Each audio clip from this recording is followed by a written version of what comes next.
odor to it. Like it was rotting. Or it had been rotting. That field. Now, I still think Eagles players and fans complaining like they were one of only 2 teams that had to play on it.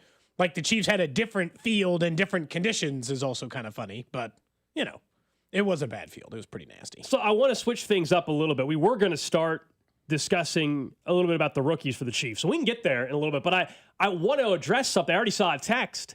And I also want to bring something else to everybody's attention. So yesterday, I received multiple texts. I even had my 7-year-old nephew call me in the evening. Called you? Yes, and said, "Hey," because they were off of school yesterday. They called Uncle Alex? They called their uncle up because they were off of school yesterday, and so my mom was driving them around, hanging out with them during the day because obviously their parents were working and stuff.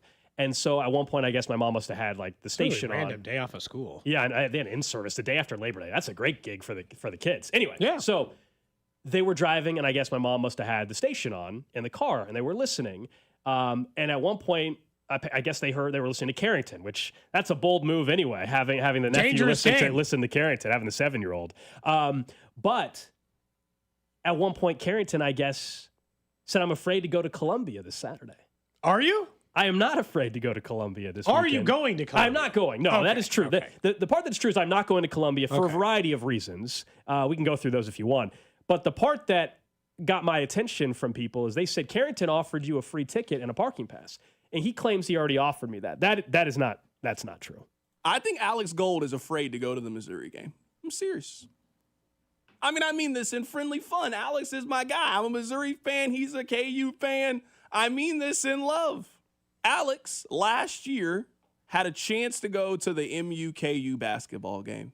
Now, I know Alex. Alex loves going to sporting events. If you follow Alex on social media, he is always the first one to let you know, got his feet kicked up at the Chiefs game, going to NASCAR.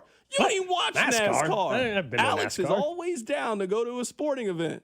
You guys remember we had that little bet last year. All right, well, hey, give me the I got to see. I don't know. I don't know what's – okay, all right, man, I get it. I got it. All right, cool. Today, we're doing the little crosstalk segment. Hey, Alex, you going to the game? I'm going to the game. Got my tickets, got everything figured out. Bob, you're going to the game. Got great seats. Rob's going to the game. I'm like, hey, Alex, are you going to the game? I mean, I got extra tickets if you need them. I'm happy to help you out. We're brothers. We work together. We rep the same Smart Tech. No, man, I don't want to go to a sporting event in Columbia. Why not? What are you talking about? It's one of the biggest college football games of the year. I'm offering you tickets. You only got to give me any money for them. I didn't pay for them. Here, you can have them. They're right next to Rob. So I'll stop it right there before more lies continue. Were you ever a couple of things? I think you need to say something. So he's just lying? There's like 5 lies in the 45 seconds or a minute clip. Number 1, last year, he said Alex could have gone to the basketball game. Never was offered tickets last year. So I know I could not gone to the KUMU basketball game. For free. So that's false. This year, 1,000%, he has never offered me a parking pass or tickets to this Saturday's game in Columbia. Never was offered Carrington.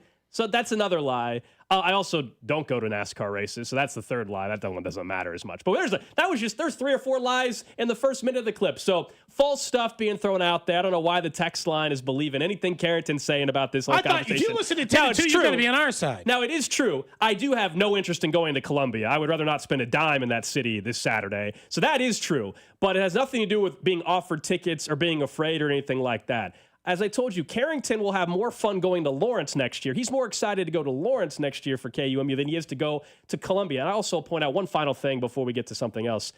Carrington didn't even go to the University of Missouri. He didn't graduate there. He didn't spend a dime or anything like that. So we're doing that now. Pull that card on him. Wow. I went to the University of Kansas. I spent money at that university. Carrington has never spent a dime on a class at the University of Missouri in his life.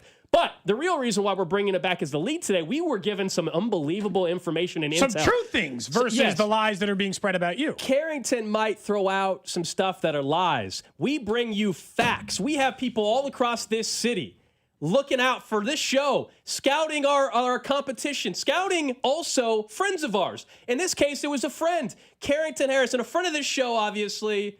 And he was at the Royals game last night. You are holding up on the video stream a photo. This is not doctored. YouTube, Twitter, Twitch, Facebook. This is real. Carrington was on the Kiss Cam last night. My guess is, by the way, free tickets probably. Yeah, at I the would Royals guess so. game. He was at the Royals game last night. To CDot. And there's a photo. He's on the Kiss Cam with a woman next to him.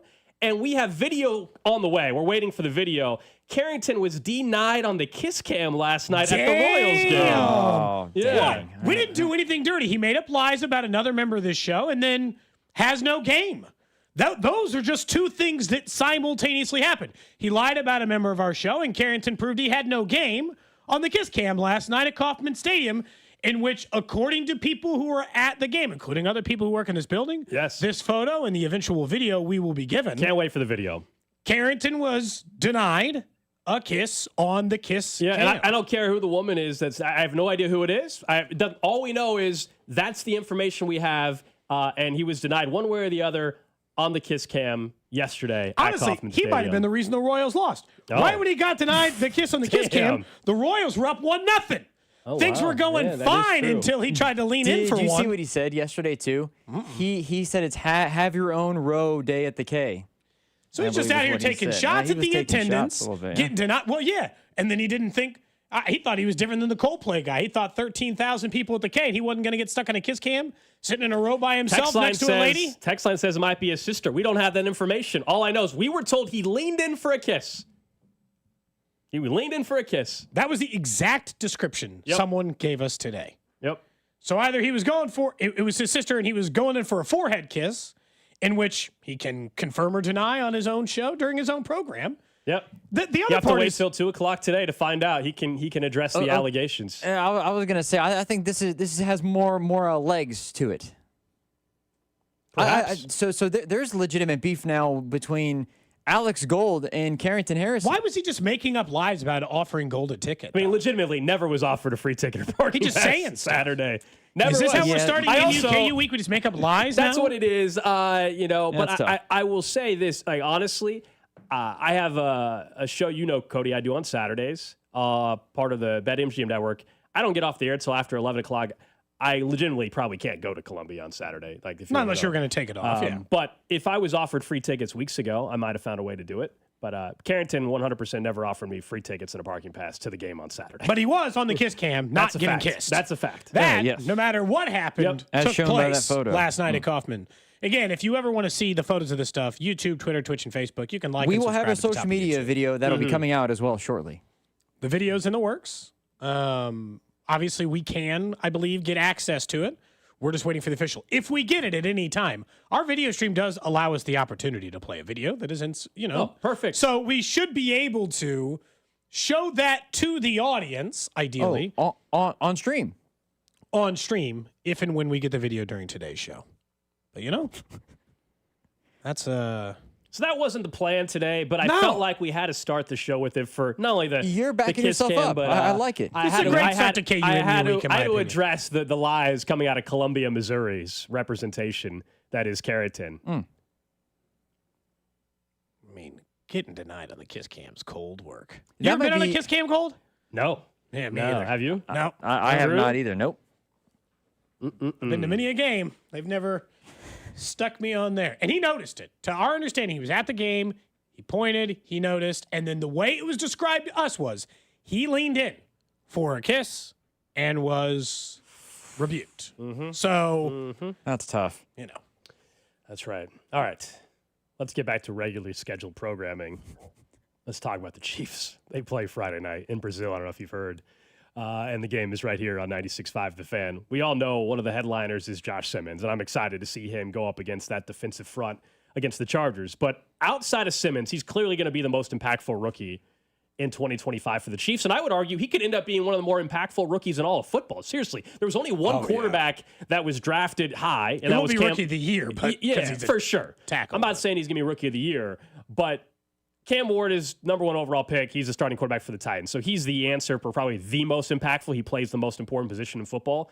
But in terms of an impact, Josh Simmons, you can make a case, could be one of the most impactful rookies, period, in all the National Football League. For the Chiefs, it's not even a question. Who else do you think out of this rookie class could have an impact for the Chiefs? Not nationally, but for the Chiefs. I think there's only one other name here in 2025 as a rookie that we could be sitting here in a few months and say, you know what? That guy had a big impact on this Chiefs season, their run to a Super Bowl. And that name is Noah Williams. I think he will end up with the most playing time out of any of the other rookies fairly easily by the time the season ends. I was thinking about this list because mostly I like a rookie class to have an impact, and the Chiefs have had some seasons gold where rookie classes had massive impacts. Go back to the Isaiah Pacheco draft when they had taken 2 corners late as well and had some good guys at the beginning, or even the Karlaftis and McDuffie one. And after Simmons, I was having a hard time coming up with an answer. I don't think it's Jalen Royals. He's already not making the trip. They didn't put him on IR, so my assumption is that he will be available sometime here soon. But by the time he maybe even gets up to speed in the offense for the time he's missed, then Rashee Rice is back, and if everyone stays healthy, there's not much place for Jalen Royals to get regular snaps on this team. Omar Norman-Lott seemed like maybe the answer for a little bit, but he's been dinged up for the last month. It's Noah Williams or it's Ashton Gelati. Unless for some reason you're still a Brashard Smith believer in the sense that a running back injury away from him having a massive impact. My fear is that the answer is actually no one. That Noah Williams is like the 5th corner right now. Ashton Gelati is like the 7th guy in the defensive line rotation. Norman-Lott, the same. Jalen Royals, even further down the list. And what we have here is maybe the most impactful rookie in the NFL, and none other that will matter this season for the Chiefs. They can get by because their roster is good enough, but I don't think at the end of the year, at this moment, I would guess that 0 other rookies are the kind of players we talk about as being serious impacts for the team's performance. Not contributors. That's a different job. That's a different level. But the kind of guy we might, not Simmons level, but the kind of rookies you talk about in any given year where they're major contributors to the success, you know? Xavier Worthy was a major contributor. Rashee Rice was a major contributor. I mentioned McDuffie and Karlaftis. And even some of the other, Chanel, I thought maybe fell in it, maybe not quite a major contributor, but right on that fringe of where you discuss it. If you're taking later round draft picks, I'm not sure that they got that guy. I'd like it to be Gelati. If you let me choose, I'd choose Gelati. Well, I'd like it to be Norman-Lott. That's just not going to happen, I don't think, in 2025. I mean, I think that would be one of the best case scenarios long-term for them as well. But I just think from what we saw in preseason and kind of the type of player that Spags likes in the secondary, I could see Noah Williams being someone later on in the year where he stands out quite a bit and kind of has a similar path to Jaden Hicks, where it takes maybe another year or so for him to fully be one of the guys. Yeah. Christian Fulton signed a 1-year deal. I mean, Christian Fulton's not going to be here for years. But do you notice him because and Christian Fulton's had a history. We don't talk about it as much history, like Hollywood. Yeah. He's got a serious injury history. He misses 4 or 5 games a year traditionally.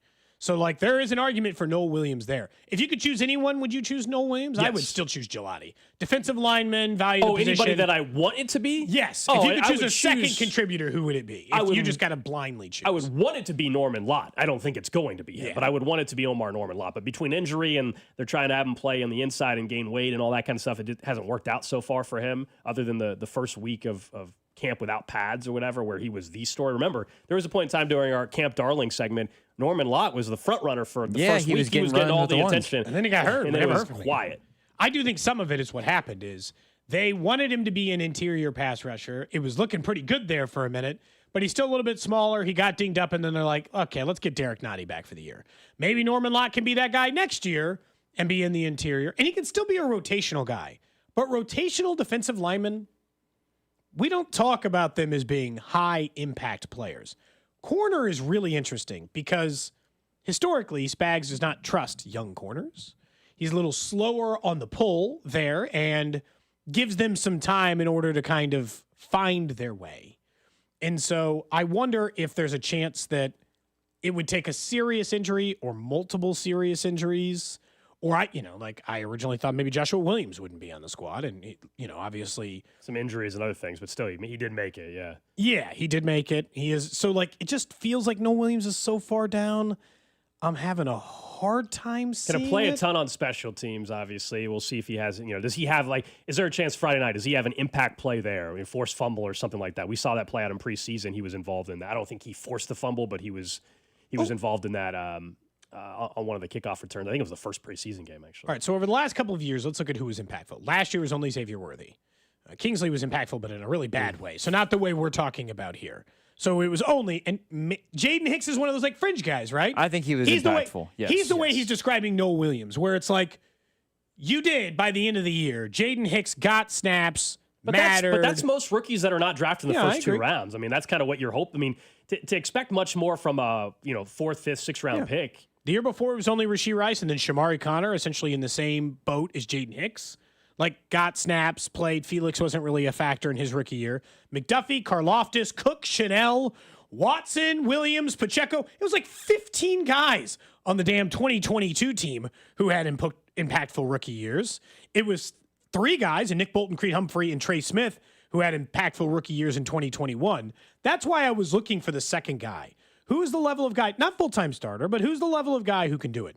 Rashard Smith, weirdly, is the good secret answer to this. But if we're talking by the end of the season, then yeah. But it has to require an injury. The other guys, Noah Williams, Ashton Gelati, Norman Lott, they could make their voice or their name known without another guy getting hurt in front of them.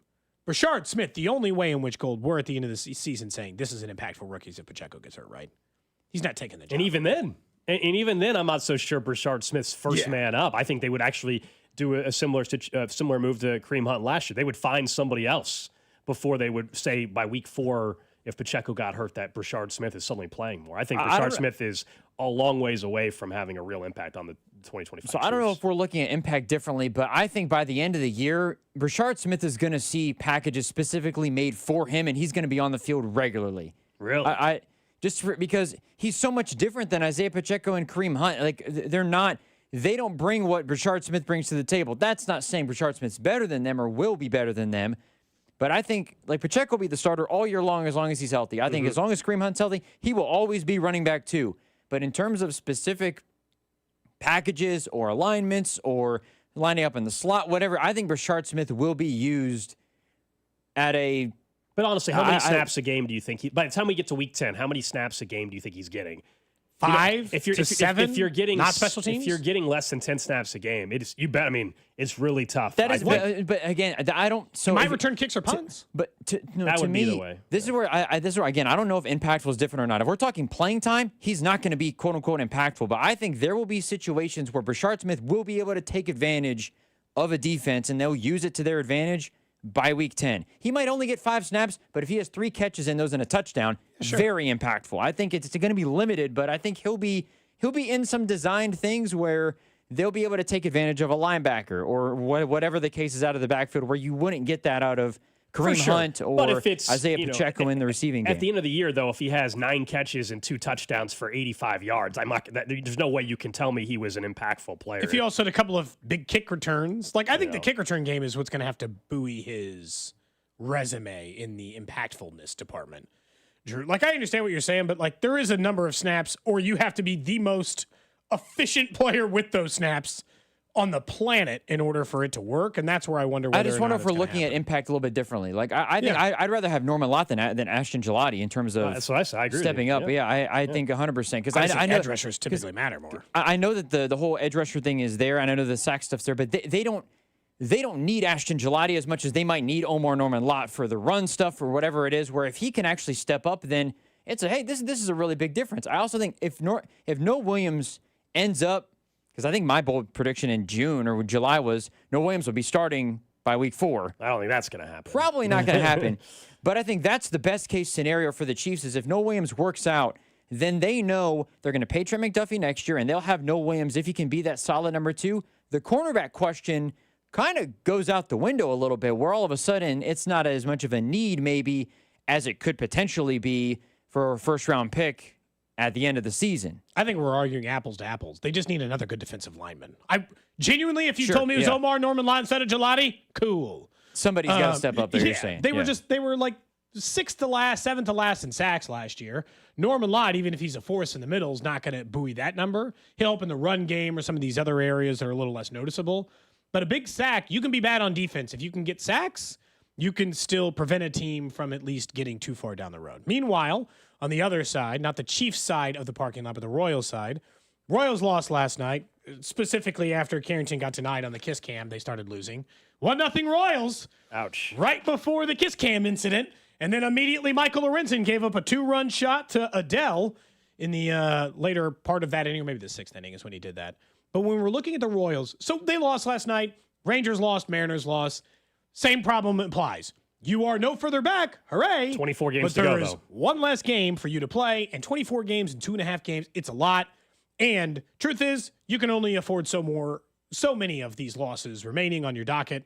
16-8 would still get him to 86 wins. That is a 66% win percentage down the road. That's a huge ask. One of the biggest things that people were complaining about out of the game, though, is the way they made Carter Jensen do his debut. I'll admit, that is not the common way I see one of your top prospects make your debut. Coming in the bottom of the 9th inning, and a 5-1 game in which you're trailing, where you really can't have any impact on the game. You're just up for an at-bat.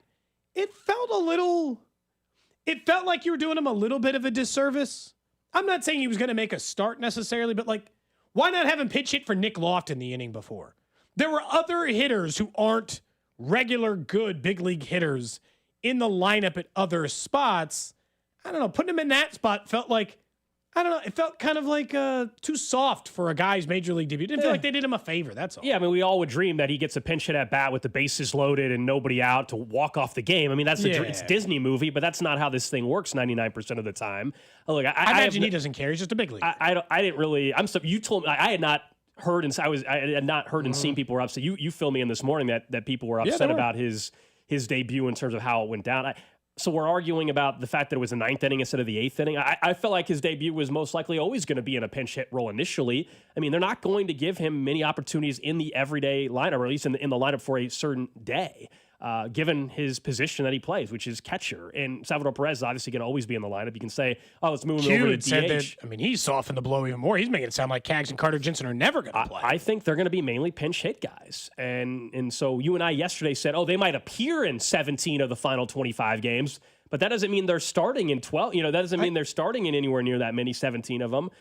So that to me, like, is just, it doesn't really matter. Like, Carter Jensen will have plenty of opportunities this year and beyond in his career. They're going to do, what they think is best to win down the stretch. I'm with you that I don't need to see, Tolbert in the lineup down the stretch. I really don't need to see much of Nick Lofton in the lineup. I'm fine with that point. But like, oh, they did him wrong by, having him pinch in the 9th. That, to me, like, I don't think the Royals handled his debut poorly. That's kind of silly to me. I got to say that I do think it's a mistake, though, the way that they're describing that they're going to handle this thing. In the sense that if you're telling me it's a righty, and I haven't looked at the pitching matchups for today. If you're telling me, you're telling me it's a righty pitching for the Angels tonight, and you have Nick Lofton in the lineup instead of Jack Caglione, I think it's a mistake. And that's not even like I understand to this point what Jack Caglione's flaws have been, and that it is a righty today, by the way. Okay, and the biggest issue Angels inside of that has been that Jack Caglione did not give them major league quality at bats in the time that he was a big leaguer, and that's a problem for the rest of the lineup and outside of those. But I would argue that Lofton hasn't done that regularly either. So unless you're going to put Yaz and Grichuk and all these other guys in there together, there's a strong argument for power at the bottom of the order and seeing what you got. You thought he was ready for the major leagues. He had a bad 40 games. Maybe he's still ready for the major leagues, and he just had a bad 40 games. Like, I do think that there's an argument for, and I think that the thing that's holding him back is they're like, we're in it. And they don't want to take these big risks because they're in it, Gold. I get that.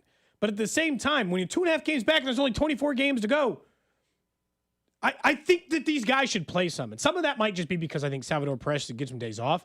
And this is the value of leadership and knowing how to working a pitching staff versus playing the young catcher, because like Mainly only offers so much offensively. We've talked about that. I mean, I'm just saying, let's see how it plays out like today and the next couple of days. We're acting like because his debut was a pinch hit in the ninth like that, oh my gosh, they're not using him enough. I mean, no, but they softened it. They made it sound like they're not going to use him. Yeah, but I'm just saying, like, last night, most pinch hits are going to happen in the 8th and 9th inning. That's kind of when usually you don't see one in the 4th inning. Like, what would the cutoff where people would have been okay? Like, they pinch hit him in the 6th inning, the 8th? Like, is it really because it was the bottom of the 9th and they were down 5-1 or like, oh, the game was already over? It kind of felt like a throwaway, you know? Like, and I'm not... It's not that they owe him anything, but it's just like, it felt like a weird way for a hometown kid. His family's all there, and you're like, take this at bat in the 9th. I mean, I'm not like upset about it. I'm just... It felt kind of like, oh. And I love Major League debuts. It's one of my favorite things in sports. Again, I would have preferred him coming up in the 7th inning, Cody. Bases loaded, down 3, and he hits a home run. Sure, but like that's just, not all of them could be Alex Gordon opening day debuts facing Kurt Schilling bases loaded opportunity. He did strike out. But, not all of them can be that. No. And it doesn't mean anything about his chances. There were people in the Royals comments calling him a bust already. I'm like, all right, well, are you guys sick? That's not serious stuff. Is there something wrong with you? Do you honestly believe this nonsense? All right, up next, let's talk a little NFL. Ross Tucker, our Odyssey NFL insider, is going to join us each and every Wednesday here on the show. We'll get his perspective on the Chiefs in 2025 and how many title contenders does he believe exist. This is Wyatt Thompson, and you're listening to Cody and Gold, weekdays 10 to 2, right here on your home for K-State Athletics, 96.5 The Fan. Brought to you by Heartland Men's Health, the leader in men's sexual health. Thousands of men have been successfully treated for low T, ED, and more, all with discretion and compassion. Make your appointment at heartlandmenshealth.com. Football is back, Missouri sports fans, and you could be making selections over at Underdog right now in the state of Missouri, not waiting until December 1st. Right now, with football around the corner, certainly tomorrow and Friday, and then all day Saturday and Sunday, you can make those selections over at Underdog. Really easy. Just choose your favorite players to go higher or lower than their favorite stats. So touchdowns, receiving yards, interceptions. You can mix and match sports, so you can work on some baseball tonight. Maybe say, I'd like Bobby to go higher than 1.5 hits, and I'm going to pair that up with Xavier Worthy higher than 0.5 touchdowns. You can do that over at Underdog and win up to 1,000 times your cash playing with as little as $1.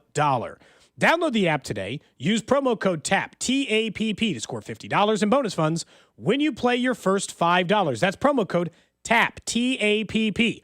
Join the millions of fans who have already won billions making plays at Underdog and join me in being next. Must be 18 plus and present in Missouri. Terms apply. See assets.underdogfantasy.com/play and get terms.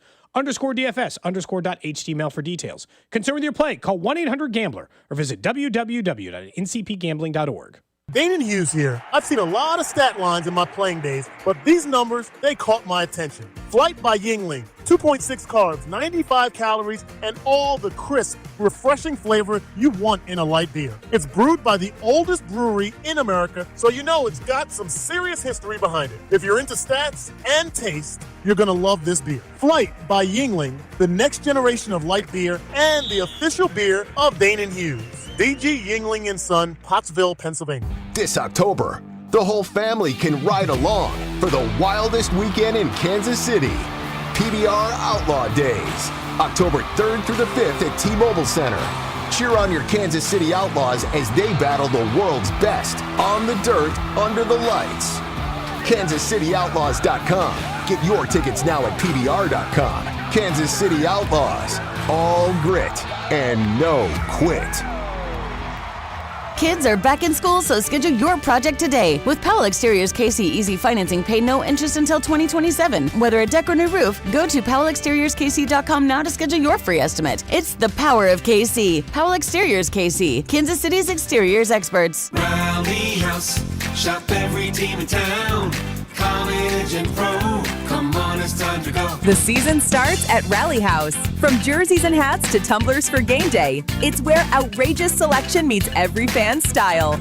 Kansas, Missouri, Kansas State, Chiefs and Royals make KC great. Rally House, Rally House, it's your city, it's your house, it's the Rally House. Level up your fandom in-store or online at rallyhouse.com. Hey friends, it's noisy out there with information coming at us all day, every day. It's hard to know what to trust, and the world of wealth management is no exception. That's why UMB Private Wealth Management helps you tune out the noise and tune into what matters most. They'll create a financial plan based on your unique goals, so it's your voice that comes through loud and clear. Get financial clarity. Go to umb.com/private wealth to schedule an appointment. That's umb.com/private wealth. Texting enrolls you into recurring automated text messages. Consent not required to purchase. Message and data rates may apply. Hey, Dan, how you doing? Haven't seen you around the gym. Yeah, I've really fallen off. Since I turned 40, I just don't get the results I used to get. Could be lower testosterone. I went through it a while back. I got Nugenix Total T, and it's made a huge difference. difference for me. I've seen that ad on TV. Is it for real?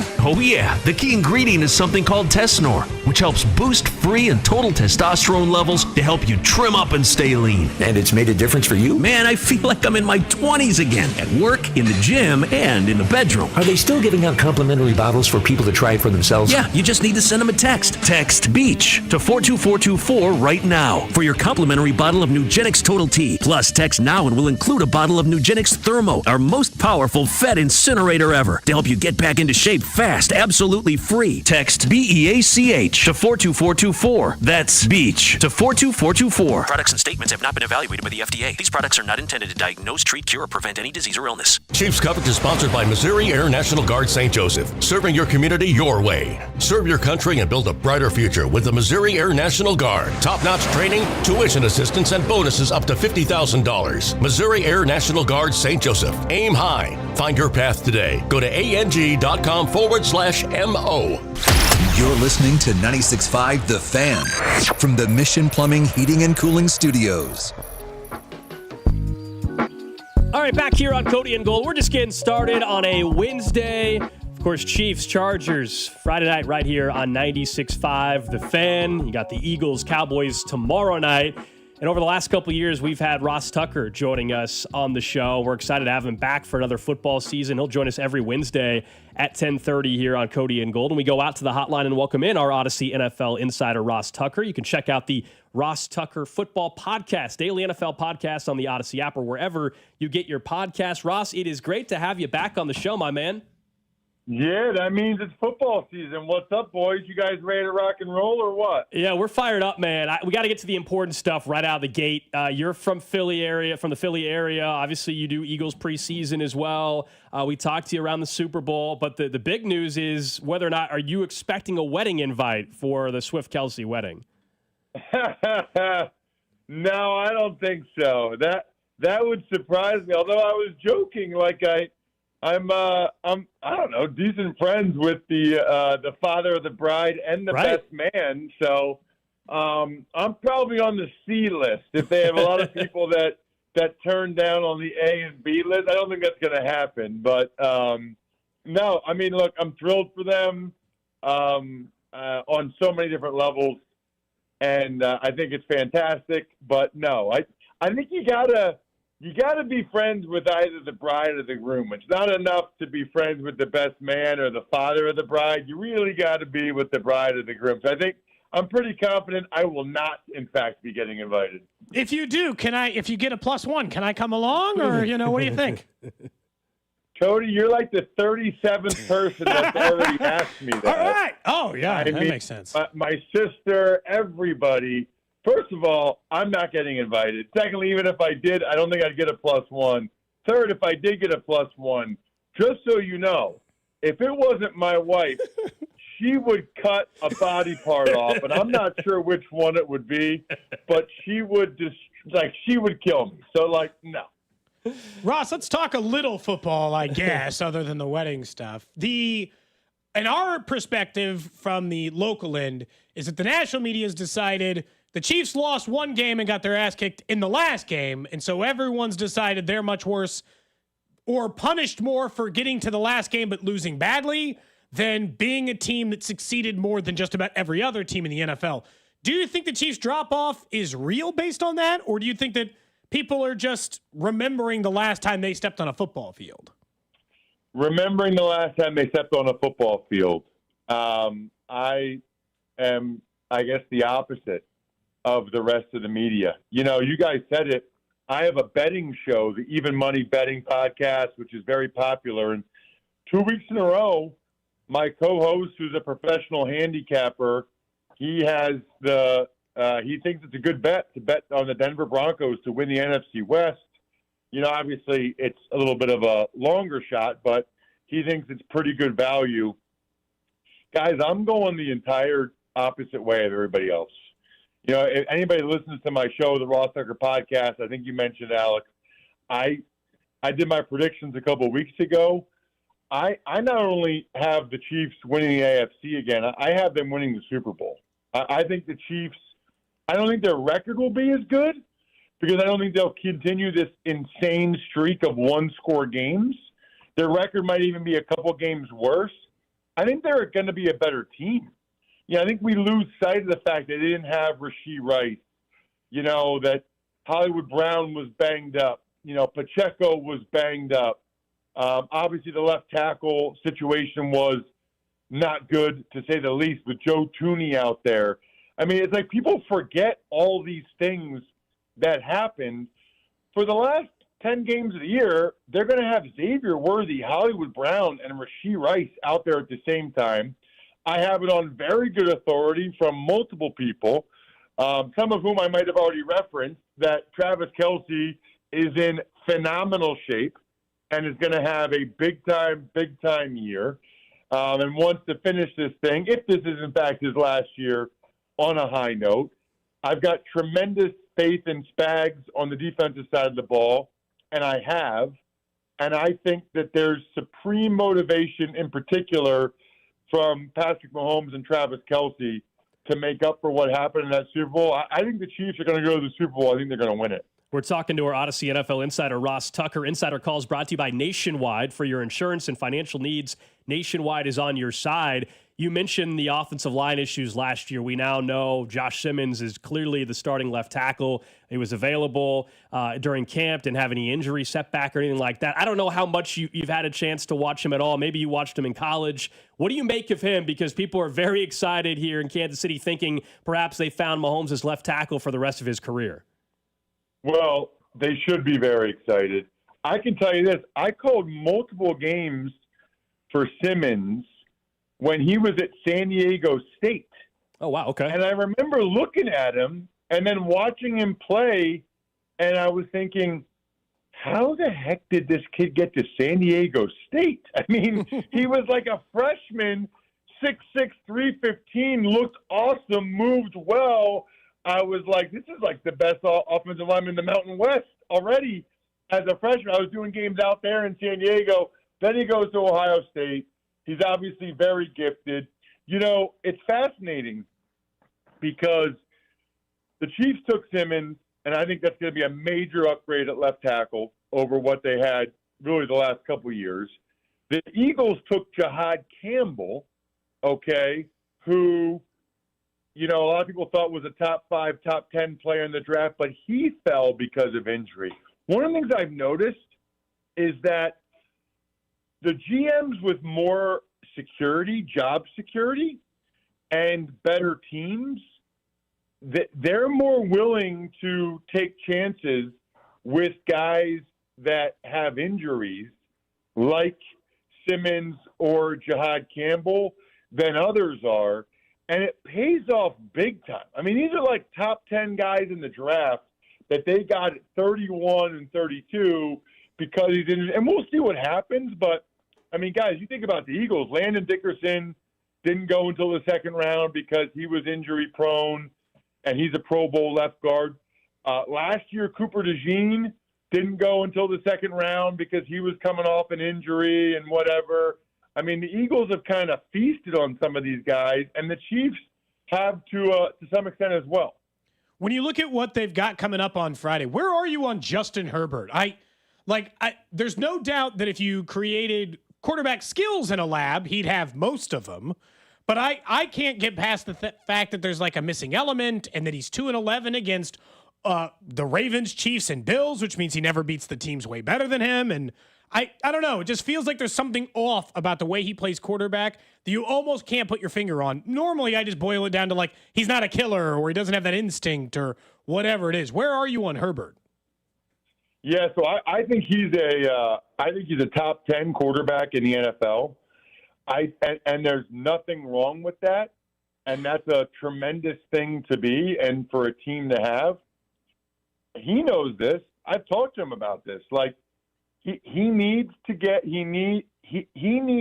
find a way to will his team to elevate them to win more big games and to win playoff games before he should be discussed as a top 5 guy. Now, in fairness, like every year his O-line gets decimated by injury, and it happened again already this year with Rashawn Slater, an all-pro left tackle, done for the year. And then even like last year, I mean, his best receiver was Ladd McConkey. I mean, there's a lot of times not a lot of dudes around him. It's funny, he went from like putting up huge numbers with good receivers, but they couldn't win, close games late when he had Mike Williams and Keenan Allen. Then last year they were like the opposite. They could play D, they could run, but they could run the ball better, but they didn't really have the weapons on the outside. It's like as a team, they kind of can't put it all together at the same time. And I don't really know. They don't look to me like they've done it this year either. I mean, I think they'll be kind of what they've been. Title contender-wise in the NFL, are there 4 teams, 6 teams? How many teams do you think, and who are they, that can legitimately go and win a Super Bowl this year? That's a really good question. In the AFC, I think it's just the Kansas City Chiefs, Buffalo Bills, Baltimore Ravens. I can't see the Texans taking that far of a step. I guess I would say if there's a team that can crash the party in terms of, getting to the AFC Championship game, I would say it is the Denver Broncos. If Bo Nix takes another step, they have a really good O-line. They have a really good defense. I don't know if he's going to be good enough to ever beat MVP caliber quarterbacks like Josh Allen, Lamar Jackson, and Mahomes. I think the Broncos are kind of the next team that could do it, but I don't really see anybody else in the AFC. I mean, you can make a case for the Broncos or the Bengals or maybe the Texans, but I'm not doing it. I don't see those teams winning 3 playoff games. I don't see them beating teams like the Bills, Ravens, and Chiefs back-to-back. NFC might be a little bit more open, but I really have a tough time picturing it being anybody ultimately other than probably the Eagles and the Packers at this point. So I would say 5 teams. The Lions would surprise me after losing Ragnow and those new coordinators. This trade that the Cowboys just made, that might have changed everything. That's insane. Right? I mean, you're talking about I think is the best defensive player in football. And there's a lot of statistics out there that he's like a generational defensive player. When you think of his pressures, the pressures he gets versus double teams, what the Cowboys defense is when he's on the field versus off. I think maybe I referenced this. I don't know. I talked to a million people, but on the betting podcast, the Even Money betting podcast, he also said that he's a sports handicapper, my co-host, Steve Fezzik. Micah Parsons is worth 1.5 on the point spread every game he's in for no matter what team he's on. Wow, that's insane for a defensive player. The Cowboys just lost. That's what the Packers just got. That's as high as I've ever heard for a non-core. 1.5 is huge for one player to make that much of a difference. That is gigantic.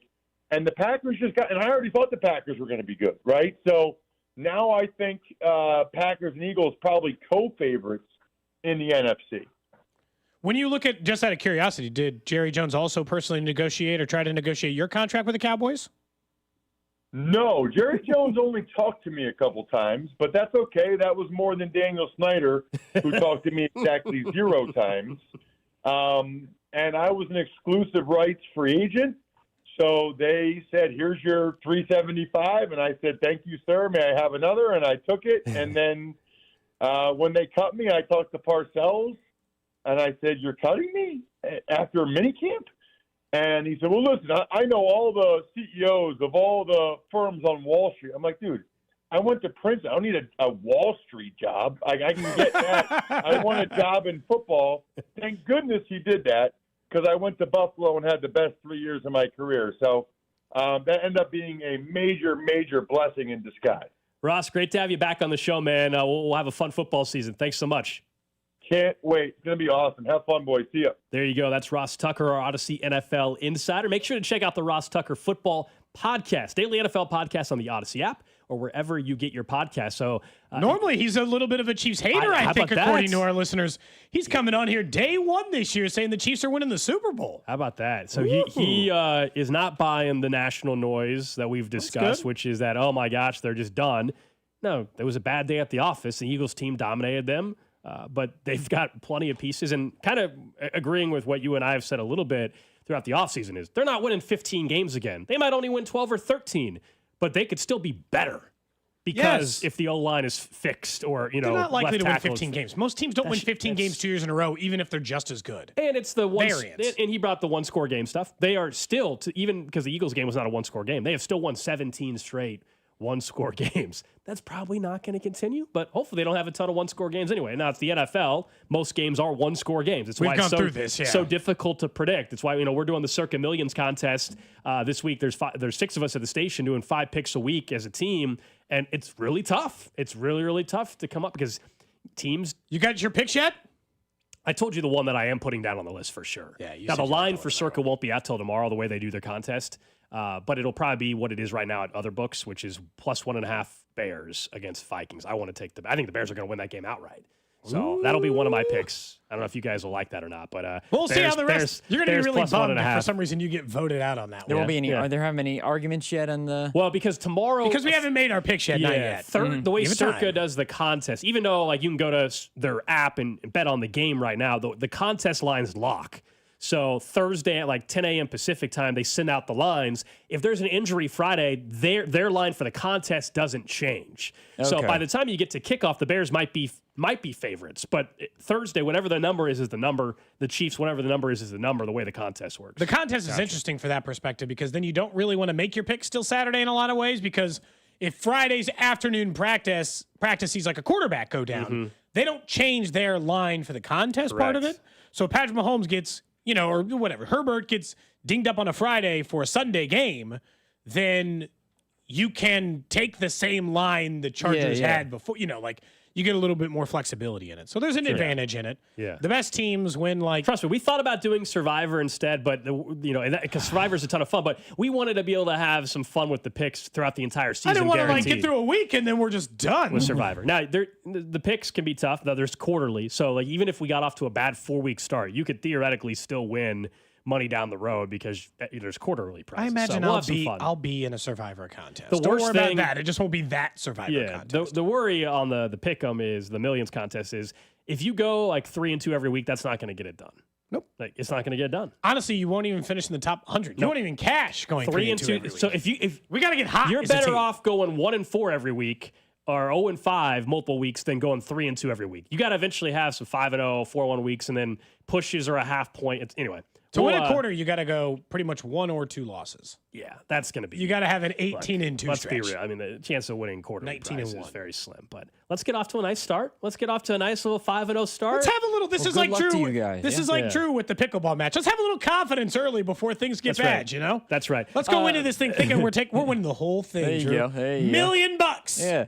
Coming up in 12 minutes, we'll get to a wild story out of the NBA, and clearly it can't be the only organization trying this, but we'll get to that. We'll explain what we're talking about in 12 minutes or so. But Joe Montana, before Tom Brady, was considered the greatest quarterback of all time. Yep. And it's very clearly now Tom Brady, and Mahomes is pushing that. We'll find out where his career settles. I think Mahomes will easily finish above Montana when it's all said and done. Second without any question. Yeah, and the question will be how many rings does he get to potentially push Brady, and he's got a lot of work to do that. So Joe Montana, all-time legend. Legendary guy. Look, on Radio Row at the Super Bowl. Big-time moments here in Kansas City? We've tried to get him on the show. Obviously has ties to Kansas City in his time in the 90s. He was on with Pat McAfee yesterday, and this happened towards the end of our show, and we're like, we gotta talk about this for a little bit. And he was asked the 4 quarterbacks he would start a franchise with. Just listen to this. I'm taking the guy in Buffalo. Okay, Josh Allen. Yeah. All right. Josh. The guy that surprised me that I thought would, obviously, Joe Burrow's another guy I like a lot. Okay. And believe it or not, I like the guy with the Chargers. Just Herbert. Justin Herbert. I think they've kind of gone by the wayside there, but I don't know. I just like the way those three guys are. BA, how do you feel about his top I do also like the guy in Philly though. And Jalen Hurts, okay. Just won a Super Bowl. We do like him. Brock Purdy, obviously number one. He was left out. Right. Josh Allen, Joe Burrow, Justin Herbert, and Jalen Hurts is his Mount Rushmore outside of Brock Purdy. BA, did you expect that from Joe Montana? I thought he might have thrown Patrick Mahomes in there, but I think it states how. Well, I think I would have if he was younger. By the way, BA is Bruce Arians. They had him on the show. Obviously, former NFL head coach. Won a Super Bowl there with the Bucs. He knew the name of Joe Burrow, though. I will say that. That's what's weird. So he knew Joe Burrow's just like name. that guy for the Chargers. Everything else was, they're that guy. You didn't know Josh Allen's name? That guy in Buffalo. Josh Allen. Look, obviously, Josh Allen should be on this list. Joe Burrow should be on this list. I have no problem with that. Lamar Jackson, though, should be on it. And Patrick Mahomes. He's not 35. He's 30. What are we doing? Joe Montana, legendary quarterback. Thank goodness he doesn't want to be an NFL GM. If I get four names and you don't list Mahomes to start a franchise, he's not. He's 30. All those names are also after Brock Purdy, because that was the consensus. Was Brock Purdy's number one for Montana, and then after that, who else do you have? Fine. So we'll just give him the San Francisco end for that one. Does he realize that all the other quarterbacks he listed are pretty much the same age as Patrick Mahomes? Josh Allen's 29. Mahomes is 30. They're all within the same age. They're all within a Joe 2.5 Burrow's year 28. He's not like some spring chicken. He's not 22 years old. Herbert's the youngest. I'm actually Mahomes not 30 for another couple weeks. I'm doing weeks. a disservice. Yeah, Mahomes isn't even 30 till the 17th. So they are the exact same age. So they're both 29. Joe Burrow's only 1 year younger Herbert's than Herbert's that. 27, but that's it. When's he turn 28? Who? Burrow. I figured you had it memorized, Drew. December 10th. Herbert's 27. He's 28 according to Google's quick search. Are you Is sure? his birthday today? I looked at it yesterday. March 10th. He's 27. He'll be 28 in March. Yeah. Herbert. Burrow is 28. Herbert's the youngest. There's a 2.5 year gap between all the guys that were mentioned. So there's a 2-year gap between Herbert. One guy has 3 Super Bowls, 5 appearances, the other has multiple no playoff MVPs, wins. has led the league in touchdowns and yards and everything else. And one guy's just 24 months younger. And we're making a decision on no who we would start wins. and we would start a franchise with. At least choose Hurts is probably the youngest of that group, we think. Yeah, and that's no, fine. It's Herbert. Jalen Hurts is 27 as well. Oh my God! Jalen Hurts just turned 27 actually. Oh well, then it's Hurts. Hurts is the youngest by a month or a couple months. Look, the point is, Joe Montana, legendary quarterback, all-time great. All that is true. He's way off on this though. The age argument doesn't work, and the other part, it's because he's a threat. I think it's a legacy thing. Brady already passed you, and now there's another guy named Mahomes possibly passing you as well. I think that's part of the equation. Either that or he just truly forgot his name and just covered because he also couldn't remember some of these other guys' names. I think he also doesn't. That guy in L.A. with the Chargers. And then he's like, I thought he put Mahomes. Yeah, I'd probably have him. That guy Are we sure in that he Philly? watches enough football, though? Because, look, I don't know. I would assume he seems to be in walking around with those Skechers or whatever. Good, yeah. Shape ups. If you in the NFL, I think that if you're going to consider a quarterback on your Mount Rushmore, you're going to know the quarterback's name. Like the guy with the Chargers, you would know his name if you really thought Justin Herbert was that dude. Then he would know Justin Herbert's name instead of just saying he's the guy on the Chargers. I don't know exactly what that was all about. I think he forgot. Legitimately, I Or think he just doesn't watch enough I think he NFL. forgot Mahomes. I think he forgot, and then he's like, "Oh, he must be like 34. He's older." And no, he's like it's the success that skews you. He's like done won very so well much, in he a must be shorter 40 amount of by time. now. Yeah. You're like, no, he just doing that all at the young age instead of waiting for the rest of his career in order to do it. I just don't. Any conversation like if you started a franchise, Mahomes is not 36 years old. By the way, out of just morbid curiosity, okay, so we all agree that if you started an NFL franchise, it would be, without question, the 4 guys would be Patrick Mahomes, Burrow, Allen, and Jackson. Cool. Who is the guy? Is Hurts your number one answer? If you started a franchise today and you couldn't take those 4 guys. Yeah, Jaden Daniels would be number 1 for me. Not Hurts? Jaden Daniels, then Hurts. Hurts would be second. Not Herbert? No. Jaden Daniels. Let me think it out here. You get 4 names. So Jaden Daniels, Jalen Hurts.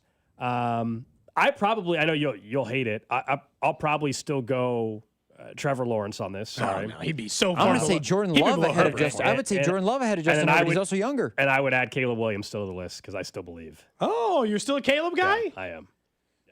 For Herbert to turn, if we're talking about age, there are many guys I would take above Herbert. Just for to use Joe Montana's argument. But he's still. But I'm not using Joe Montana's argument for a 27-year-old. He's 27 years old. He's young enough to be my starting quarterback. Yeah. That's young enough for me. So I'd go Daniels, Williams, Hurts, and I'd go Trevor Lawrence, and Cody's going to freak out. But that's I mean, you would have Stroud above Trevor Lawrence? You would rather start this thing with Stroud instead of Trevor Lawrence? Stroud than Herbert. I pulled him on 10. I forgot about Stroud. Yeah, I think you're forgetting Stroud exists. Probably. Stroud would be ahead of a few of these guys. Usually the big talking point in Houston about Stroud, though, they think he's too emotional on the field. Like when his teammates get hurt, like they view it as a weakness now. That's like a conversation. Oh, it's too emotional? Because he was so emotional with the Tank Dell injury. That was a grotesque injury. Now that they're saying that's a problem. Seriously, that's a conversation in Houston. I'm not saying it is. I'm just telling you it's been a conversation. They're calling him soft because the guy ripped his knee apart. I'm not Stroud agreeing with it. Hurts might be my answers. Hurts, it's like I am kind of like in the is he as good as, or is it just the roster? Like I get the argument for it, but the man's successful. Like I can't deny his success. Stroud would have to be. I mean, he's like 25, 26, and I don't know. Like it's a big year for him, though. You admit, right? Like everybody's opinion of Stroud. It's the Herbert year. Everybody's opinion. And Stroud's only 23. He turns 24 in October. He's 23. Yeah, he's so young. 100% taking him. Yeah, I should have him on there. But if he has another year that's disappointing, the view of him will change. He'll be in the middle of the road now. He was. Yeah, guys were he was in the top 10 a year ago. He'll get stuck into the Herbert vortex of I know that you can play football, but if you're not going to go anything above this level of playing football, and he's got a number one wide receiver. Nico Collins is very, very good.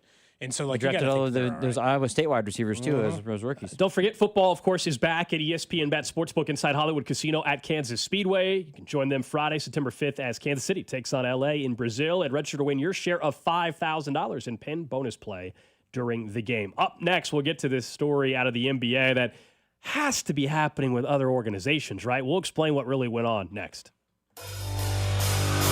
You're listening to Cody and Gold. Tune in for the Chiefs Red Half Hour every day, starting at 11:30 right here on your home for Chiefs football. 96.5 The Fan.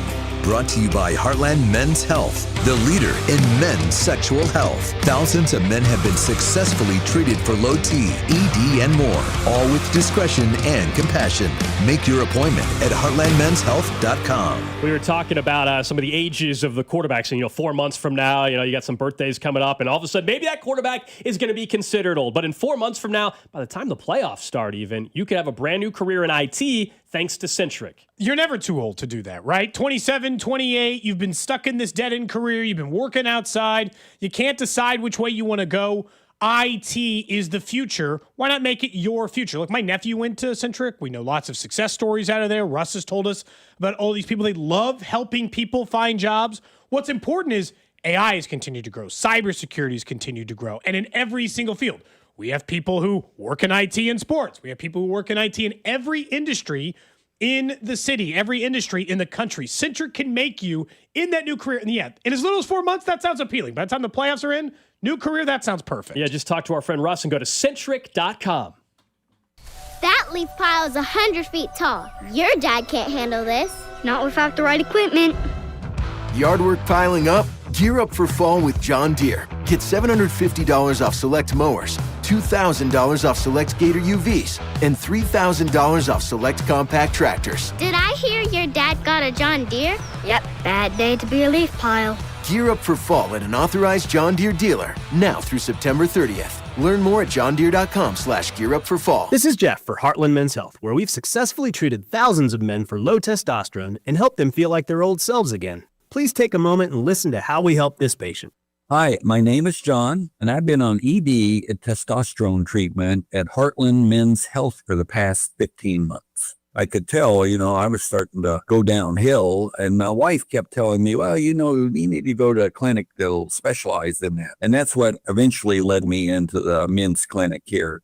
Treatment, in my opinion, is a miracle. I was able to perform to an elevated position that, quite honestly, I never thought I'd see again. For my fellow men out there, if you're feeling that you're not up to par, I encourage you, contact Heartland Men's Health, and you will see a dramatic difference. Thank you. It's true. Your initial appointment includes blood work and a medical consult. And if you start on testosterone the day of your appointment, your visit is free. Call 844-447-6600 or go to heartlandmenshealth.com. Hey, it's Gold, and I'm letting you know that FanDuel is coming to Missouri. That's right. FanDuel, America's #1 sportsbook, is coming to Missouri. The long wait will soon be over. We've been talking about sports betting in Missouri for years, truly years, but it's finally coming on December 1st. You'll be able to bet on all your favorite teams and all your favorite sports. With FanDuel, there's a ton of ways for you to get on the action. You can bet on everything from the money line to those over-unders to which team is going to win it all. You can build parlays, bet on player props, ride the live lines, whatever your style is, FanDuel has you covered. Plus, with live betting, you can even pick which player will score the next touchdown and the one after that. Mark your calendars. FanDuel is coming to Missouri on December 1st. See for yourself why FanDuel is America's #1 sportsbook. FanDuel, play your game. FanDuel Sportsbook is an official partner of 96.5 The Fan. Must be 21 and present in Missouri. Gambling problem? Call 1-800-GAMBLER. Hi there, I'm Charlie. And I'm Carter. Our dad is Rex with Rex Buys KC. If you're thinking about selling a home in Kansas City and don't know where to start, our dad can help. Sometimes life throws curveballs, like moving for a new job, dealing with a divorce, or inheriting a house you weren't expecting. Dad doesn't just make offers, he talks with people to help them understand all of their options. No pressure, and it doesn't cost anything to talk with his team. He's a local home buyer who really knows Kansas City. If selling to him is the right choice, he'll give you a fair cash offer, and you can close on your timeline even in as little as 7 days. He buys homes in any condition. No need for repairs, no fees, no surprises. Just an honest, easy process so you feel good about your decision. Want to talk to him? Call 816-330-6000 or go to rexbuyskc.com. Rex Buys KC, helping people make smart choices one home at a time. Man, if your stream isn't as strong as it used to be, or you're taking more breaks to the bathroom than the last 2 minutes of a televised football game, there's another timeout. We'll be back after this. it's time to get checked. An enlarged prostate, or BPH, could be the cause. And Kansas City Urology Care is here to help. Fast answers, trusted care. Don't wait. Come see Kansas City's largest, most experienced, and most advanced urology team. Visit kcuc.com today. At KCUC, you see the best in KC. Yep, I'm looking at the pages right now. Thomas's translation company just lost its only 2 Spanish speakers. Without the right replacements, he'll be in problemas. Yeah, we'll have those ready. Tonight's gonna be a late one. Indeed can help him hire great people fast. I need Indeed. Indeed you do. With Indeed Instant Match, we immediately show you quality candidates whose resumes on Indeed meet your sponsored job description. Visit Indeed.com/credit and get $75 towards your first sponsored job. Terms and conditions apply. This is the story of the one. As a maintenance supervisor at a manufacturing facility, he knows keeping the line up and running is a top priority. That's why he chooses Grainger. Because when a drive belt gets damaged, Grainger makes it easy to find the exact specs for the replacement product he needs. And next day delivery helps ensure he'll have everything in place and running like clockwork. Call 1-800-GRAINGER, click Grainger.com, or just stop by. Grainger, for the ones who get it done. If you're 55 or older and into that whole saving money thing, T-Mobile has an exclusive phone and internet bundle just for you. Right now, get 2 unlimited phone lines plus 5G home internet for just $30 each per month with AutoPay, plus taxes and fees. And with 5G home internet, setup is easy with just 1 cord and no technician needed, which is great if you're also into that whole keeping it simple thing. Switch now and experience the best mobile network in the U.S. Visit your local store to start saving. T-Mobile, it's better over here. Based on analysis by Ookla of speed test intelligence data Q4 2024 to Q1 2025. Ookla trademarks used under license. Unlimited on our network. Customers on voice plan may notice speeds lower than other customers and further reduction if using more than 50 gigs a month due to data prioritization. Video streams and SD on this plan. Home internet pricing after $20 and monthly bill credit plus $5 per line without autopay. Debit or bank account required. See 5G device coverage and access details at T-Mobile.com.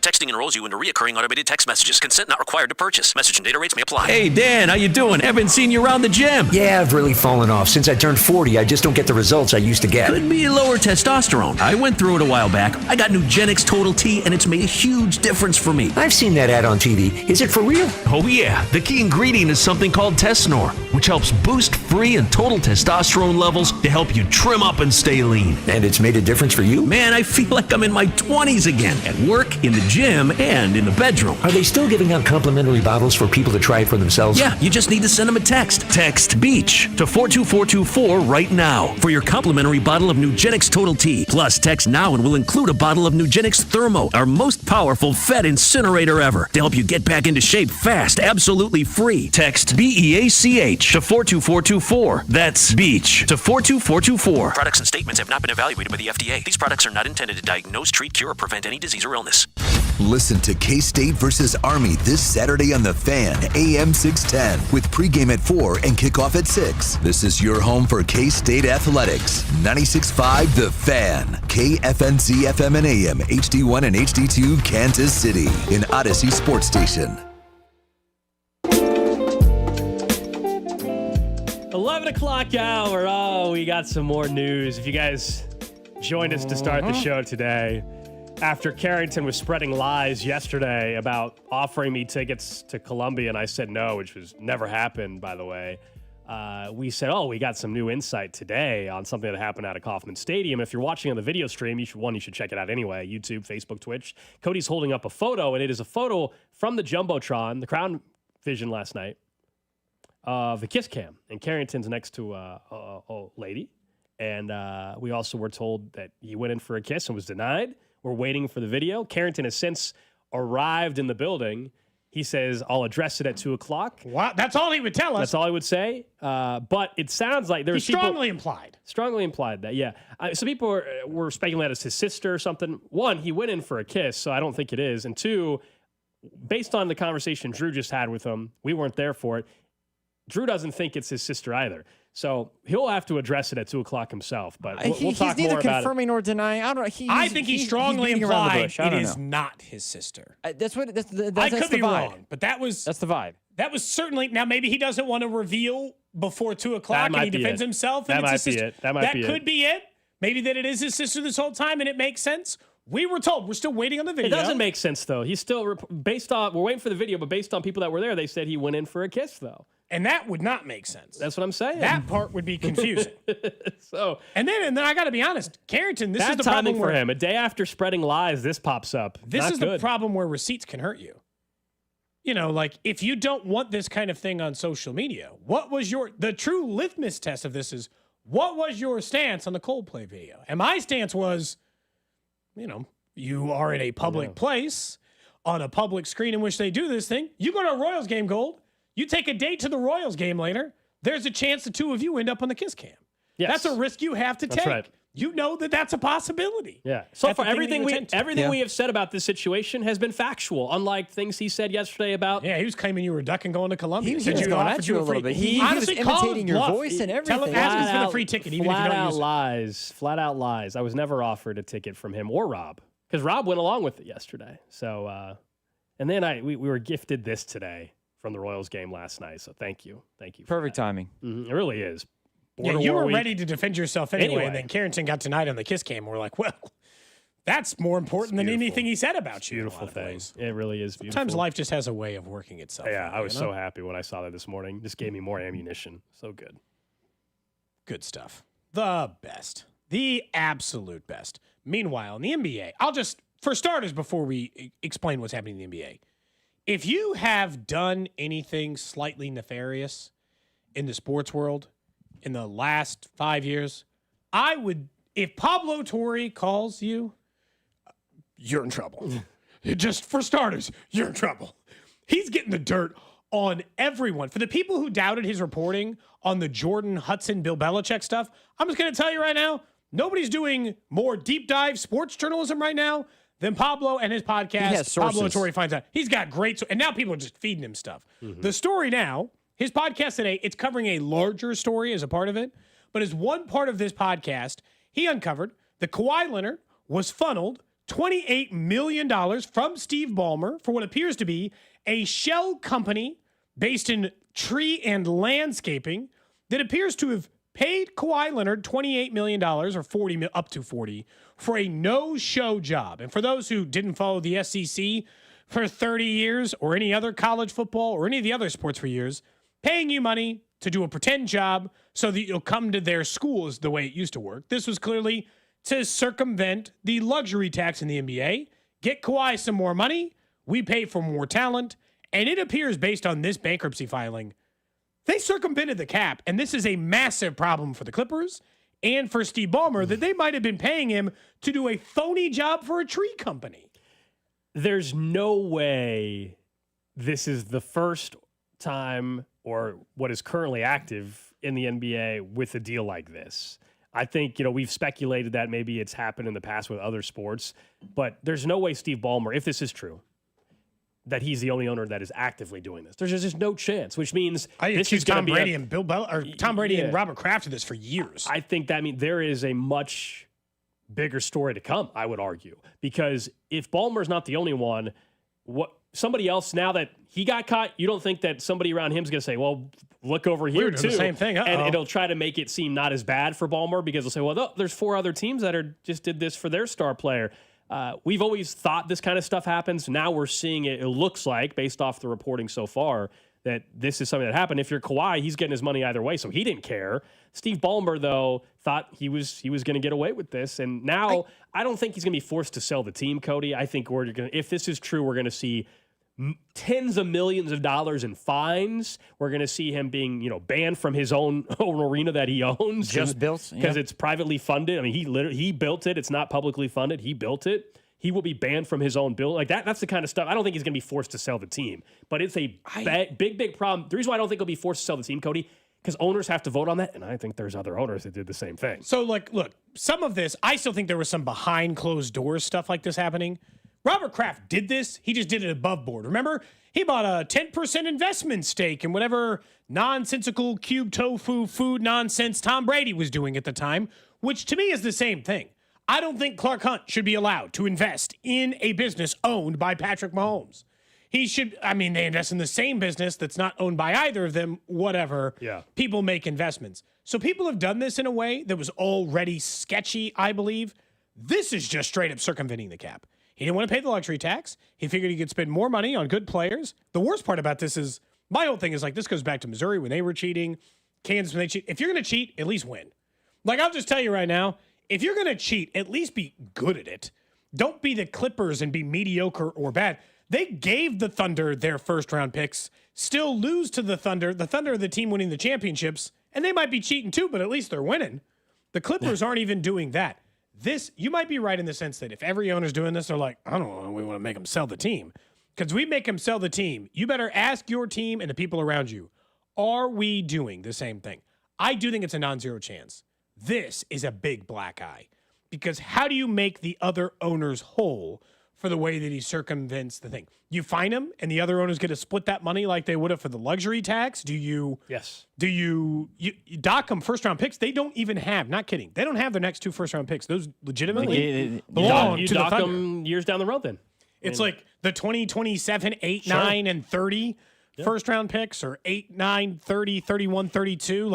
I'm not sure there's a punishment that's going to ding him enough where he still could just technically spin himself out of the problems. Also, we got to wait this luxury taxes. When does forever. the NBA announce they're investigating? Because right now this is just a reporter investigating. That's going to prompt the NBA being asked about today it. They're going to have to announce. They're going to have to announce they're investigating this. So this could be a month or a year plus from now before we find out for sure. But if you're the NBA, common practice do you think if you're the NBA and you find out other leagues, other owners are doing this, does the NBA want this whole not conspiracy, but do they want this entire scheme being public? Will the NBA ever admit that there were 5 other teams doing this? Well, and I think so. Will there be a cover up? I guess is what I'm saying. Or you just bury the one and then bury the you kill Ballmer with it and then you tell everyone else, hey, that stuff stops now. Because the only person who'd out him at this point is either Pablo Torre, who seems to out everybody in this scenario, or Steve Ballmer. Well, that's where, Cody, to your point, this all of a sudden I think is becoming a Adam Silver. It's a black eye to the league, but also it's Adam Silver's tenure, where it's this is happening under your watch. This is a big deal. Obviously, the whole thing. also with the Clippers with Donald Sterling. I think that was David Stern when he was commissioner. But as a commissioner, seeing this happen, do you bury it and Ballmer's got to... Punishment's got to be severe. But if you're Adam Silver, I'm thinking of just your reputation as a commissioner of... I think you have to figure out a way to either force him to sell the team and just be like, you know what, we're not doing... This is something that has to get figured out again going forward, because it's a really, really bad look for Adam Silver, more than just like the league itself. It's just Adam Silver and his tenure. I think that's part of this discussion also, that I don't know how much power he has compared to other commissioners in other leagues. Is Donald Sterling the only guy who's been forced to sell a team? In the NBA? Or just period? To my knowledge, I think that he is the only NBA owner. Snyder was pretty forced. Well, I mean, there was also the Panthers owner. I think Donald Sterling was the only one that was forced. But it feels like it feels like grounds to do it. But to your guys' point, I'm not saying that this is a person, but you look at other owners that have all of a sudden come in and they're spending a lot of money to get superstars and all these other things. The Phoenix Suns are a team that maybe stands out. Sarver had the racist allegation, so he wasn't forced to sell, but I think they politely asked him to get out. The old Suns. Yeah, the old Suns. I'm saying now in terms of the do other teams do what Ballmer's doing? Ishbia's got a lot of money with the Suns. I mean, we're getting, with I'm not saying every owner has done it, but there obviously are other owners that have done it. Now, maybe they're not actively doing it, but did they do it 10 years ago and they got away with it? Who knows? This is why I don't think he's going to be forced to sell the team if it gets to that point, because other owners, remember, have to be part of that process. And if they, I don't think they're going. Remember, he's part of the club. They're not. This is not. Tight-knit group. It's. There's way more. The reality is, there's way more pressure to be forced to sell a team when you have, racial remarks or you have sexual assault allegations, harassment for obvious reasons, versus cheating, which is what this is. This won't, to me, result in him being forced to sell a team. It's going to be strong financial penalties if it's confirmed that this is true. Remember, there's no reason to believe it's not, but this is still reporting. The league hasn't gone through the investigation. Someone wanted to know if this was the same tree company that cut down your tree accidentally. Not that I know. Did Kawhi Leonard randomly show up to your place without you knowing it? No, it's a no-show job. There was no activity going on. I actually had to fire off an email to them because they cut down the tree, and so we finally got an answer from them. They're like, the apartment complex. Because it's really close to the line. They're like, that's our tree, so we're fine to cut it down. I think it is an effort to stay, but their yard company doesn't trim around that tree. I do. So I'm like, well, get your boys on it. If that's your tree, start trimming the grass up to that point. And? Get me off the game. They haven't responded yet. How long ago was the email? A day. Oh, okay. I just said this is still going on. This was 3 weeks ago. Well, their lawn company just came and cut, and they didn't cut up to the tree. And I'm like, hey, if you're claiming, my thought was, if you're going to claim that this is your tree, I'd like you to do the yard work up to that point. Save me the tree. How much more time is it costing you to do that? None. Almost none. It's a principal thing. Okay. We're talking probably 5 feet of grass. I just would have emailed the lawn company and tried to negotiate, like, hey, you cut down this tree accidentally. I've got a tree that actually needs to be cut down. Why don't you go ahead and do that for free, please? Once they started claiming it was their tree, then I don't have much of the, do you But mind? Is it their tree? They did trim some other trees we asked them to in the back, though. So.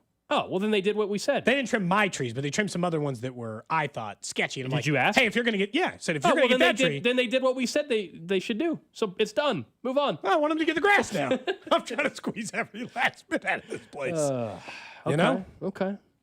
Drew, are you arguing with people in the text line about Burrow and Herbert? He is. There's text coming in. We're not even talking about Cincinnati right now, and he's going back. What's going on over there? No, I said somebody sent. This is like 15 minutes ago.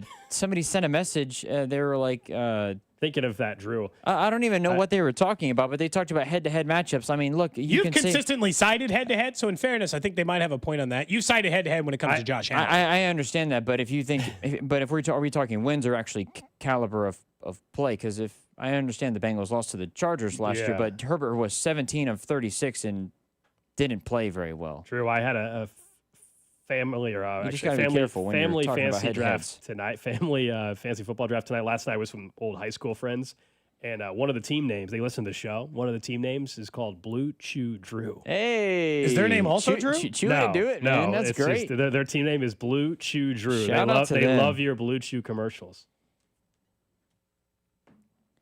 Giving your downstairs a pep talk. Chew it and do it. Yeah. So, I mean, that's a great name. That would have been a good name in our guillotine league. Yeah. Unofficial guillotine league. I already not associated with Odyssey. I saw Drew's guillotine Mine, unfortunately, league is not named Blue Chew. Did you see his team name? No. What do you think it is? Well, something about Burrow. He drafted No, it has nothing to do with the Bengals this year. That I think has aged poorly. I gave it to Spec yesterday, and just wait till you get to college football is better. Just wait till next week's slate, boys. I guess college football slate next week is better than any NFL stuff that we have next week. I'll take some suggestions for my team name on the Guillotine League. Normally, I just put my name on there because I feel like people are there as part of wanting to be listeners. So I just put my name so they know my team. Yeah, what happens every year, Drew, with this college football NFL debate is there's 80 college football games that are blowouts, and then there's one on Saturday night that's competitive, and we act like that's how the entire sport is. And then the NFL will have one bad Sunday night game, and we act like that's how that entire sport is. When the Cardinals, when they get like 3 good games out of 130. Hey, when the Cardinals win 13-10 over the Saints, you can't tell me it's better than anything else that we see on Saturday. But we know those are two of the bad teams in the league. Nobody's saying that's the best view of the product. But you'll try to act like LSU Clemson is what every game is. That's like me saying the Chiefs-Bills 13-second game is how every NFL game was. That was even the best one this past weekend. It was one of the best. Miami game was a great catch, obviously. That was the best one, for sure. Anyway, all right, let's get to the trash of the day. Trash of the day. So this is a story about a 19-year-old that now has paralysis briefly because he was on his phone too much. So basically, 19-year-old student spent a lot of time looking down at his phone. So he would have his phone. Most 19-year-olds, sure. You're looking down in your neck, obviously. It became life-threatening, though, after getting a summer job washing dishes and wiping tables with his head bent forward for hours on end. The pressure on the blood vessels near his spine became too much as he also spent most of his free time looking down at his phone, playing video games, browsing social media. He started experiencing numbness in his neck, arms, and legs.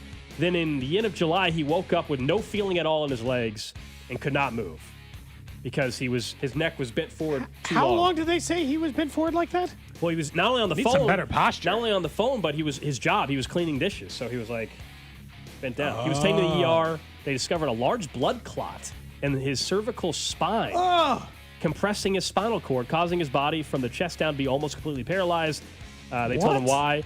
Yeah, medical experts warned that bowing your head for a long time will cause blood circulation to stagnate, which in turn causes veins to swell and dilate abnormally. When blood is not drained effectively, it leads to those symptoms, such as headaches, prolonged fatigue, numbness in the shoulders. That means the person's posture has just got to be terrible. When you guys get, I'm assuming you do too, what's the time spent on phone update you get at the end of the week?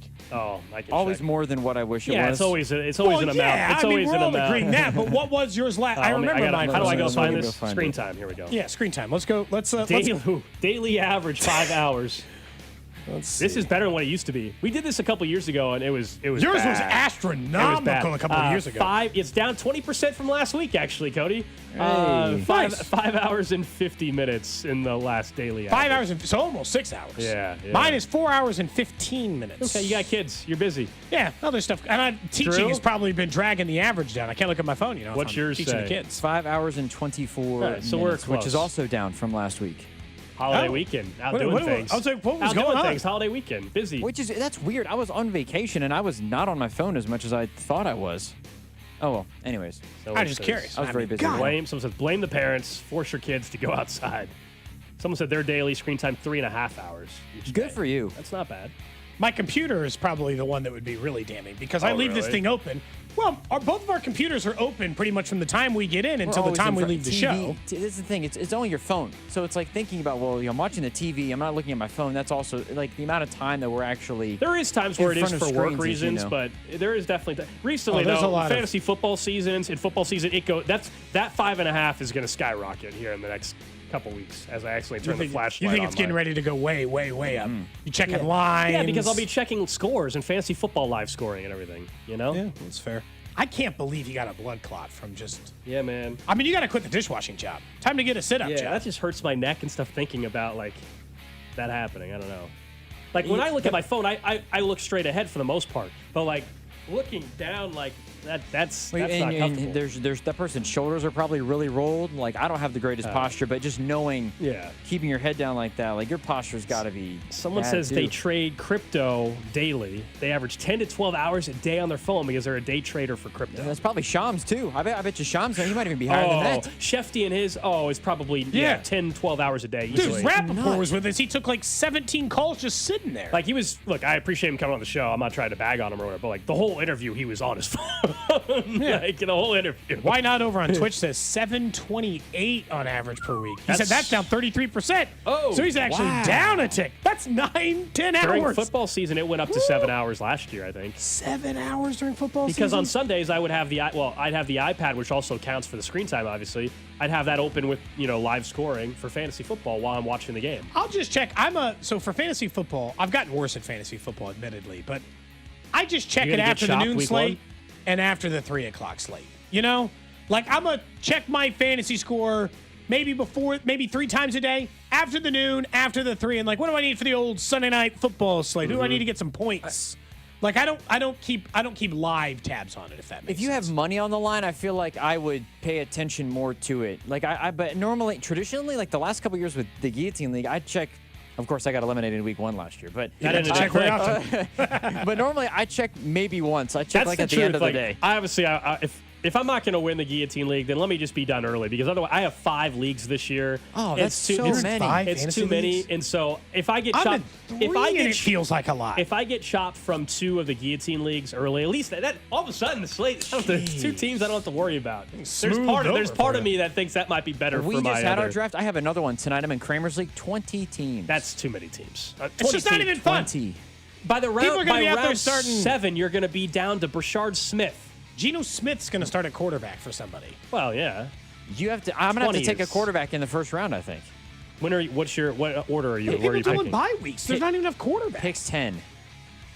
Some teams will just have to not start a quarterback in a bye. You should draft 2 quarterbacks, Drew. Not your first 2 picks, but you should take 2. Oh, yeah. I will. That is the trash of the day. I'll take whatever Colts quarterback is left, Yeah. Daniel Jones, Anthony Richardson, I guess. Up next, wait to the Chiefs Red Half Hour. Josh Klingler, he's in Brazil. He'll be on the sidelines there Friday night right here on 96.5 The Fan for Chiefs Chargers. We're going to talk to him about Brazil. We'll talk to him about the Chiefs heading into 2025 next. This is Cody and Gold. Tune in for Nate Taylor every Tuesday at 1 o'clock, right here on your home for Chiefs football. 96.5 The Fan. Cody and Gold are brought to you by Heartland Men's Health, the leader in men's sexual health. Thousands of men have been successfully treated for low T, ED, and more, all with discretion and compassion. Make your appointment at heartlandmenshealth.com. Just talking about, make your kids go outside. I'll be sitting outside later today on my dream deck. I've got the screened-in patio porch, TV out there. Your dream outside project, it can be yours, thanks to All Weather Decks. Schedule a free estimate today with a locally owned and operated company who's been doing work all over the city. Over 2,000 project photos you can see on their website right now, Kansas and Missouri side, and all kinds of different. You want that big screened-in porch? They can do that. Wood deck, composite deck, outdoor kitchen, and fire pits, as that season's around the corner as well. All of those available at All Weather Decks. They're a 24-time winner of Angie's List Super Service Award, and they want to build that dream project for you. That's why they've got their showroom. That's why they give you the reviews, the awards they've won, and pictures of their work they want you to see, imagining your new backyard retreat. It's Kansas City's top deck builder. They love doing work inside there, and over the 14 years they've been doing it, you can see the quality of the work and the quality of the work they love to do just for you. So check them out at allweatherdecks.net or online at 913-206-1974. I'm Mitch Holtis, voice of the Chiefs. Everyone develops cataracts naturally as they get older. When your vision is affected by cataracts, you should see my doctor, Dr. Steven Silverstein at Silverstein Eye Centers. Dr. Silverstein is a world-renowned cataract surgeon who performs life-changing laser-assisted cataract surgery with premium lens implants to correct your vision up close and far away. Trust my eye doctor, Dr. Steven Silverstein, Silverstein Eye Centers, 816-358-3600 to schedule an appointment. $5,000. That's the average amount of money people in the U.S. are now spending on gas in a year. $5,000. That's crazy. If you drive, you have to download Upside, the free app that gives you cash back every time you get gas. That's right. You can earn real cash back with Upside just by buying the gas you're already buying. You can literally start earning cash back today. I use Upside every time I fill up, and I've already made around $200-300. You're putting gas in your car anyway. Why not get real cash back? If you you like free money? Download Upside. I'm saving the cash I earn from using Upside to help pay for a vacation later this year. Download the free Upside app now to earn cash back every time you buy gas. Use promo code CODE to get an extra 35 cents per gallon on your first tank. You can cash out anytime right to your bank, PayPal, or a gift card for Amazon and other brands. Just download the free Upside app and use promo code CODE for a 35 cents per gallon bonus on your first tank. That's code CODE for a 35 cents per gallon bonus. FanDuel is getting you ready for kickoff with an offer you won't want to miss. New customers can bet just $5 and you'll get $300 in bonus bets if you win. That's right. Pick a bet, then bet $5. And if it wins, you'll unlock $300 in bonus bets to use all across the app. You can build those parlays, bet player props, ride the live lines, whatever your style, FanDuel has you covered. The NFL season is finally here. The only question is, are you ready to play? Visit FanDuel.com/Alex to download the FanDuel app today and get started. 21 and present in Kansas. First online real money wager only. $5 first deposit required. Bonus issued as non-withdrawable bonus bets, which expire 7 days after receipt. Restrictions apply. See terms at sportsbook.fanduel.com. FanDuel is offering online sports wagering in Kansas under agreement with Kansas Star Casino, LLC. Gambling problem? Getting up is your best bet. Call 1-800-522-4700 or visit kansgamblinghelp.com. We all hear the radio ads about the IRS. They tell you to be afraid, to be scared, and they try to frighten you into calling. I'm not here to do that. Tax Relief Advocates is different. TRA is here to tell you that if you owe money to the IRS, whether it's $5,000, $50,000, or $500,000, we have a solution. It doesn't matter if you're sitting in your car, at work, or with your kids. No matter where you are, call now. 800-518-3899. Don't lose hope. TRA can eliminate or reduce what you owe to the IRS. Generous programs are now available that can give you a fresh start. Our passion is taxes and helping individuals fix their IRS problems. We have over 1,000 5-star reviews on Google and an A+ with the Better Business Bureau. You don't need to be afraid of the IRS any longer. End your tax nightmare today by visiting us online at TRA.com or call 800-518-3899. That's 800-518-3899. Tax Relief Advocates. Real solutions for real people.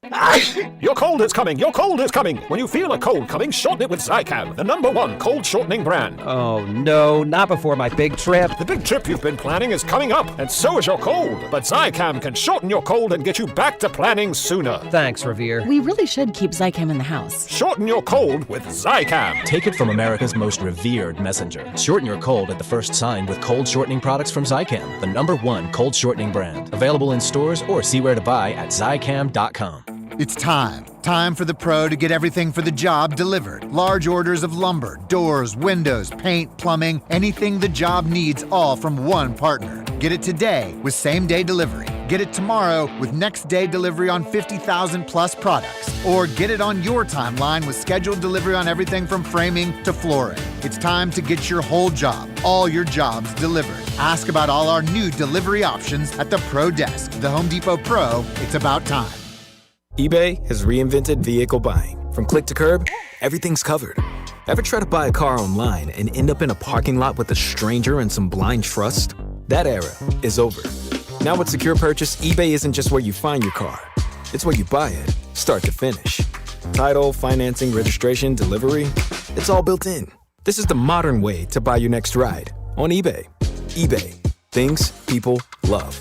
Secure Purchase is powered by Caramel Dealer Services, LLC, an eBay subsidiary. Texting enrolls you into recurring automated text messages. Consent not required to purchase. Message and data rates may apply. Hey, Dan, how you doing? Haven't seen you around the gym. Yeah, I've really fallen off. Since I turned 40, I just don't get the results I used to get. Could be lower testosterone. I went through it a while back. I got Nugenix Total T, and it's made a huge difference for me. I've seen that ad on TV. Is it for real? Oh, yeah. The key ingredient is something called Tesnor, which helps boost free and total testosterone levels to help you trim up and stay lean. And it's made a difference for you? Man, I feel like I'm in my 20s again. At work, in the gym, and in the bedroom. Are they still giving out complimentary bottles for people to try it for themselves? Yeah, you just need to send them a text. Text BEACH to 42424 right now for your complimentary bottle of Nugenix Total T. Plus, text now and we'll include a bottle of Nugenix Thermo, our most powerful fat incinerator ever, to help you get back into shape fast, absolutely free. Text BEACH to 42424. That's BEACH to 42424. Products and statements have not been evaluated by the FDA. These products are not intended to diagnose, treat, cure, or prevent any disease or illness.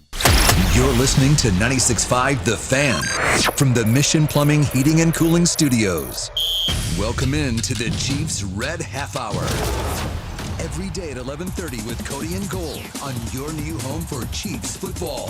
96.5, The Fan.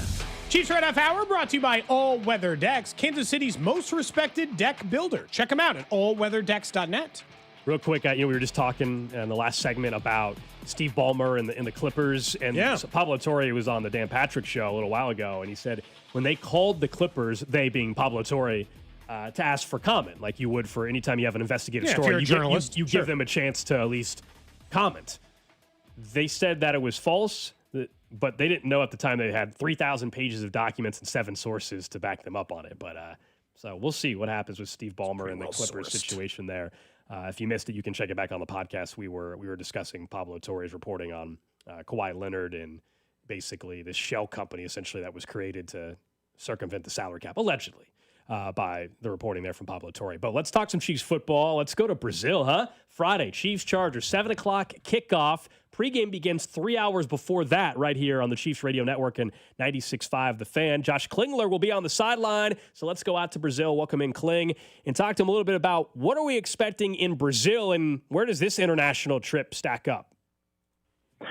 Well, I think the security aspect has been a little more maybe on guard than certainly Germany was.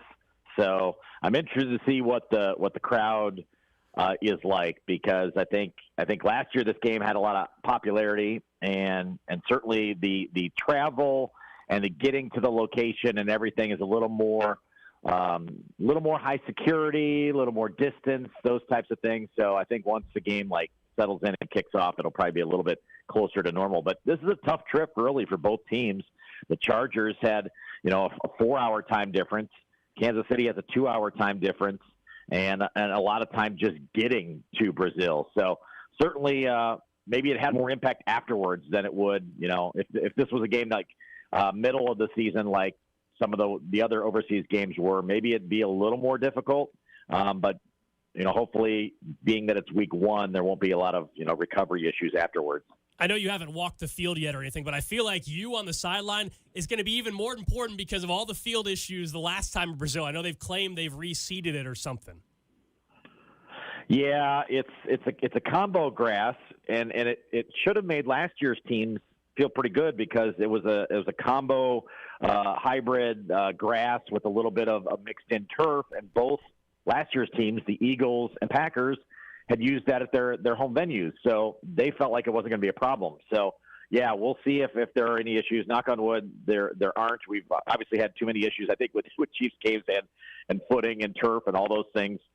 You hate to have that, jump up at this point. But, yeah, still experimenting, I think, a little bit, even in these soccer stadiums. And maybe Arrowhead will experience this on the reverse, come World Cup time. Just the differences that you have to have between – football and soccer. It's just two different playing surfaces. And so, higher level grassologists, if I can use that as a sports word, sure.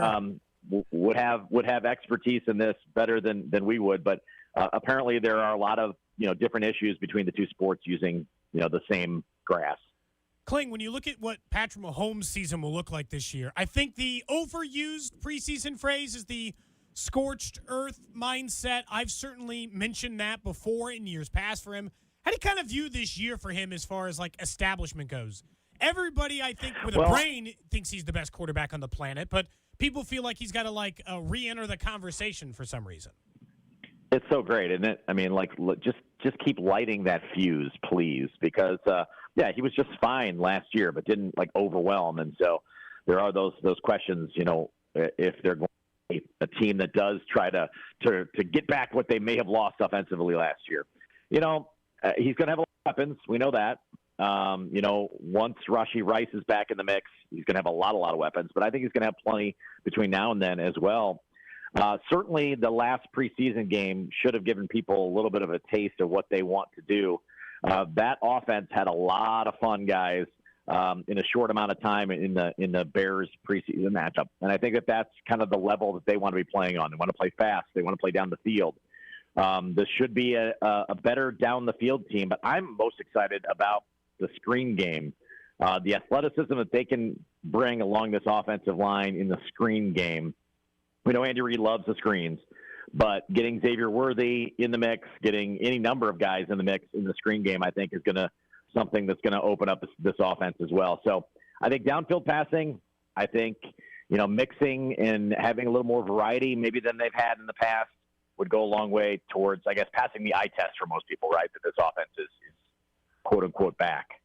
Josh Klingler joining us here on Cody and Gold. Of course, he is in Brazil, be on the call beginning Friday night here on 96.5 The Fan. The number one storyline all offseason and after the draft was all about Josh Simmons. We all have seen him now, at least in preseason and camp. And he gets a pretty good test, though, Kling, against that Chargers front right away. Well, and good, because I think, I don't know about you guys. I'm kind of tired of, the hype of it all in a certain extent. I just want to see him play. I want to see him play in a real game. It's his job to lose.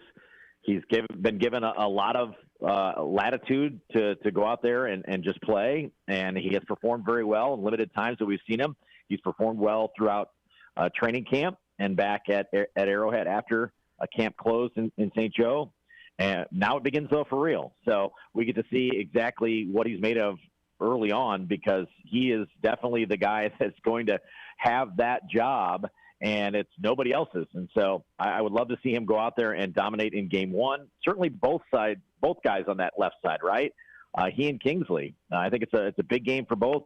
If they can get out quickly and show everybody outside of the Chiefs facility as they can play, put the fans' mind at ease. It'll allow us to kind of focus on everything else going on. If those two things look shored up, then what questions would you have about this offense? Well, I guess one of the guys I would ask about, and you wouldn't, if offensive line comes into play, I feel like at that point then we're all going to feel really confident. What's your ceiling opinion of Xavier Worthy? I was trying to decide, is it just Devonta Smith and it's nice to be the number 2 and you get your 925 yards and big play, or the way they used him at the end of last season where he was the de facto one because Rice and everyone else was down, that they did make him kind of a target monster. 6, 7, 8, 9 targets per game, those last 5 or 6, including the playoffs. Is there a higher ceiling than like a Devonta Smith, I guess is what I'm asking? I mean, I think how they use him towards the tail end of the season would make the most sense with Rachi Rice out. I think with Rice in, it maybe makes that a little bit different. We don't exactly know, because I still think Rice will be the number 1 guy. But the way they used Xavier Worthy at the tail end of last year, threw more and more on his plate, made him targeted player, as you mentioned. His ability to get down the field, but also be used closer to the line of scrimmage. I think they're just going to keep adding more and more things to his plate. He proved he could handle it at the tail end of last year, and so I think it's probably something where they build on that. Hollywood Brown, as much as he's kind of gently. He didn't do much in the preseason, right? Kind of gently using him. I don't think you're going to overburden him early on in the season by any means. Jalen Royals, the rookie, had a little bit of an injury setback. Juju Smith-Schuster has fit very, very well in this offense, but he's a guy I think that has a specific role. So at least early on, it's going to be a lot of Xavier Worthy. Why not? He's proven in a short sample size, certainly at the tail end of last season, that you could give him more and more and he can handle it. Kling, on the other side of the ball, defensively, we know the sack numbers weren't there for Chris Jones, but anybody that watched this football team last year still knows the impact that he had. There was some even metrics out there that showed his win rate and pressure rate and things like that. Is the expectation, people you've talked to, that this is a kind of at least sack-wise, a bounce-back year? Should we expect Chris Jones to have another double-digit sack type of season in him? Well, I think, you've obviously committed resources to Karlaftis and getting him shored up. Omenahu is probably as healthy as he's been since he's been here. And Chris Jones, you have those 3 that should be able to get after the quarterback. And the other name you keep hearing is Leo Chanel, a guy that they really like coming off the edge. And he may be one of their better edge rushers when he's in the game. So I think that there is definitely a focus on getting after the quarterback, but also getting the quarterback down. I think they were very pleased with their ability to pressure a season ago. But how do you finish those plays, turn them into sacks, turn them into big plays, remains to be kind of that elusive goal. It was kind of a surprise, though, to me, guys, at the end of camp, not saying, well, they brought back Derek Nottie. Wow, what a surprise. But it was the fact that they felt like they had to go and make a move for Derek Nottie up front, which was kind of surprising. Look, they play 10, 11 guys along the front, right? And they've always had a rotation of basically 2.5 deep along the defensive line. So I was kind of surprised that they went and got an extra number at the end of camp to kind of shore things up. But certainly from a Jones and Karlaftis perspective, they're expecting a lot, and I'll throw a Menahu in that picture as well. They expect those three guys to really get after the quarterback.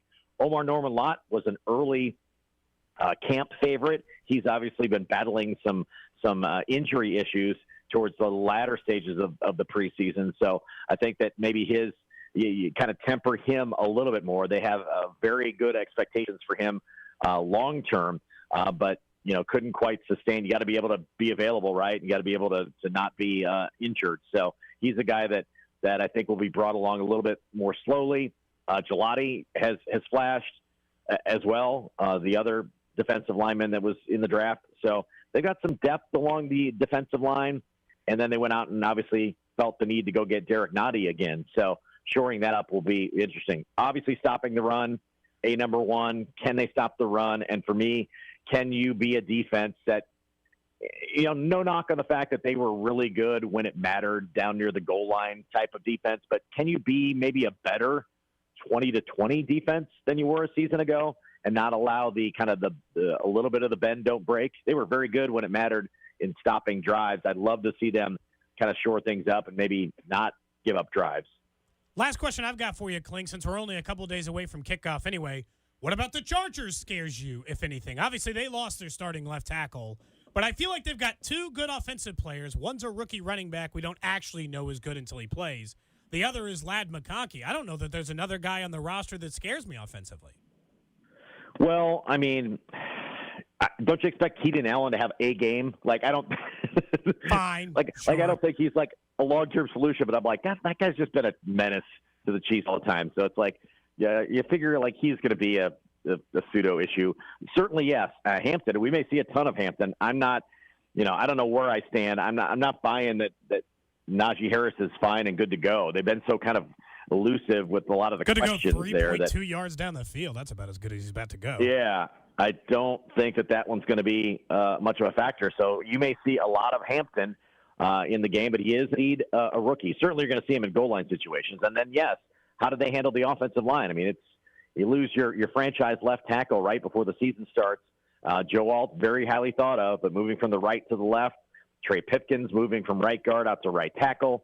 That's a lot to move, essentially right before the season starts or through the preseason. So can that offensive line hold up? And then, I mean, what is the quarterback like? I mean, does a 4-interception playoff game resonate with a hangover? I would think it would.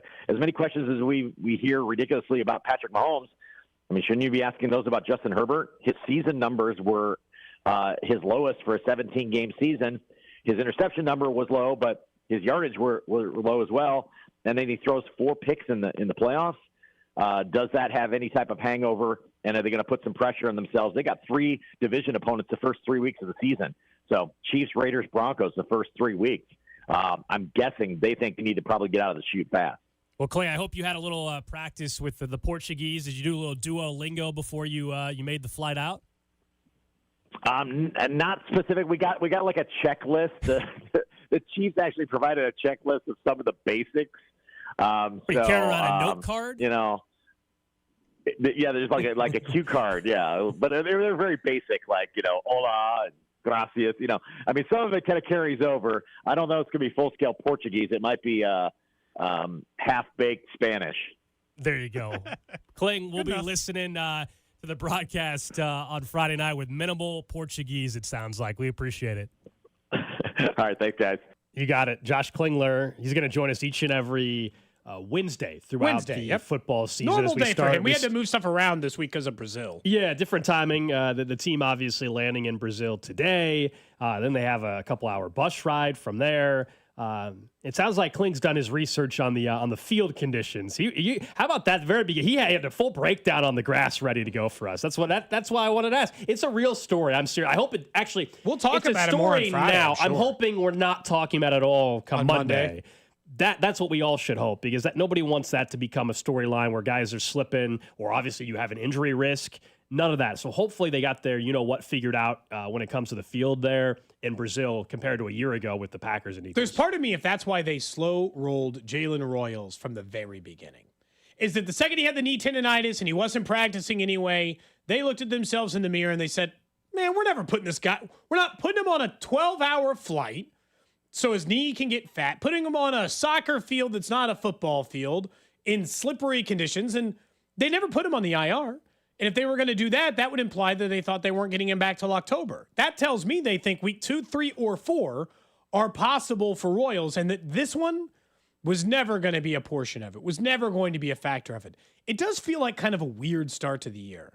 I'm used to, over the last couple of years, first off, we kind of got spoiled, and I got used to the Chiefs being the first game of the year. They were 2 years in a row. And this time, they're not the first game of the year, but they are standalone by themselves, weirdo window, Friday night. Like, it doesn't feel like a natural... Feels like a preseason slot again, Friday at 7 o'clock. Yeah, a little bit. It's got, like... It doesn't have the same energy to me as it did in the previous ones. And I don't know, maybe that's just because they're coming off the loss and the Friday night part of it. And then you got, like, McDermott talking about the 4 Super Bowls. No one will ever do that again. Does he realize that they could go to 4 Super Bowls in a row if they just went to this one this year?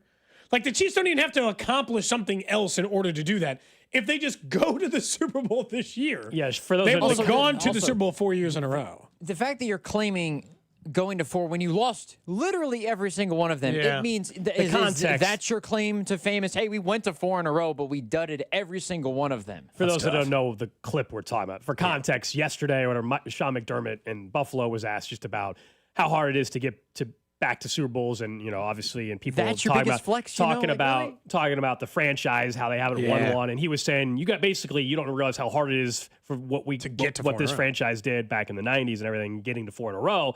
But yes, when he made the comment in that same press conference, and he said, nobody's ever going to get to 4 in a row again.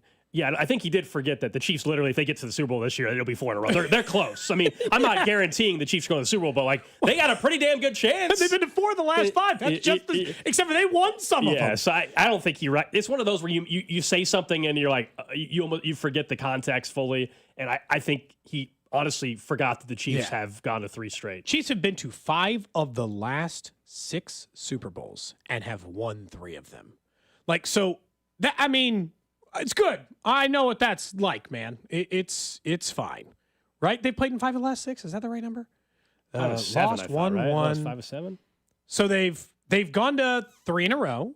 They went to 3 of 4. Then the year before that, they lost the Super Bowl to the Bucks, and then they won the one before that. So they've gone to 1, 2, 3, 4, 5. They've gone to 5 of the last 6 Super Bowls. And nobody's arguing. And won 3 of them. God, that is so insane. Like, when you say it out loud sometimes as the Chiefs season approaches, it's just good to reflect a little bit and be like, just real quick as a reminder for where your franchise currently is.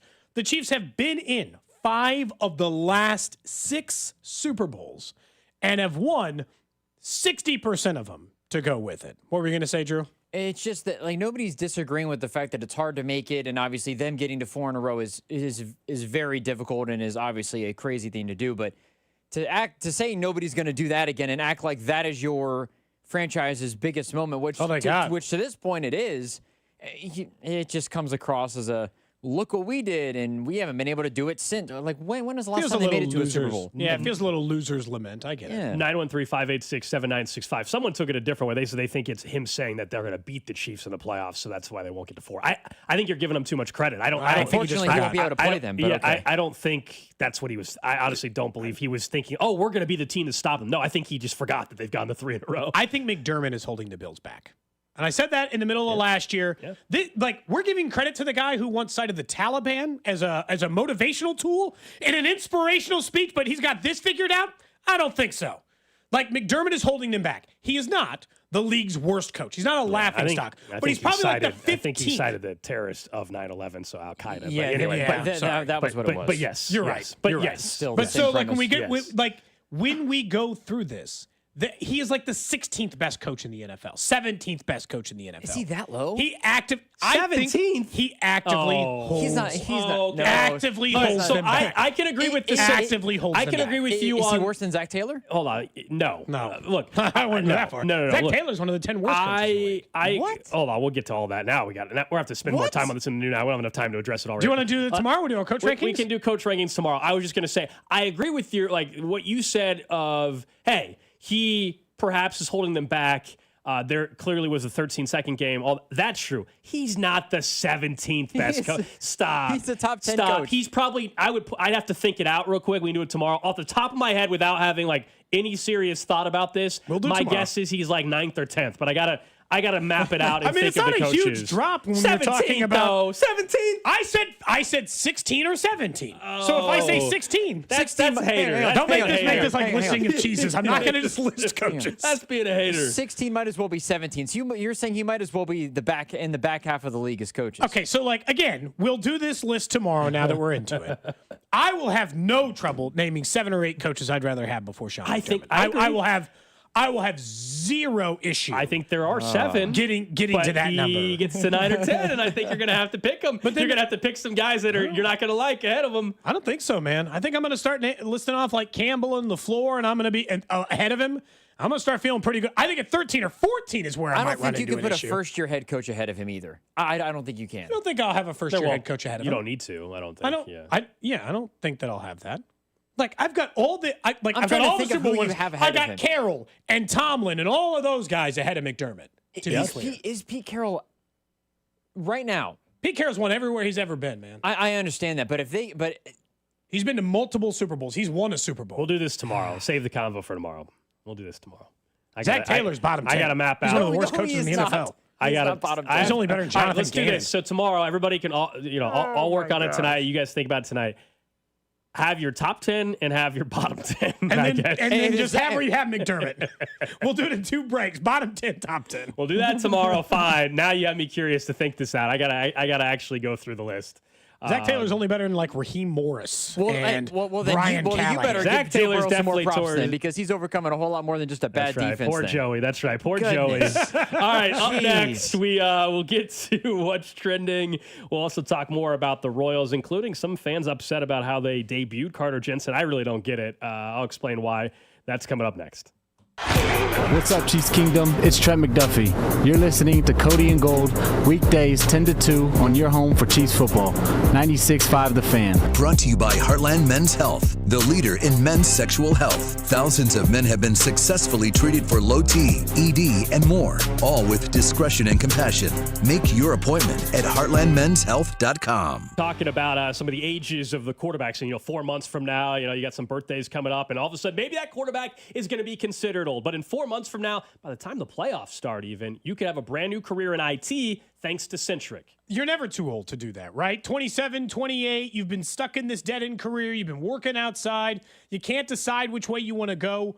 IT is the future. Why not make it your future? Look, my nephew went to Centric. We know lots of success stories out of there. Russ has told us about all these people. They love helping people find jobs. What's important is AI has continued to grow. Cybersecurity has continued to grow. And in every single field, we have people who work in IT in sports. We have people who work in IT in every industry in the city, every industry in the country. Centric can make you in that new career. And in as little as 4 months, that sounds appealing. By the time the playoffs are in, new career, that sounds perfect. Yeah, just talk to our friend Russ and go to Centric.com. GimmeTheVin.com's big cash giveaway. I hate games and scams. So when we had the idea to give away $25,000, I was very careful about the way it was orchestrated. Get the top of the market money and enter to be the lucky person to get $25,000. This is no joke. This is no game. This is very real. Just like GimmeTheVin.com. No purchase necessary. For official rules, go to GimmeTheVin.com. Sell us your car. GimmeTheVin.com. So easy you can do it in your underwear. The wait is finally over. Football season is here, and FanDuel is getting you ready for kickoff with an offer that you don't want to miss. New customers, you can bet just $5 and get $300 in bonus bets if you win. That's right. Pick a bet, any bet. Bet $5, and if it wins, you'll unlock $300 in bonus bets to use all across the app. Use it how you want. Build your favorite parlays, bet player props, ride the live lines, whatever your style is. Remember, FanDuel has you covered. Be sure to check out FanDuel.com/KFNZ. Use that promo code to download the FanDuel app today and get started.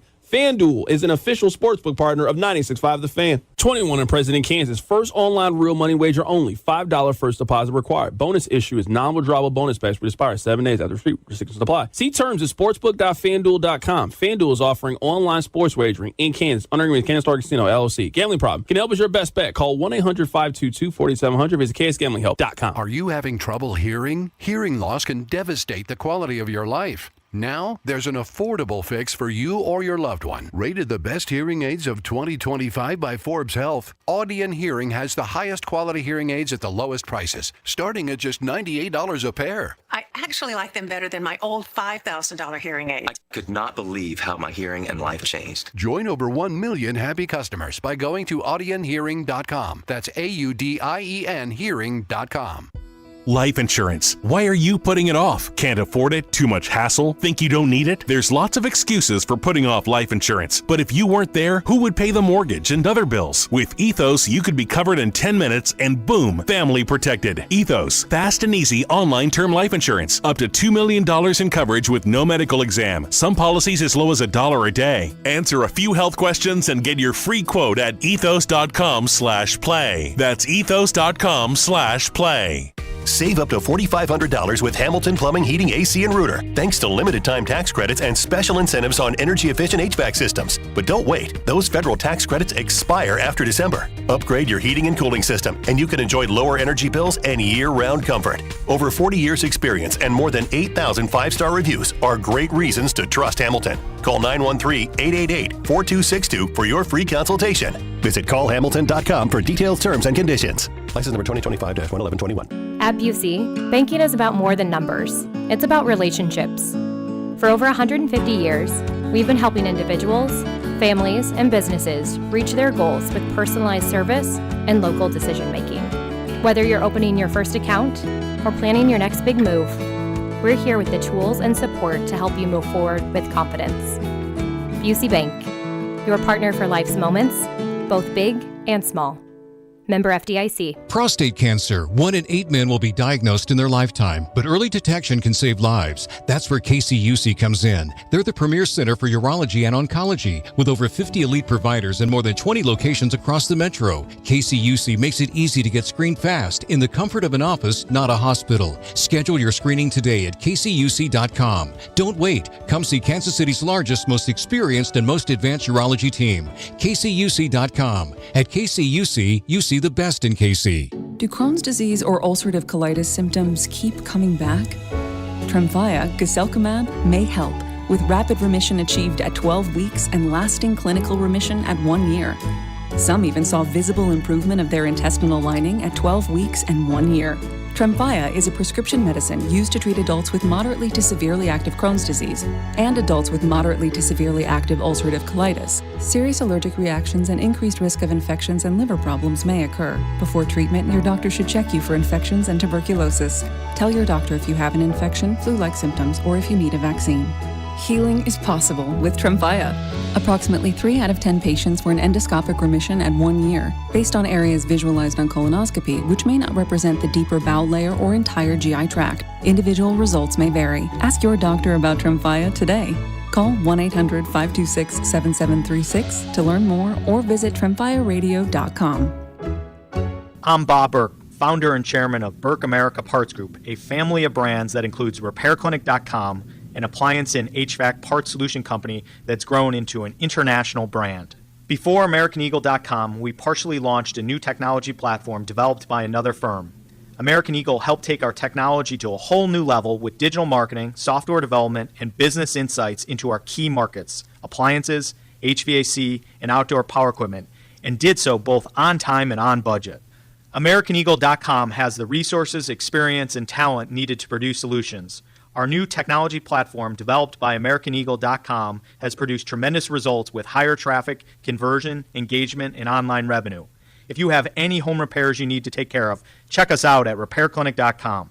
If you need a world-class website or technology project, then I would highly recommend AmericanEagle.com. Call AmericanEagle.com at 773-NETWORK. That's AmericanEagle.com, 773-NETWORK. Texting enrolls you into recurring automated text messages. Consent not required to purchase. Message and data rates may apply. Hey, Dan, how you doing? Haven't seen you around the gym. Yeah, I've really fallen off. Since I turned 40, I just don't get the results I used to get. Could be lower testosterone. I went through it a while back. I got Nugenix Total T, and it's made a huge difference for me. I've seen that ad on TV. Is it for real? Oh, yeah. The key ingredient is something called Tesnor, which helps boost free and total testosterone levels to help you trim up and stay lean. And it's made a difference for you? Man, I feel like I'm in my 20s again, at work, in the gym, and in the bedroom. Are they still giving out complimentary bottles for people to try it for themselves? Yeah, you just need to send them a text. Text BEACH to 42424 right now for your complimentary bottle of Nugenix Total T. Plus, text now and we'll include a bottle of Nugenix Thermo, our most powerful fat incinerator ever, to help you get back into shape fast, absolutely free. Text BEACH to 42424. That's BEACH to 42424. Products and statements have not been evaluated by the FDA. These products are not intended to diagnose, treat, cure, or prevent any disease or illness. Listen to the Chiefs and Chargers on Friday night with pregame starting at 4. Kickoff at 7 with Mitch, Danon, and Kling. Right here on your home for Chiefs football. 96.5 The Fan. KFNC FM and AM. HD1 and HD2 Kansas City. An Odyssey Sports Station. What's trending? Number one on What's Trending, the Royals in action again tonight at the K. Angels continuing their series in Kansas City. 6:40 first pitch. Vern's on deck show at 5:30. It'll be Burgert versus Dana. Burgert, obviously, since being traded over to Kansas City, has been very, very good. He's 2-1 with a 2.67 ERA. The Royals really need this one again. They're now only 2 games above 500. They, of course, lost last night. It's similar to the White Sox series a week ago where it's like, all right, you lost the first one. Can you win the next 2? You kind of have to, and that's the feeling heading into tonight's game. Absolutely it is. Now, no difference in the change, like you said, 2.5 game back of the, who jumped them in the standings? Oh, the Rangers, who also lost late last night to the Rays. Next up on What's Trending, the Chiefs have officially ruled out Jalen Royals, who will not travel with the team today as they head to Brazil. Patrick Mahomes and Andy Reid will address the media tomorrow as they head out to Sao Paulo. But Jalen Royals, the only player out, they didn't actually practice. They sent out what would have been practice had they practiced. The only limited participant from an injury perspective was Omar Norman Lott.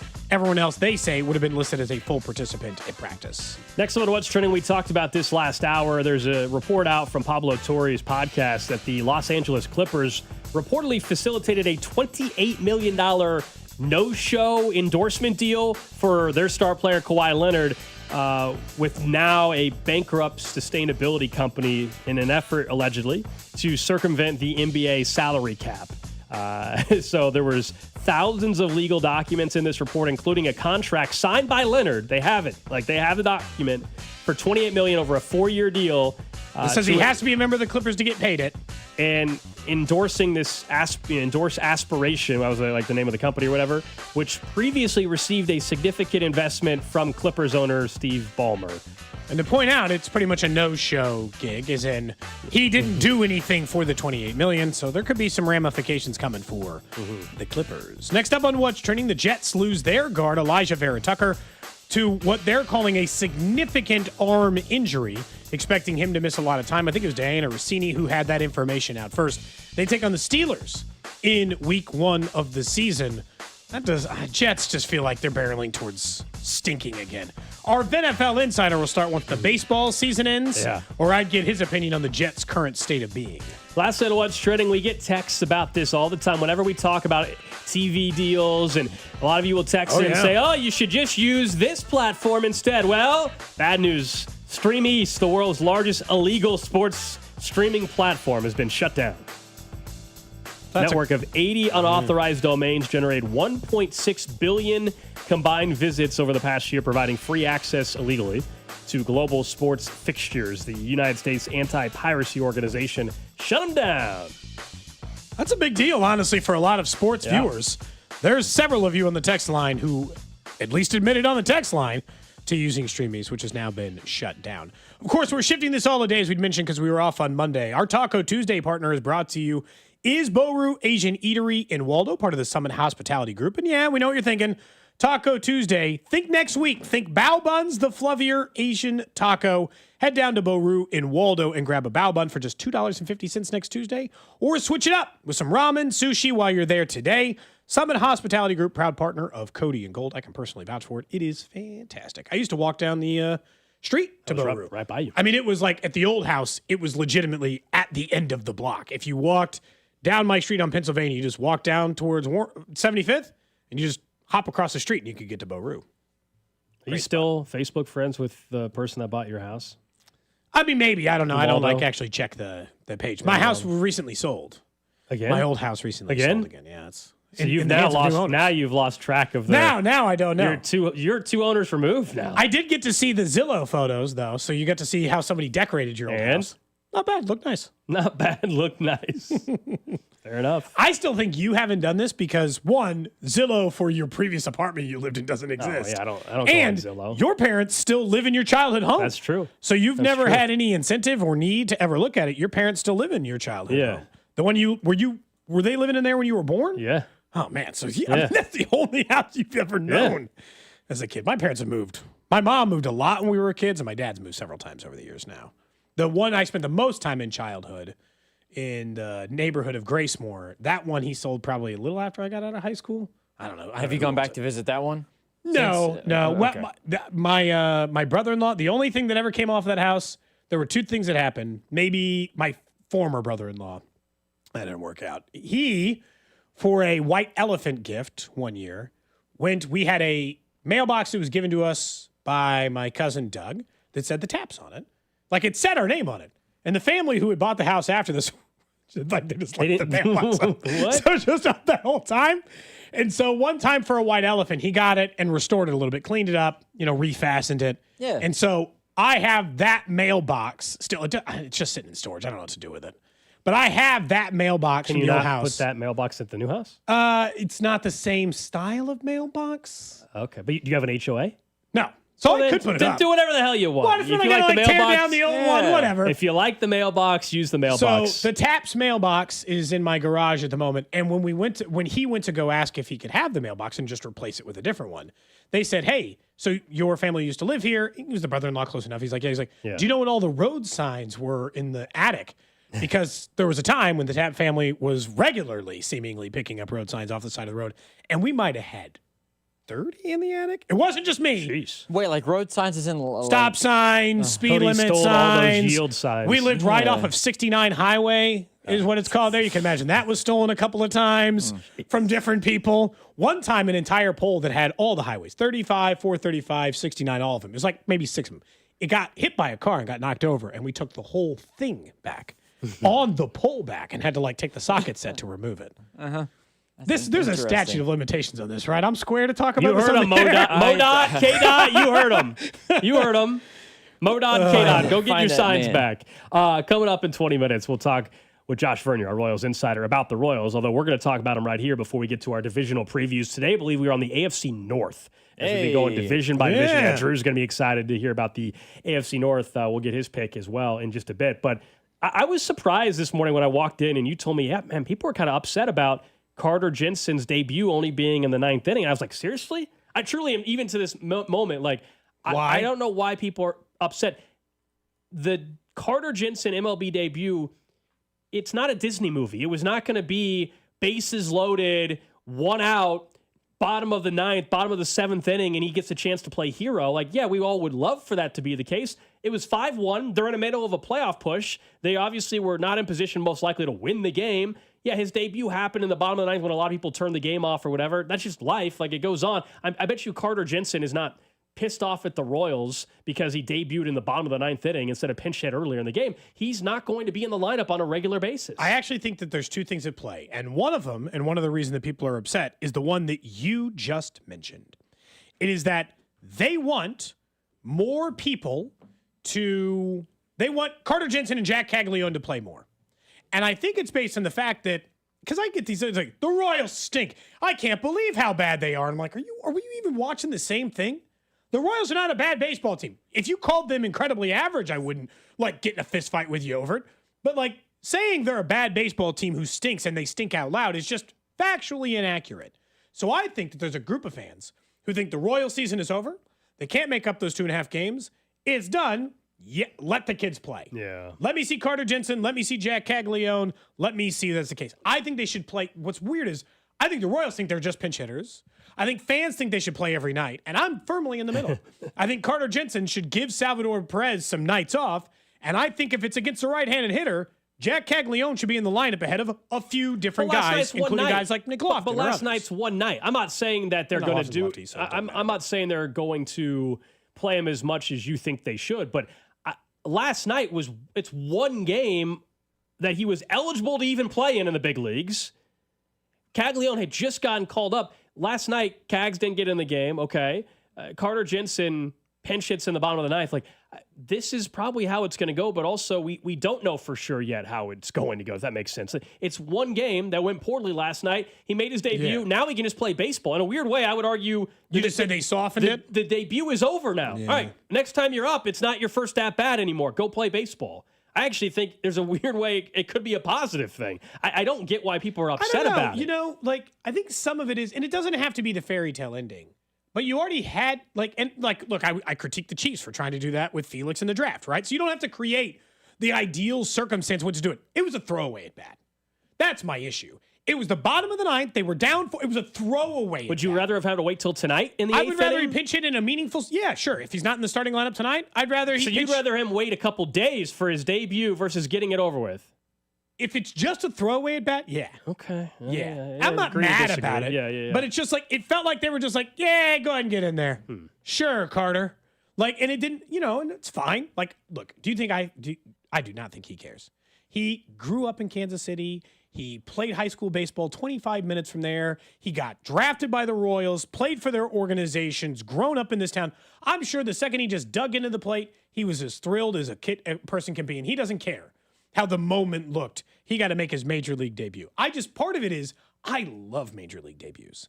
And so it feels like it's an opportunity for, like, it's a once-in-a-lifetime opportunity. They're like, down 4, come pinch it in the ninth. They're like, oh, kind of a letdown.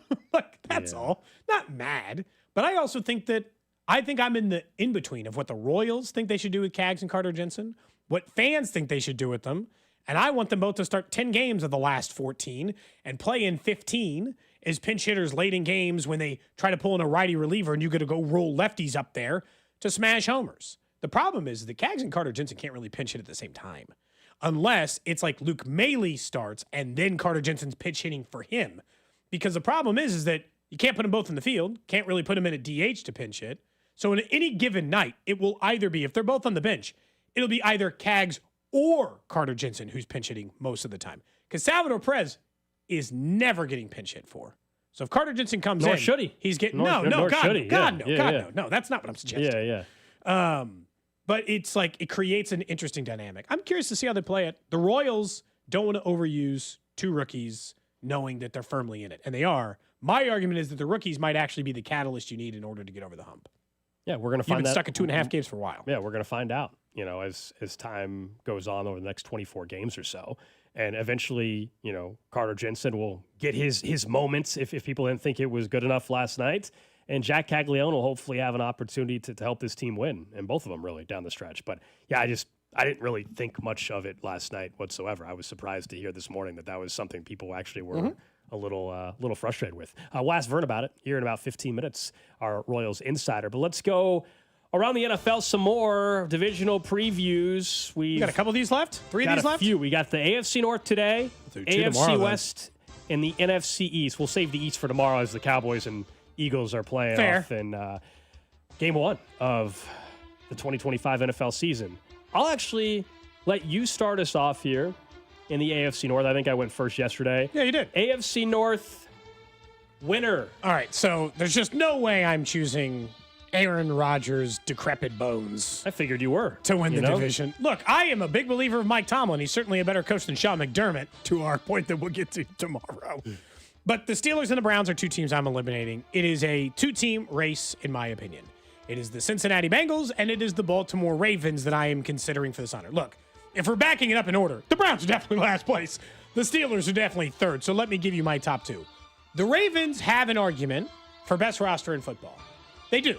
I don't think they're quite, but the Eagles lost some players. Unless their draft bounces back, the Ravens legitimately have an argument for best roster. They have competent tight end play, although Isaiah Likely is not likely to play, according to, that wasn't on purpose, but it just happened likely that way. to continue? On Sunday, according to reports, they have good tight end play, good wide receiver play. I think Zay Flowers is kind of an underrated good wide receiver in the NFL. They've got one of the better defenses. My whole thing for Cincinnati is, do I have any belief that their defense is any better? And the truth is, I don't. So I have the Ravens winning the division. Ravens, Bengals, Steelers, then Browns. I also do not have Cincinnati making the playoffs. I have one playoff team out of the AFC North. That is the Baltimore Ravens. I think Cincinnati's a 9-win team again. So everything you said about the Ravens, I don't need to repeat myself. I mean, I agree. I think the Ravens are one of the better teams and rosters in the National Football League. I still think they have one of the best coaches in the league as well. And obviously their quarterback is as good as anybody. Yeah, Lamar had an incredible season. So the Ravens is my pick to win the AFC North. I can't go Cincinnati because I think their defense is going to be trash again. Also, we have an outstanding bet with Drew that they're not making the playoffs, so I'm not going to make that bet and then pick them to win the division. That makes no sense. I don't believe they're going to win the division. Part of me honestly thinks that it could be so bad again in Burrow, even though I think he's going to have a great year, but even if he's like 10% worse, they're like a 7-win team. Well, they're an 8 or 9-win team, and that's what the Steelers, I think, can be. So I'm not even sure that the Bengals are actually going to finish second in this division. But I'll go Ravens 1, Bengals 2 if I had to. Baltimore's winning the division. You and I are on the same page there. Yes, the Browns are the worst team. Drew, we'll see what direction he's going to go. Steelers' weapons are what I can't figure out about them. It's even less about Aaron DK Rodgers. Metcalf's going to be as Devontae Adams. Is it? Yeah, like I just can't figure out. Roman Wilson is the guy to watch. And do I like their running game better? Like Najee Harris was a paperweight. Caleb Johnson, yeah. I think the Steelers are going to be better than people think. I'm not saying they're winning 11 games, but it would not stun me if they find a way to finish second in the division. I think there's a lot of unknown in their weapons as part of my hesitation. Drew B. Knicks. Drew B. Knicks, you're up. All right, fourth place would be the Browns. Third place would be the Steelers. Second place would be the Bengals. First will be the Baltimore Ravens. We have it all the same? Oh, no. You've got the Steelers. You got the Steelers second or the Bengals second? And for the sake of the bet, maybe the Steelers, you know? Let's get the Bengals out of there. Steelers, Bengals finishing third. A little bit of variance. So why? Why not your Cincinnati Bengals instead of the Ravens? You agree with us. The Ravens have a great roster. The Ravens have a great coach, great quarterback. Yeah. The Ravens have a great roster. It feels like they're... I don't know. It feels like they're a lot like Buffalo, where they're just on the cusp of finally doing it. I don't know, and that's every year it seems like. But I feel like this year would just be.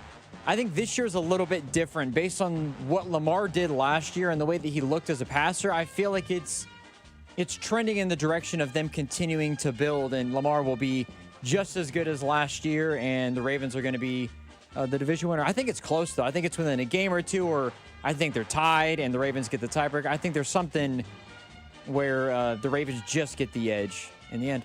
Like, I'm really looking at... Give me Baltimore to win it. I'm trying to decide if I was, like, trying to talk myself into Pittsburgh. To win the division? Not to win the division, just be more competitive. Because, like, if you really do look at the stats last year... I think the Steelers have a winning Aaron record. Rodgers... Second in the division. I mean, they have a winning record no matter who they roll out at quarterback. I mean, it legitimately does not matter. They'll start anybody, and they somehow manage to I told you, be. their schedule... Good defense, elite pass rusher. Bear with me for a second. These are the first 6 games or so. Seahawks week 1, or excuse me, Jets week 1. They're favorites in that game. They should win it. Seahawks, Steelers, coin flip game. That's at home. Steelers, Patriots. They'll probably be underdogs depending on how they're playing, but that's a game they can win. Vikings, it depends on what McCarthy looks like at that point. They're at home. Browns at home. Would be favored. Then the Bengals, then the Packers, then the Colts. I'm the first 5, man. They could be 4-1, and everybody's like, "Oh my gosh!" And then they could have a rough patch and suddenly be 4-4 very quickly. But I actually do not think it's out of the realm of possibility of the Steelers being 4-1 out of the gate, and everybody said, "Oh wow!"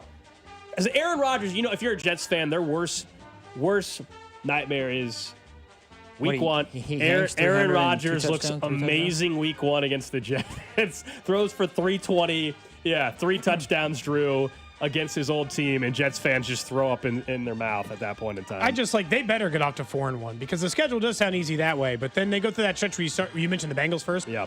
Bengals, Packers. Then it's Colts, Chargers. That's not too bad, but you know, Colts could be, or Chargers could be a salty team. Then it's Bengals again. They face the Bills and the Ravens, and you know, because like that's their division. They get off to a good start, then settle down. Yeah. Ravens twice at the end, so it's like I mean, so it could be the start's imperative for them. But they also they historically, because Mike Tomlin does what Andy Reid does. Mike Tomlin outperforms the level of team he has in the division. So if you're looking at the division, you're like, damn, that's a lot of tough teams.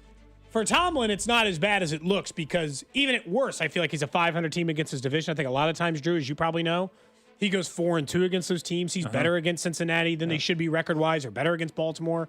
He doesn't lose both games to Baltimore. He splits. It feels like you should lose both games because they're the better team, but he doesn't lose both games historically. I think we're going to learn a lot about how good of a coach Mike Tomlin is currently based on this year. Is for the reasons that you said.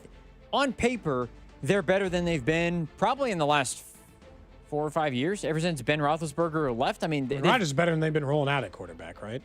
He's better than Russell Wilson. Yes. DK is better than George Pickens, and Pat Freiermuth is still there. Offensive line is getting better continuously. They're a better team than they have been, I think, in the last 5 years or so. Where I think if they go 9-8 again, I think that's. I think we might start questioning Mike Tomlin. He'll get fired. If they go 9-8 again, I'd be impressed. I know that I would be impressed, but I think at the same time, if you're looking at the roster that they have compared to the Chargers, and the Chargers are better, then you're looking at Jim Harbaugh maybe being a better coach and than then Mike he'll be Tomlin. the Cowboys head coach. I think that Mike Tomlin, he's a good coach, but if they go 8-9 or 9-8 with the roster they have, I think we need to start questioning Mike Tomlin a little bit. I think he might get fired if he goes 9-8 or 8-9 or whatever, but he will be immediately hired by one of the better 100%. Miami as he or probably wherever, should be. Whatever job, Giants, whatever job comes open, they'll go. If I was the pair him up with Bills, I would Jacksonville. not want that to. If Tomlin went to Miami, I would hate that. If I was a Bills fan, I wouldn't like it. No, Vrabel and Tomlin in there. That's all of a sudden you got to not. It's not the AFC West, but there's some good coaches in there. I got to decide where That's Vrabel is in my coaching. AFC North divisional preview tomorrow. Are you guys we'll surprised they didn't take the Bengals? I think you've been realistic about their defense this offseason. I think you finally realize you can't make excuses for it, that it's going to not be great defensively. You're banking on Burrow having another statistically MVP season to give you guys being better a in shot. one-score games. In fairness, I also I did not pick them to win the Super Bowl. I just don't think I don't think they're winning the division. We'll do the Super Bowl picks tomorrow. He thinks the team's going to take time to get better. Stay tuned. I'd have to go and look. When's Stay the last? tuned. The Bucks, right? The last wild card team to win win Super it? Bowl. Is that right? Probably. Were the Bucks a wild Bengals card went team there that as a year? wild card team. Yeah, but win it. Didn't quite win it. Anyway, I think it was the Bucks. against the Chiefs, right? Wasn't Brady a wild card that year? Yeah. Who won the division I that thought year? so. Maybe not. Yeah, you know what? Or did they win the division? Saints? If it was anybody, it was the Saints. It had Were to the have been. Bucks a wild card team that year, or did they get on a run and they win a playoff game? If Breeze, it had to have been the Saints. If it was Bucks in anybody. 2020 were a wild card team. So there you go. There's the answer. That's The the team before that was the Packers in 2010 with Aaron Rodgers. So it had been twice in the last 15 years, a team has been a wild card team and won a Super Bowl. Just saying for you, Drew, over there, who said hold on until tomorrow for a wild card team like your Cincinnati Bengals. I mean, they made it as a wild card team. Look, Look, they made it as a wild card team and they beat the Chiefs to get there. So who's to say they can't get there again and give themselves a shot? I don't know. No, but you said to win. Yeah. Well, yeah. They have to get there in order to win. You might as well pick them to win. Yeah, of course. I'm just saying it's only happened twice. Stay tuned. All right, up next, we'll get to the random question of the day. And Josh Vern, our Royals insider, is going to join us. We'll ask him about Carter Jensen's debut and what we should expect over the next 24 games. What's up, Chiefs Kingdom? It's Josh Simmons. You're listening to Cody and Gold, weekdays 10 to 2 on your home for Chiefs football. 96.5 The Fan. Brought to you by Heartland Men's Health, the leader in men's sexual health. Thousands of men have been successfully treated for low T, ED, and more, all with discretion and compassion. Make your appointment at heartlandmenshealth.com.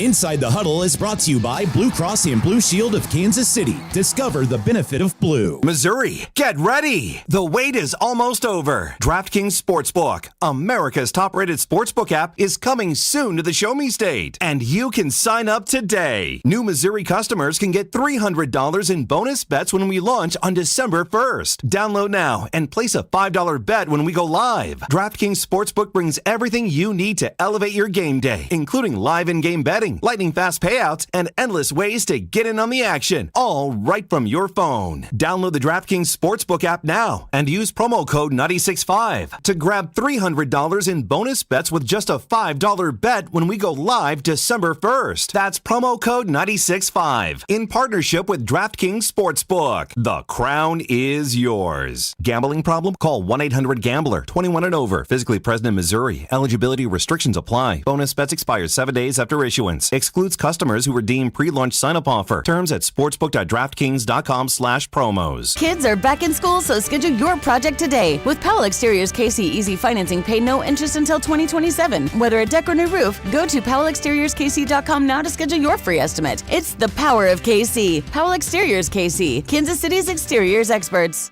Around here, we've got each other's backs. When it comes to health insurance, we want that same kind of support. Blue Cross and Blue Shield of Kansas City gets that. They're from around here too. Backed by the national strength of the Cross and Shield, they help you make confident choices, no matter where you are. Blue Cross and Blue Shield of Kansas City. From here, for wherever you are. That's the benefit of blue. Need to sell your house in Kansas City but not sure where to start? Selling a home can feel overwhelming, especially if you're facing foreclosure, a divorce, an inherited property you don't want, or just need to move quickly. But you don't have to figure it out alone. Rex Buys KC is here to help. As a local home buyer, I understand the Kansas City market inside and out. My family and I live right here, so I know the neighborhoods, the trends, and the challenges homeowners face. That's why I take a consultative approach, helping you explore your options and find the best path forward. We buy houses in any condition, no need for repairs, no agent commissions, and no hidden fees. You'll receive a fair cash offer with a closing timeline that works for you. Whether that's in as little as 7 days or at your own pace, just a simple, hassle-free process designed around your needs. If you're ready to talk through your options, call me today at 816-330-6000 or visit rexbuyskc.com. Let's find the right solution for you. Rex Buys KC. Local, fair, and focused on you. At Casey's, we're too nice to say no. So when someone asked for a free frozen drink, we said sure. Then they said every Friday all summer, and well, now we're giving away free medium frozen drinks every Friday. Free Frozen Fridays with Casey's Rewards. It's not crazy, it's Casey's. See store for details. I'm Mitch Holtis, voice of the Kansas City Chiefs. Choosing the best doctor for your eyes is one of the most important medical decisions you'll ever make. Whether you're considering blade-free LASIK, all laser cataract surgery, and premium lens implants, or want a world-renowned doctor to help with your glaucoma, macular degeneration, dry eyes, or diabetes, trust my doctor, Dr. Steven Silverstein. Call Silverstein Eye Centers to make an appointment, 816-358-3600. Experience the best eye care in Kansas City. I'm Piera Palazzolo, VP of Digital Marketing for the American Management Association, a company focused on the management training skills needed to enhance the careers of business professionals. We did our research when it came to the best companies for website development and chose AmericanEagle.com. And we couldn't be happier. AmericanEagle.com worked closely with us to understand the front and back end requirements needed to launch an e-commerce website that could handle the complexities of running thousands of seminars nationwide. Our robust new website and improved SEO saw immediate increases in site traffic and web revenue. If you're in need of managerial effectiveness and success, visit our website at amanet.org. If you're in need of a website that provides an unparalleled consumer experience, I highly recommend AmericanEagle.com. Transform your business today. Dial 877-WebNow1 for a free digital consultation with AmericanEagle.com. If Old Spice Deep Sea Super Hydration Body Wash were music, what would it sound like? Start with the deep sounds of Old Spice's ocean waves and kelp. Layer on the smooth, renewing moisture. You wouldn't hear any parabens or phthalates because Old Spice Deep Sea hasn't got any. But you would hear that vitamin B3 for healthier looking skin. So while your regular body wash sounds like this, Old Spice sounds like this. Sounds like it smells amazing. Save big during Labor Day at Lowe's. Get up to 40% off select major appliances. Plus, buy more to get up to an additional 20% off. Shop even more savings with 3 Stay Green 1 cubic foot vegetable and flower garden soil bags for $10. This Labor Day, take care of your home for less at Lowe's. We help, you save. Valid through 9/3. Soil offer excludes Alaska and Hawaii. Selection varies by location. Select locations only. While supplies last. See Lowe's.com for more details. If you're 55 or older and into that whole saving money thing, T-Mobile has an exclusive phone and internet bundle just for you. Right now, get 2 unlimited phone lines plus 5G home internet for just $30 each per month with autopay, plus taxes and fees. And with 5G home internet, setup is easy with just 1 cord and no technician needed. which is great if you're also into that whole keeping it simple thing. Switch now and experience the best mobile network in the U.S. Visit your local store to start saving. T-Mobile, it's better over here. Based on analysis by Ookla Speed Test Intelligence data Q4 2024 to Q1 2025, Ookla trademarks used under license. Unlimited on our network. Customers on voice plan may notice speeds lower than other customers and further reduction if using more than 50 gigs a month due to data prioritization. Video streams and SD on this plan. Home internet pricing after $20 a monthly bill credit plus $5 per line without autopay. Debit or bank account required. See 5G device coverage and access details at T-Mobile.com. Arvest Bank, believing in the power of serving others. Arvest Bank believes in the power of serving others. That's why we're committed to supporting those who serve our communities. We believe that all communities deserve a financial partner who cares. Arvest, we believe. You're listening to 96.5 The Fan from the Mission Plumbing, Heating, and Cooling Studios.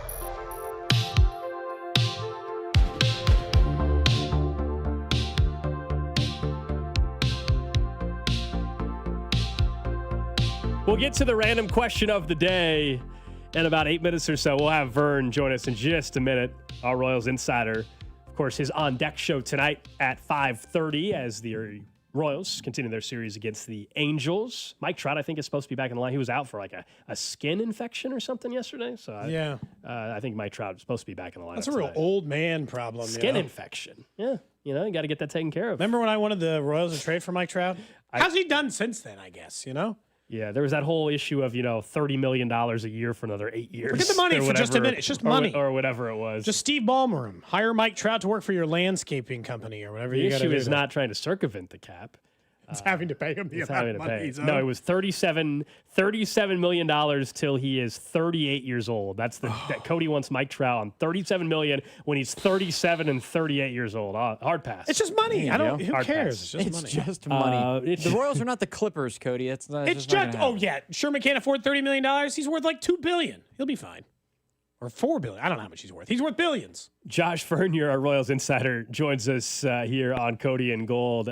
You remember the Mike Trout take from Cody, right? We were talking about how he might be back in the lineup today. Cody still would trade for Mike Trout, he said. What are we giving up? Nothing. We're taking on the salary. $38 million a year when he's 38 years old, Vern. Just some 19-year-old arm, just some dude. Yeah, that's fine by me. Again, it's not my money. There is no salary cap. I'm with you, man. Go for it. See, Vern, he gets it. Yeah, but you also know if they spend that money on him, there's consequences of who they're not spending money on. It's always been that's when we crush them. That's what I've been saying to some that are bringing up the Seth Lugo contract and how worried they are that maybe let's get worried next year, not now. I'm with you 100%. But even if it does backfire, it doesn't really backfire until we hear JJ or ownership say, well, we can't do this because of that. And until that happens, I'm with you. Spend all your damn money. Vern, let's talk a little bit before we talk about the team and some of the pitfalls they're running into right now. Is they're still just 2.5 games back, only a game back of the team behind. But the Rangers, I know, it was such a big opportunity last night if they could have gotten a win against the Angels. So that feels like third wild card's ridiculous. Yeah, it is. These teams should be being eliminated for losing these games. Yeah, but they're not. The Royals are not being punished at all for any of the games they've let slip away. They are still just as close as they were. Were you bothered at all by the way Carter Jensen's debut went? I think fans felt like it was a little bit lackluster. I'm not saying to be mad about it, but it felt like a weird way to get a kid his first action. Kind of a meaningless throwaway at bat in the ninth of a game you'd already lost. Yeah, I thought it was pretty cool facing a future Hall of Famer in your first at bat. I'll give you that. That's cool. That's pretty neat. That was my first thought of, standing in there against a guy that's going to be in the Hall of Fame by the time, you're hitting free agency. Family was there, right? Friends and family were there. They were able to see it. Yeah, he punches out. That happens. That's not. Yeah, when do we see him in the lineup? I guess would be the thing that I would take away from that. Again, this is a guy that's likely the third catcher, the late game pinch runner the late game defensive replacement if you've already pinch ran for Salvi or Luke Mailey. Because if you're looking at the bench for a lefty bat for a big swing, you have Jack Caglione more than likely. And if it's a lefty, you're more than likely not going to turn to a 22-year-old. So I just don't expect to see him in the starting lineup all that much to get that true pomp and circumstance of your big league debut. Could be waiting for quite a while before that happens. Who knows? You mentioned Cags, Vern. What do you think his playing time is going to look like? We know the bat potential off the bench, but let's say there's 24 games left. Is he in the lineup to begin a game for 10 of them? Less than that? What do you think?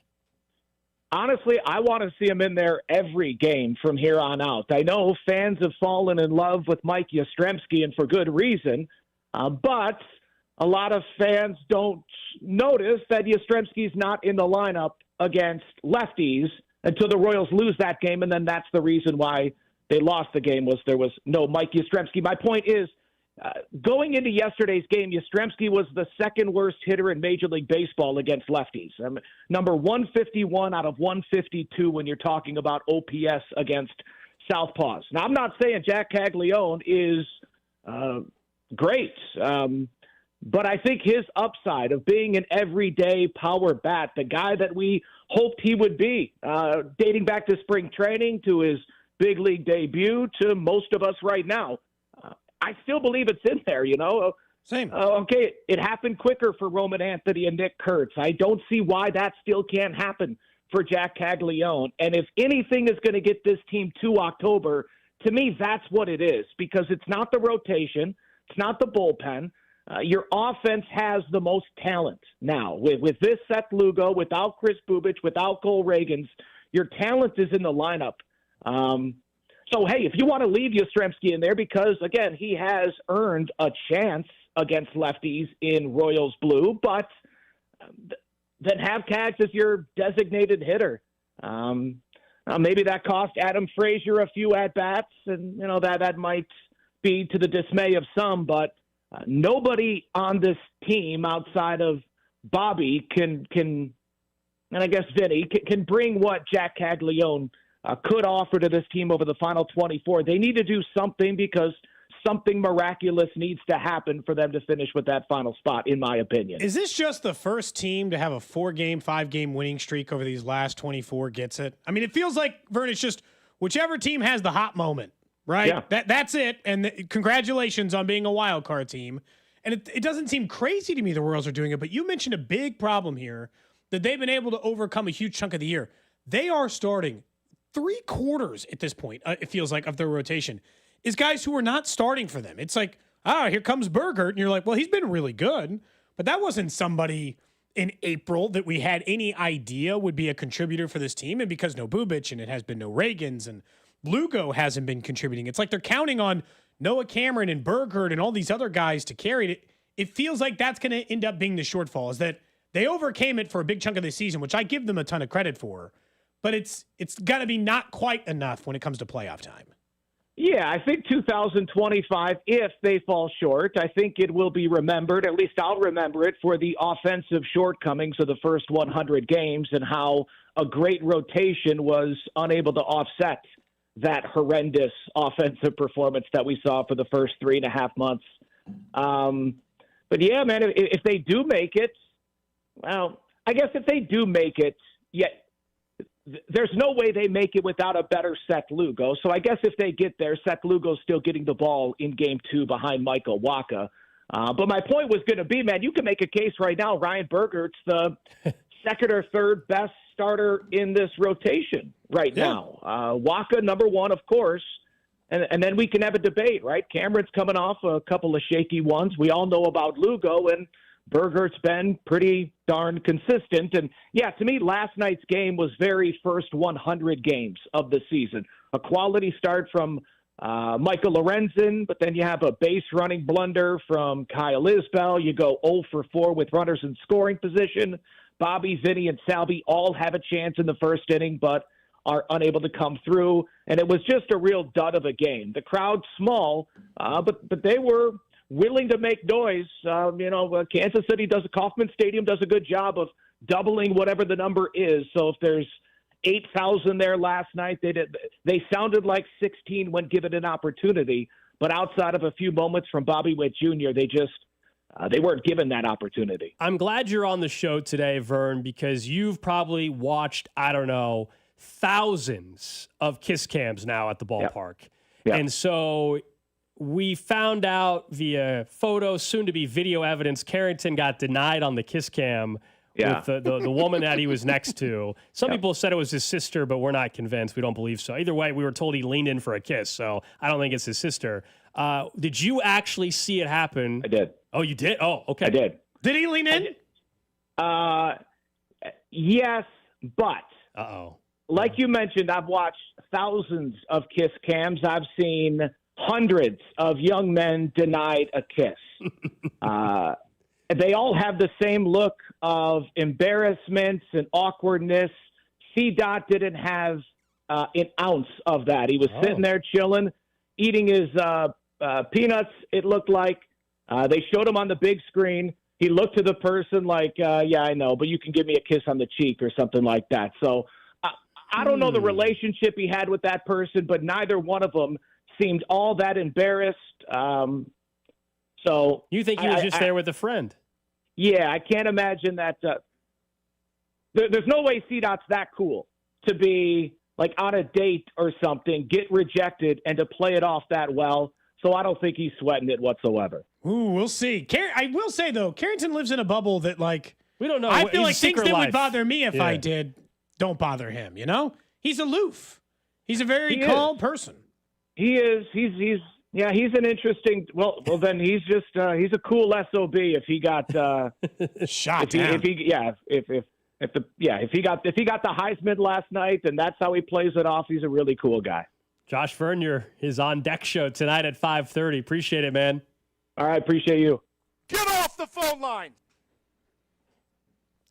I really think the end of this From now on. Oh, I'm doing that I'm hitting on. that drop every single time he hangs up with us. I really think with the Royals, when we get through the end of the season, we'll talk about it like a disappointment, but I genuinely feel like the story will be they overcame a lot, but they couldn't overcome it all. They're going to miss it. Right? They're going to barely miss out. It's going to be frustrating because we're going to be able to pinpoint. Like, what if Reagan's was a few healthy? games? What if Like I don't when the season is over, if they don't get in, I don't think they're going to finish 5 games back. Like I think they're either going to get in or they're going to finish like 2.5 back, and we're going to be like, well, they missed it by 2.5 games, and we can all find this is. Oh, I'm not going to have any trouble finding the 3 those games. You're going to find them in the month of September, maybe as well. Last night might be one of them. It's going to be tough. It really is. If that's the way it ends up going. I hope I'm wrong. I hope that they are. I do still think that there's a chance to make the playoffs, obviously, for the reason that is one team gets hot, I think they get the spot. Can you win? Like, very can simple. They win Do you win 5 in a row? Can they win 7 out of 10? Yeah. Do you win win something like that? Yep. And right now, so the Rangers had to go through that run just to get back into the mix. Maybe they already went through it. It's like if Seattle wins 7 out of 10 or the Royals win 7 out of 10, if either of these teams just gets hot, it feels like then there won't be enough games left, especially like starting now, not like win 7 of the last 10 games of the season. That might be, unfortunately, too little too late by the time you get around to it. But beat the Angels tonight, beat the Angels tomorrow, win your series against the Twins, and then even maybe win your series against the Guardians on the road, or, you know, whatever you got to do in order to stay in it. Obviously, the same rule applies. Be within a couple of games. 2.5 games, whatever it is, by the time you get to the Mariners, and you can at least still control some of your own fate. Maybe by sweeping the Mariners, the Rangers pass you, but at least you give yourself a fighter's chance. The final 6 games of the year are against the Angels and the A's. Those are 2 teams that are not very good this year. Certainly teams you can beat. I understand they lost yesterday. Let's not pinpoint one game. But those are 2 teams that are in the winnable stretch, I would say, of games. Random question. For you, Gold. For you, Drew. Text line 913-586-7965. Of course, a random question today is brought to you by Kansas City Urology Care at KCUC.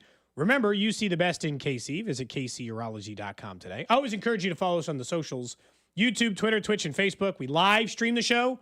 I have a person who works in Crown Vision who says they will work on getting the video of Carrington on the Kiss Cam for me. All we have is a photo right now, which I'm showing on the stream right now. If you like and subscribe over there, we'll pop to the top of your feed. You'll get a chance to see it. I'm going to ask a baseball question here in a minute, but I did want to ask at least one thing because I was trying to decide if it was me or if I was feeling this way at the moment. Are you going on a date today? No. Okay, because you're wearing like, a nice polo, which you can, or a button down. Yeah, I was gonna say fine. Yeah. Not that you never wear button down to work. Yeah, no dates today. I thought I got a sense of like no. cologne or some sort of like. I don't. Were you wearing something in the? Did you put on some sort of cologne or something today, Drew? Yeah. Okay. It's from him, not but me. I don't wear cologne. I know, but that's what got me. Yeah. We were sitting in the room. It wasn't a lot, though. Like, I don't think it was enough to. And it looked like Alex put on his nice jeans and his shirt. Yeah. It looked like the good jeans, right? Not like the. They are the good ones today. Yeah. They are the good good jeans, ones. nice shirt, and I thought there was some cologne in the room. No date tonight. And I'm like, is Gold going on a date? Is something I got to know first. No date. Just decide. Look, it's this time of year. I can start wearing jeans more. Yeah. So I threw on a nice pair of jeans. This shirt, I wore this in Vegas when we were out there. I'm not saying it's totally out of character to wear that shirt. I'm not. I saying appreciate. that. Yeah. But the cologne part, and I was like, I can't Gold smell. wears cologne, but Here's the. Honestly, I was thinking. I was like, I haven't worn cologne in a very long time anyway. But I can't smell. So I sure as But heck. it's for her, not you. I understand. But you're afraid of overuse? So I don't use cologne.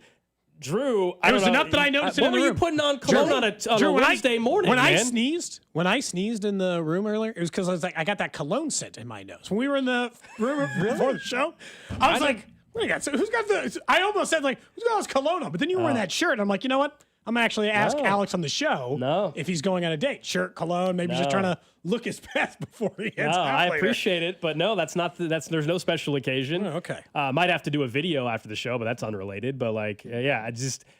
Drew, people on the text line are wondering why you're putting on cologne at 9 a.m. Wednesday 8 a.m. cologne at 9 a.m. Are you a cologne wearer every day? Traditionally, yeah, I didn't spray any more than I normally do. Gold's going out with the girl that denied CDot. Oh, boy. Show what it's really like, you know? I mean, talk about beef then at that point. I mean, that would have taken it to another man, level. that'd be ice cold. You The next day? You show up on a social media photo of you two at a game together. Oh, man. That'd be ice cold, man.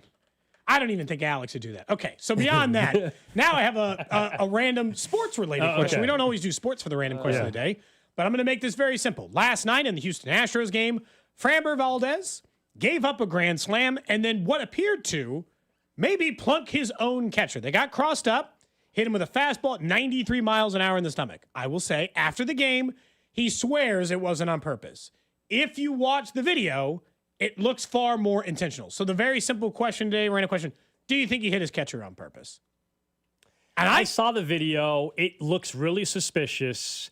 It doesn't even look like he's sorry about hitting the guy with a 93-mile-an-hour fastball in the gut. I think he was upset because, as you pointed out, like the batter before, the catcher was trying to get him to step off, and then he gives up a grand slam.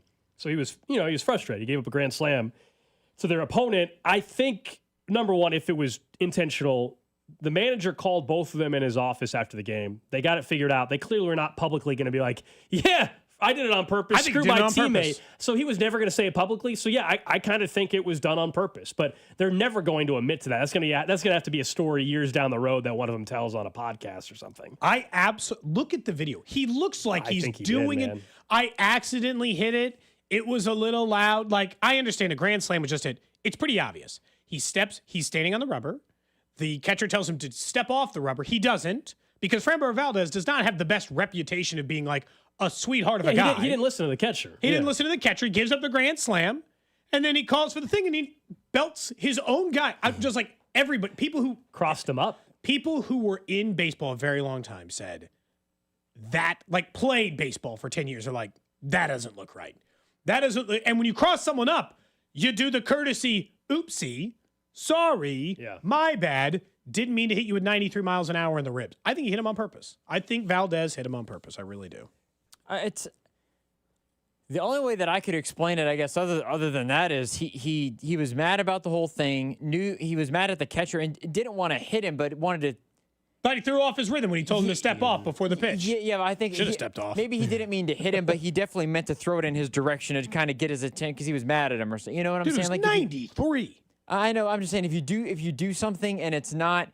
Like you mean to get to somebody, but you don't mean to like hurt them or whatever. That feels like this is kind of what it was. Like look on the catcher's face. It was intended. It was all on Valdez, the pitcher. Yes, all 100%. all the way around. The batter before all this, and then they clearly talked it out in the manager's office. And came together their story. They said, "Hey, there's the manager probably like this is gonna be the story. We're not. This is not ruining the final month of our season. We're not doing this on purpose. You say I crossed him up. You say, yeah, we're good. And they are friends. So, like, it doesn't, but, like, also in that situation, as you know, sometimes friends fight worse in a way. Yeah. Because, like, you're so comfortable or you understand, they're like, you know who like, what the hell you hit me for? Yeah. Like, in a way, that would be, like, an easier way to be mad I don't think at he meant, I don't think he meant to hit him in the stomach. He meant to throw it at him, though. Yeah, he meant to throw the ball at him, which is still the same thing. It's still intentional. Some of the text lines, right? Like, in the era of PitchCom, too, there's no excuse for this to happen, really, either. You know, text line saying he's a catcher. He has to make that catch. I got to be honest. Like, have you ever seen a 94-mile-an-hour fastball? The reason why they tell them what pitch is coming is because you need to know if it's breaking or not. You're moving your body different.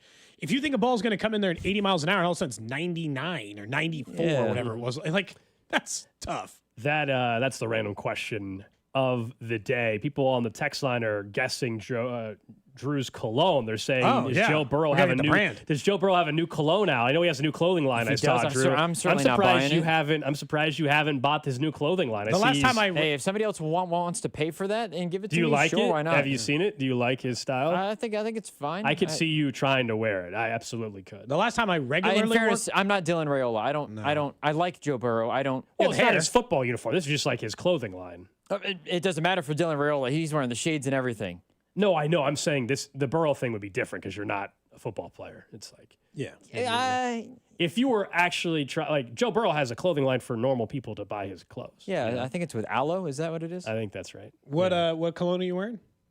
Some stuff that I got at the place is called Sierra. It's like it's a better version of TJ Maxx and Marshalls. It's the orange color sign, right? Yeah. But what's the brand? What's the name of it? Like, is it Polo Black? Is it Aqua di Gio? Polo Black was what I used to wear way back when. Last time I was regularly wearing cologne was probably like middle school and it was like Curve. Whatever. Does anybody remember that? I have no clue what the name of it is. It smells good and it smells and your good, wife likes the smell of it. Yeah. It smells. Yeah. You know? Cody and I wanted to spray it for us it today. Apparently, we normally don't smell it. Cody says he doesn't smell it. I don't normally do, but like it was like in the nostrils today. I felt like maybe you got an extra mist. Textline says Sex Panther. Clearly, you got to look up the brand. I can't either confirm nor deny. I have no idea what the brand is. Was it cheaper, expensive? Yeah, what was the bottle? Are we in the $20 to $40 range, or are we in the $75 to $100? No, we're in the.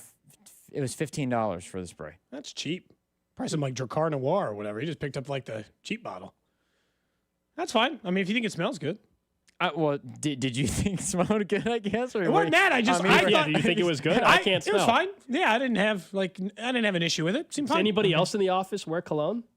Regularly? Other than it making you sneeze, put some on I guess. A wedding or something, like occasionally maybe, but it's pretty rare. Yeah. It's very rare. I thought you were wearing the cologne with the shirt. That's funny. You were going on a date right after. No. I'm sorry to disappoint you. Everyone's got a different. Like he was in the good jeans. The shirt looks ironed. Shirt. Like I thought Alex got somewhere to be. I follow why you felt that way. No, it's not just a traditional polo. Drew maybe has a date tonight spraying the cologne. $15 is going to give you a rash. No, I have had this for over a month, and I've had it for over a month, and it's totally fine. So I bet it's cool water.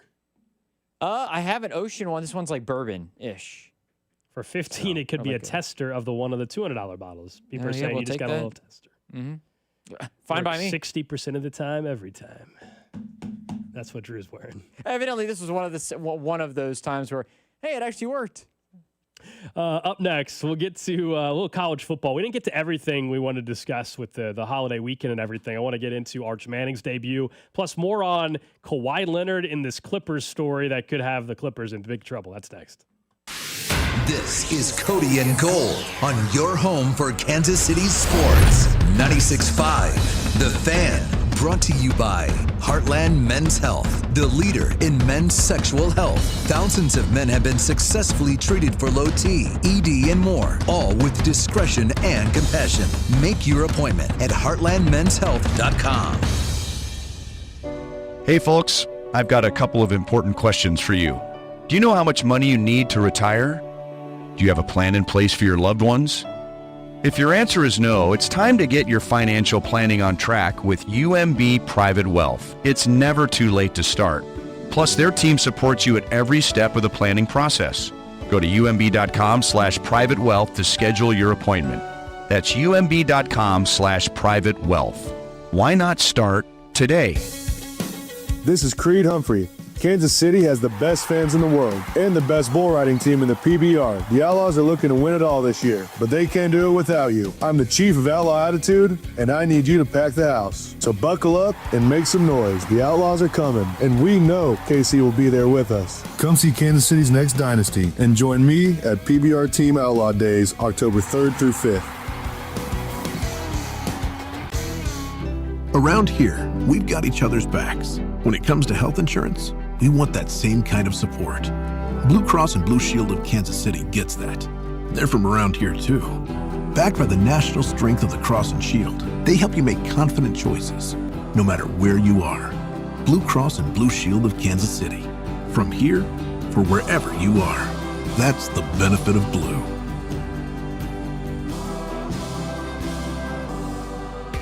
Get your home ready for the change in seasons with a $69 HVAC tune-up from Hamilton Plumbing, Heating, AC, and Rooter. Our pros can help you lower energy costs, prevent costly breakdowns, and make sure your system is running at peak efficiency right when you need it most. And it's all backed by our exceptional service guarantee. Over 40 years experience and more than 8,000 five-star reviews are great reasons to trust Hamilton.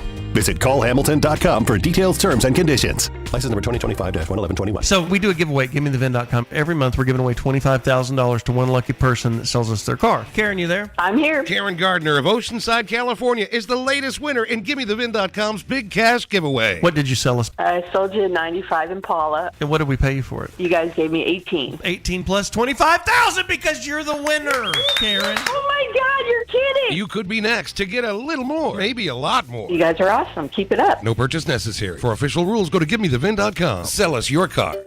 Finding great candidates to hire can be like, well, trying to find a needle in a haystack. Sure, you can post your job to some job board, but then all you can do is hope the right person comes along, which is why you should try ZipRecruiter for free at ZipRecruiter.com/free.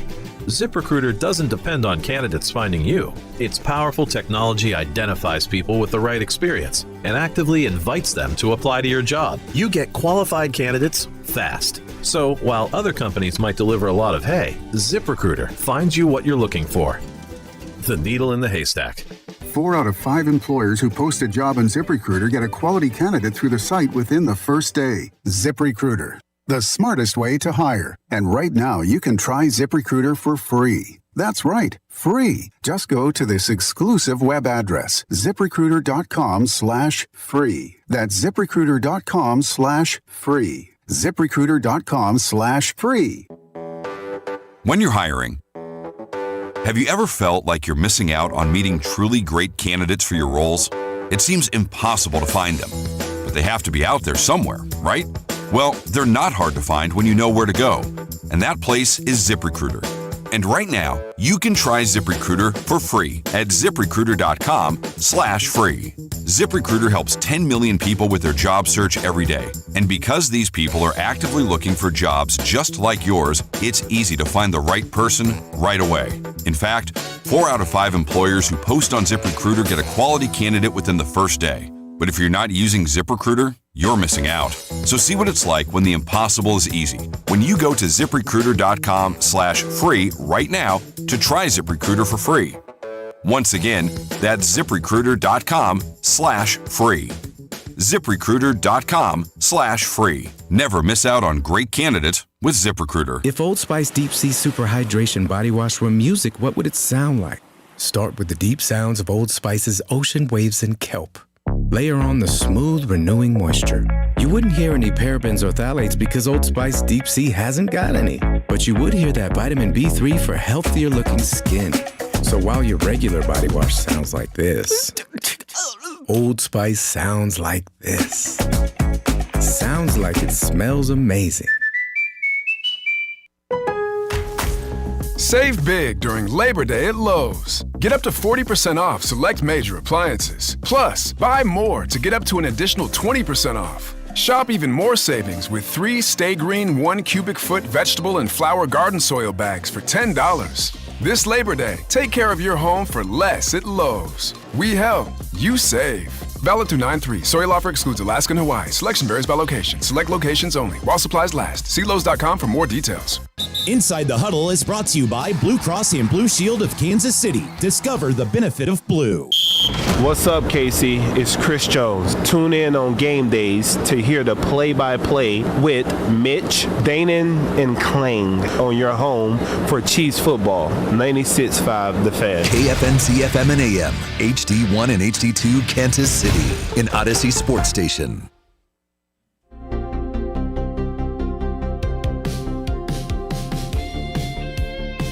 One o'clock hour. This is is this the song that played during Top Gun when they're in the volleyball scene? This is a knockoff. This is a knockoff version. That's what it sounds It's like. a knockoff version. This is definitely not Very the actual 80s. Top Gun volleyball scene. No, I know. Just This one is titled Retro Radio 84. Well, 80s, yeah. 84, good year. Indeed. Good year. Oh, it's not alive yet. Neither was I, Drew. Neither was I. Cody is old. I was only barely alive as of 2 days ago. That's right. That's right.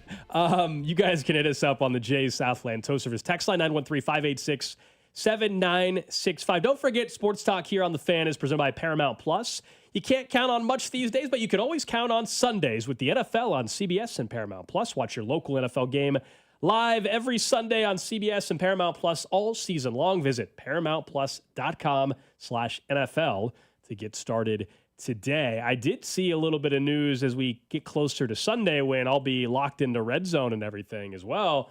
Scott Hansen was on the McAfee show. He confirmed it will contain commercials. Red Zone will in some capacity. He says the new intro will be 7 hours of Red Zone football start now.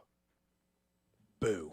The no fun league, you can boo the NFL for that. It'll still be fine. It's going to be even, fine. but here's the thing It'll that you're still not be thinking about fine. now. You're remembering how they snuck it in. I How know. they snuck in I know. 2 minutes worth of commercials, and you're like, well, that's all it'd be. No, it won't. It wasn't 2 It'll minutes. be 45 You know what minutes it's of gonna turn commercials into? in the 7 hours. Cody, and you guys are all mistaken. It's Hey. going to be commercials every 10 minutes. You know what it's gonna on be? the dot It's in one gonna- of the four It's corners going to be constantly. a corner box. It's going to be a corner box, and you can still watch the other 7 games. I pay for this. The whole It's point a was I pay for the right to not have a commercial. Yeah. What is the thing, though? Is that This is a service like Netflix. I pay for the right to not be. Well, maybe down the road you'll be able to pay for a no commercial version somehow. they'll have the Octobox, then it's going to go to a small screen, Correct. and then it's going to be an Octobox with a small screen or a small screen of Octobox. The bigger and you box can't is see the going to game. be the commercial.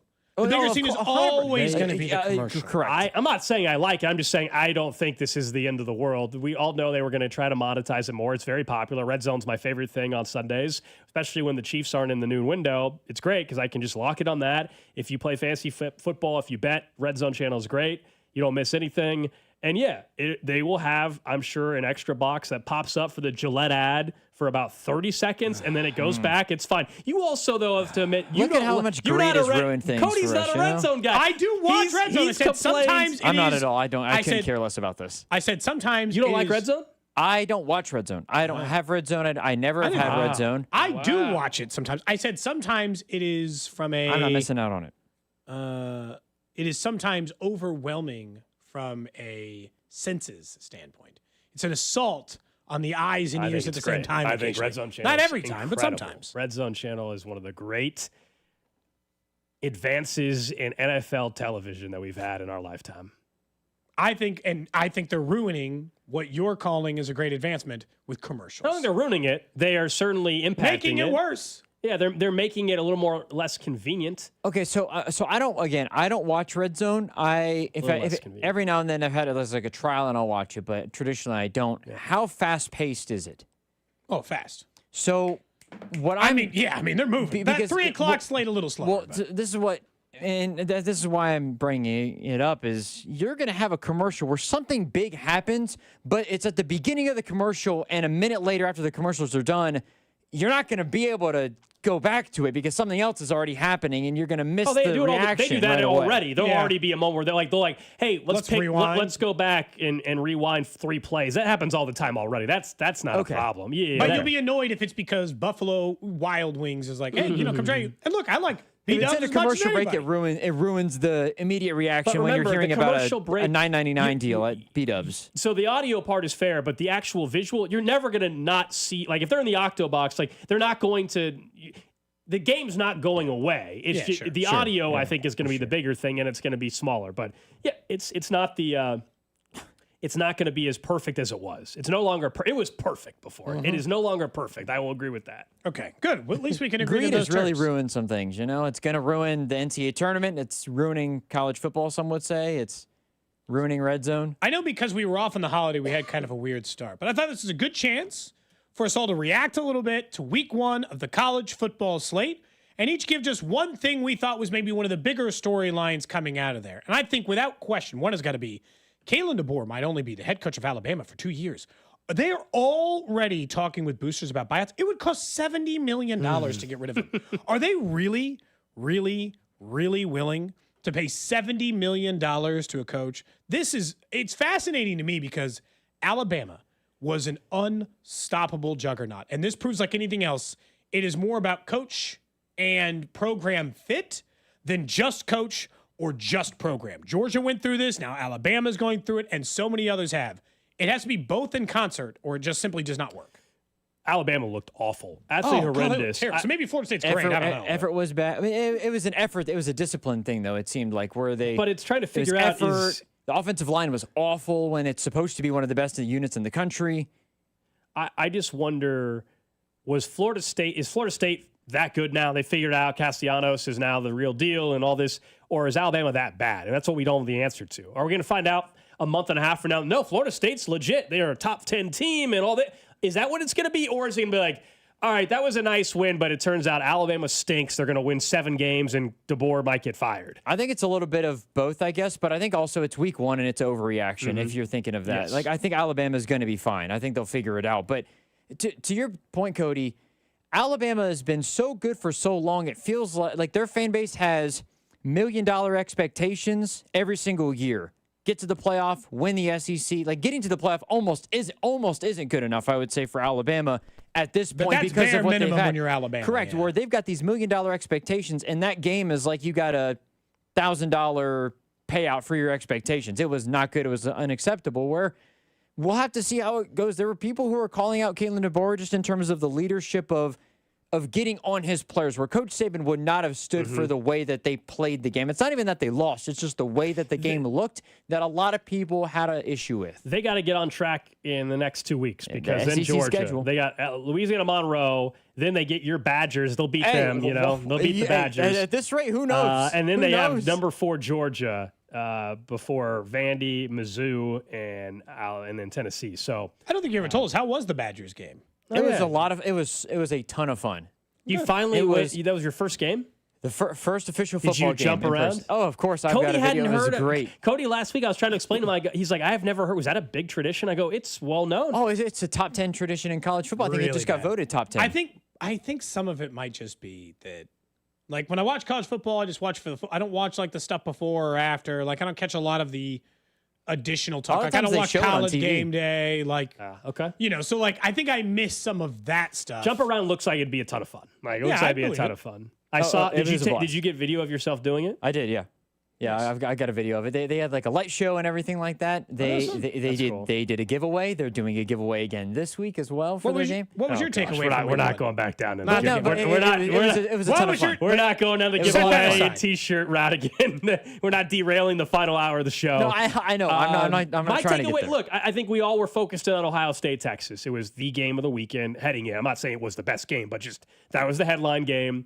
And Arch Manning going in that environment was always going to be tough, but admittedly, he looked like a kid that has never experienced anything like that before. I was not impressed. I think he ultimately will be fine, but the Heisman favorite and all that clearly was a mistake. He should not have been the Heisman favorite going into the season. Ohio State defense is legit. I picked Ohio State to repeat as champs, so they got to get better on offense as well, but I was very impressed with Ohio State's defense again. They, to me, had as good of a shot once again to win the title as anybody, and nothing I saw last week that makes me think that's not the case. For Texas, it's just, hey, is Arch Manning going to get better as the season goes on? I'm guessing yes. I think they'll be fine. But yet again, it's Texas, and these big marquee moments can Sark deliver? And so it's another coach that we're talking about here. Can he deliver in the biggest moments? And that was a really, I think, poor performance as an offensive play caller, too, to help out really Arch throughout the game. So it didn't. There were moments where so dink and particularly they had the ball inside the 5, I think, and they ran it all 4 times. They didn't, and I think there's a level of, I don't know if he was trying to protect him, what it was. I do think, in fairness, again, going back to the Alabama point as well, I think Texas is going to be completely fine. Ohio State might have the best defense in the country. They got the best player in college football in Caleb Downs. I feel like they're going to be okay. It's just he just didn't have a very good game. It looked like he was trying to do too much, I think is the best way I could describe it. Like the one play where the ball hit the receiver's hands, but it was behind him. Arch tried to he sidearmed the throw. It didn't make any sense, some of the decisions he made. He was underthrowing a couple of passes, that one that got picked, the other one ended up not. It was a penalty on Ohio State. So overall, I would say it's overreaction, but I think there is room for concern where if that play doesn't amp up a little bit when you're facing, again, with Texas, you're in the SEC. You're not facing an ACC or a Big 12 schedule. No offense to those conferences, but you're facing an SEC schedule where you play the big dogs, if you will. You got to be better than that if you want to be a 1 seed or a top 5 seed. For all the hype and I watched all of it, but it was a boring football game to watch. Because both offenses for a while were it was not a fun game at all. I didn't think close does not equal good. We've talked about this as it relates to the NFL or college basketball or others. Even Julian Sayin was fine, but you have Jeremiah Smith. I think it was a little bit of a weird game, I guess is the best way I would describe it. It didn't feel like finally had the one long touchdown to Tate for 43 yards or whatever it was. It didn't feel like it didn't match the hype for the game, certainly. What's your biggest takeaway, though? Man, I would say the biggest one is I think Miami might be really, really, really good. They got talent. I know that they almost blew it late, but offensive line-wise, they can protect Carson Beck. How about Carson Beck? Huh? And let him wheel and deal. I think the defense, if you look at the offensive line and the defensive line, those are 2 units for that team that can win the whole thing. Like, their defense is really, really good. I think they can cause some problems. I was a little bit not surprised. I was impressed with how well they played against Notre Dame. I know it was at home. It looked like the environment was rocking too. I know that traditionally Miami doesn't, since the stadium's so far away from campus. They had Michael Irvin going nuts on the sidelines. Like, I think it was a really good, impressive performance from them. I also think Utah looked really good, too. We'll have to follow them in the Big 12 a little bit. I'm not saying that it's 100%. There's way more time needed, probably like even a decade to make this decision. I do think it is a story worth following that in the last 2 champions have not been SEC after they run it. NIL shows up, and all of a sudden, the SEC teams don't look as much as they're the only teams who run the show all the time. Yeah. I think that there is something like that was a major storyline for me in the sense that, like, you know what? Some of these SEC teams look vulnerable or more vulnerable than they did for 15 consecutive years.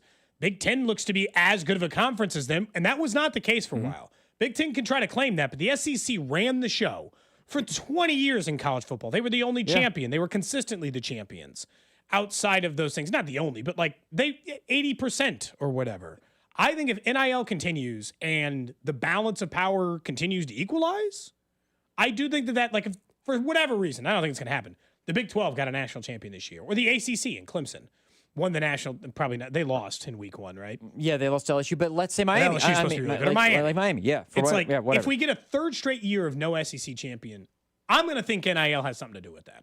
I mean, Penn State's got the best roster there. It is. That's why I think one of the things that's so fascinating is how teams are using their rosters now. Like, are you going to keep your players and you're going to use NIL to keep the guys who you recruit?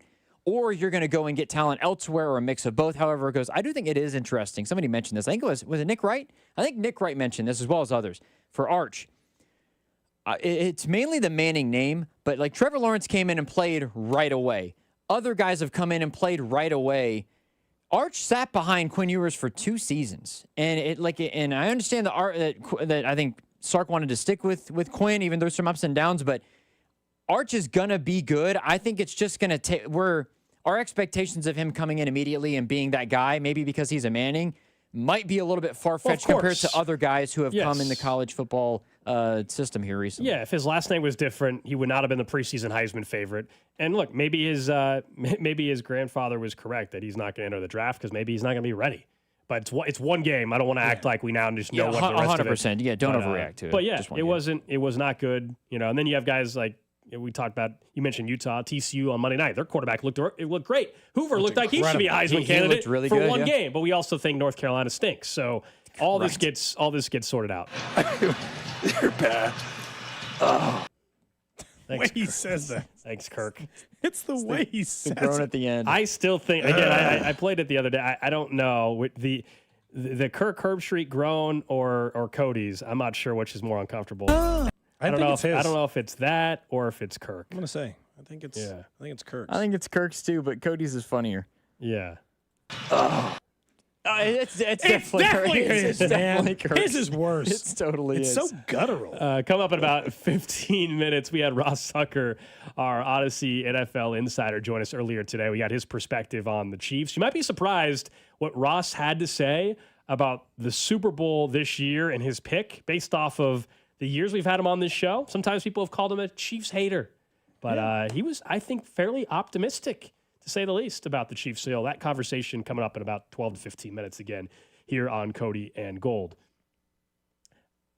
We're going to find out at 2 o'clock today what Carrington's reasoning is. But for those that are just tuning in for the first time, yesterday Carrington threw a bunch of shots my way. Lies. Unnecessarily. Lies. It's just because MU-KU week. It is hate week. It is border war week. I get it. He's an MU guy. I'm a KU guy. I get it. Fun trash talk. There were just some lies spewed yesterday. I had texts from people. Carrington was claiming he Your offered 7-year-old me. nephew. Dear, My nephew Uncle called Gold? me to say, hey, did you really turn down tickets and you're afraid to go to Columbia? I had to talk to my nephew. Dang. I hope you straighten the. You say, hey, no, I'm not afraid. I don't know who's saying that about. I said that CDot guy lies all the time. Is what I said. So you told your nephew? I did. But no, Carrington said he offered me tickets and I turned them down. It never was off. And today, during a break, Carrington came in here. I said, I'll take the tickets and parking pass. And he said, you're not going anyway. He doesn't have any tickets to offer me. He didn't have a parking pass to offer me. You're saying he totally made it up. You're saying it's a lie. That's 100% a lie. I did not say no because I don't want to go to Columbia. I probably can't go to Columbia, in all honesty, because I have a show to do in the morning. But if he would have offered me free tickets and a parking pass, I might have found a way. I might have found a way to go to Columbia this weekend. But in general, I don't want to spend much money in the city of Columbia, Missouri, quite honestly. I really don't. Somebody who most people would just say that for when the game's in Lawrence. You guys know this. I went to the University of Kansas. I'm not a big fan of Columbia, Missouri. Just like you as a Missouri guy may not be a big fan of Lawrence. Same thing. Although based on the amount of time he spends in Lawrence, but he's a huge fan of it. As I said earlier, Carrington did not go to Mizzou. I paid tuition at Kansas. I went there. You're still paying, probably. They got Kansas. They technically got the money. I'm paying the loan provider. But KU got my money a long time ago. Sure. But yes, I am still paying. Thank you very much. Aren't we all? Yes. Yeah, I'll be paying for a long time. But yeah, so lies from Carrington. And then last night he was at the Royals game, and we're waiting for the video still. But if you're watching the video stream, you can see the photo. He was on the kiss cam at the K. Now, Vern seemed to defend him a little bit. Felt like he said he played it cool. But Carrington got denied by whoever he was next to on the kiss cam. I'm ready to hear his explanation. Some people were speculating that it was his sister. Based on the words he said in this studio, it didn't seem like that's what he was saying. Vern said it might be his friend, like a friend, like they're both friends. Yeah, and then he tried to play it cool, and he said, "Oh, I don't care if the photo's out there," but then made it seem like maybe it wouldn't be great if it was on social. And I'm like, but why? And also, I would have to know his stance on the entire, Coldplay situation before I talked about the Coldplay protect thing any on his kind show. of. Was he doing bad things in public? You're at your own risk. I think so. And I don't know what to tell you. You were like his camp in a public space. Can we say he told us that he wouldn't tell us. He said the person he was with would rather the video not be made public. So who was this person? On stream it was okay, but very peculiar. Yeah, saying that, but I got to be honest. Do we have another Coldplay incident where it's like, is that we need to find out more details? Is this person? Do we have? I mean, because we know Carrington. Single? I don't know. Jeez, that's a. I don't know. I'm just saying we don't know the details. I'm just saying if Carrington was pro that guy getting busted at the Coldplay concert, he got nothing to say about this photo or video or anything that exists. You're just on your own on that one now. Drew, you at the end of the Coldplay thing had switched. Yeah, you no flipped. longer wanted this couple. You thought it was bad that people were talking about at the end, so I don't know where you're at now. Look, I told Carrington I respected his opinion, and if this individual did not want it out, then you wouldn't put it out. Okay. I did make a clip for social. I'm still waiting to hear from him if it's cool to put it. I want to put it out. Ask the boss. It's the boss's call. One thing we've learned. We work in radio. Show. Yeah, we go to the company. We work in radio. The whole like Coldplay thing doesn't really apply to us anyway. We work in radio. If Cody does something at a Royals game or it's out there. If I do it, it's just out there. It is. Yeah, public-facing job. You just run an even bigger risk. Those were just two people who happen to be the CEO and the HR director of a company. Mm-hmm. Yeah, I'm just wondering, the person he was with, he can clear this up very quickly. Based off of yesterday's lies, though, I don't know what the truth will be. You know, what do you think? So you got to get to your car quick because you got to hear what he's saying at 10 o'clock on you. Wait, so that also is the thing, though. Hang on. So since his reputation is that, are we sure that he's actually going to say what here's my the guess. truth is at too? Like, are we sure that we can believe it? He's already established a lying pattern as it relates to this. Exactly. So you shouldn't take it as I'm a little fearful. Truthful. I'll say this right now. Let's speak for ourselves for a minute. Alex and I, to this point, have only spoken in facts. Carrington was at the game. Yep. He was on the kiss cam. And I was told it was described as he went for the kiss and did not receive a kiss. I didn't say on the cheek or the lips or the forehead or whatever, just didn't get one at all. That he just did not get one. I am vetting the video in which someone says they'll send it to me, but they have to, they got to get into the stadium and all this stuff. Mm-hmm. So at some point, ideally by tomorrow at the latest, we will have access to the full video. Text line says he's going to be a spin doctor. Yeah, I can't wait to hear the spin on this at 2:02. Or I can't wait to hear the spin on this whole thing. I'll tell you right now. Yeah, someone says do a parody of Shaggy's "It Wasn't Me." Wasn't me. So we'll see. We'll see what he has to say about it. Again, I was just defending the show. He did make up some stuff about you. I've been around there. I don't think he'd offered you a ticket. No. Even the boss said, Carrington, when you guys were talking, Carrington never once offered you a ticket and a parking pass. And Rob just went along with it yesterday, too. Rob knows better. No ticket was ever offered. There were 4 or 5 lies in that 2-minute clip we played earlier from Carrington. Honestly, in like 60 seconds, it was an impressive speed. Well, all I'm saying is that we've done nothing but tell truths. That's right. Do I know for a fact that this is or is not his sister? I do not. And Carrington's not wearing any Royals gear. That's a whole other topic. He's at a Royals game, no Royals gear in the photo and the video. He was also throwing shade. I will say no this. No Royals gear at all. You're going to a Royals game. There's not a single Royals bit of clothing on. He was throwing shade at the attendance as well, saying it was pick your own row at the K-Day. Look, that's why he got picked for Kiss Cam, because there's nobody else to pick. I'm probably going to get myself in this fight, even though he had told me earlier he was, he had started it with you, but to this point, I had no dog in this fight.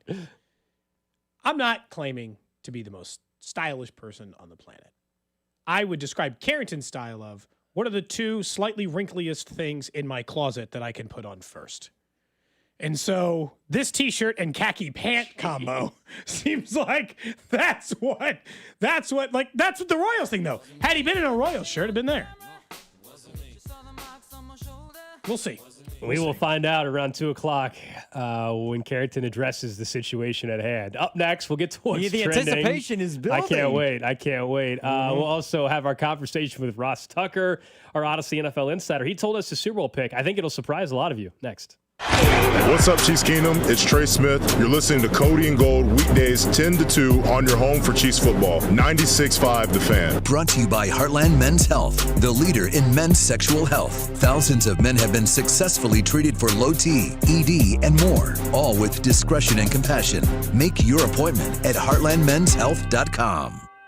Count on Sundays with the NFL on CBS and Paramount Plus all season long. Here we go! Starting with a Week 1 NFC North rivalry between the Lions and Packers. And he's in for a touchdown! Visit ParamountPlus.com/NFL to get started today. Fall's the best time of year to clean up the outside of your home or business, and the best way to do that is with a fresh coat of paint from my friends at CertaPro Painters. You want your home or business to make a great impression, and that starts with the exterior. And when you choose CertaPro Painters, you're choosing the best in the business for your job. job. CertaPro painters go the extra mile. If there's a way to save you money, they'll let you know. And they take care of every detail from start to cleanup. So do what we did and schedule your free estimate at CertaPro.com. That's Certa with a C. Each CertaPro painter's business is independently owned and operated. I'm Mitch Holtis, voice of the Chiefs. Everyone develops cataracts naturally as they get older. When your vision is affected by cataracts, you should see my doctor, Dr. Steven Silverstein at Silverstein Eye Centers. Dr. Silverstein is a world-renowned cataract surgeon who performs life-changing laser-assisted cataract surgery with premium lens implants to correct your vision up close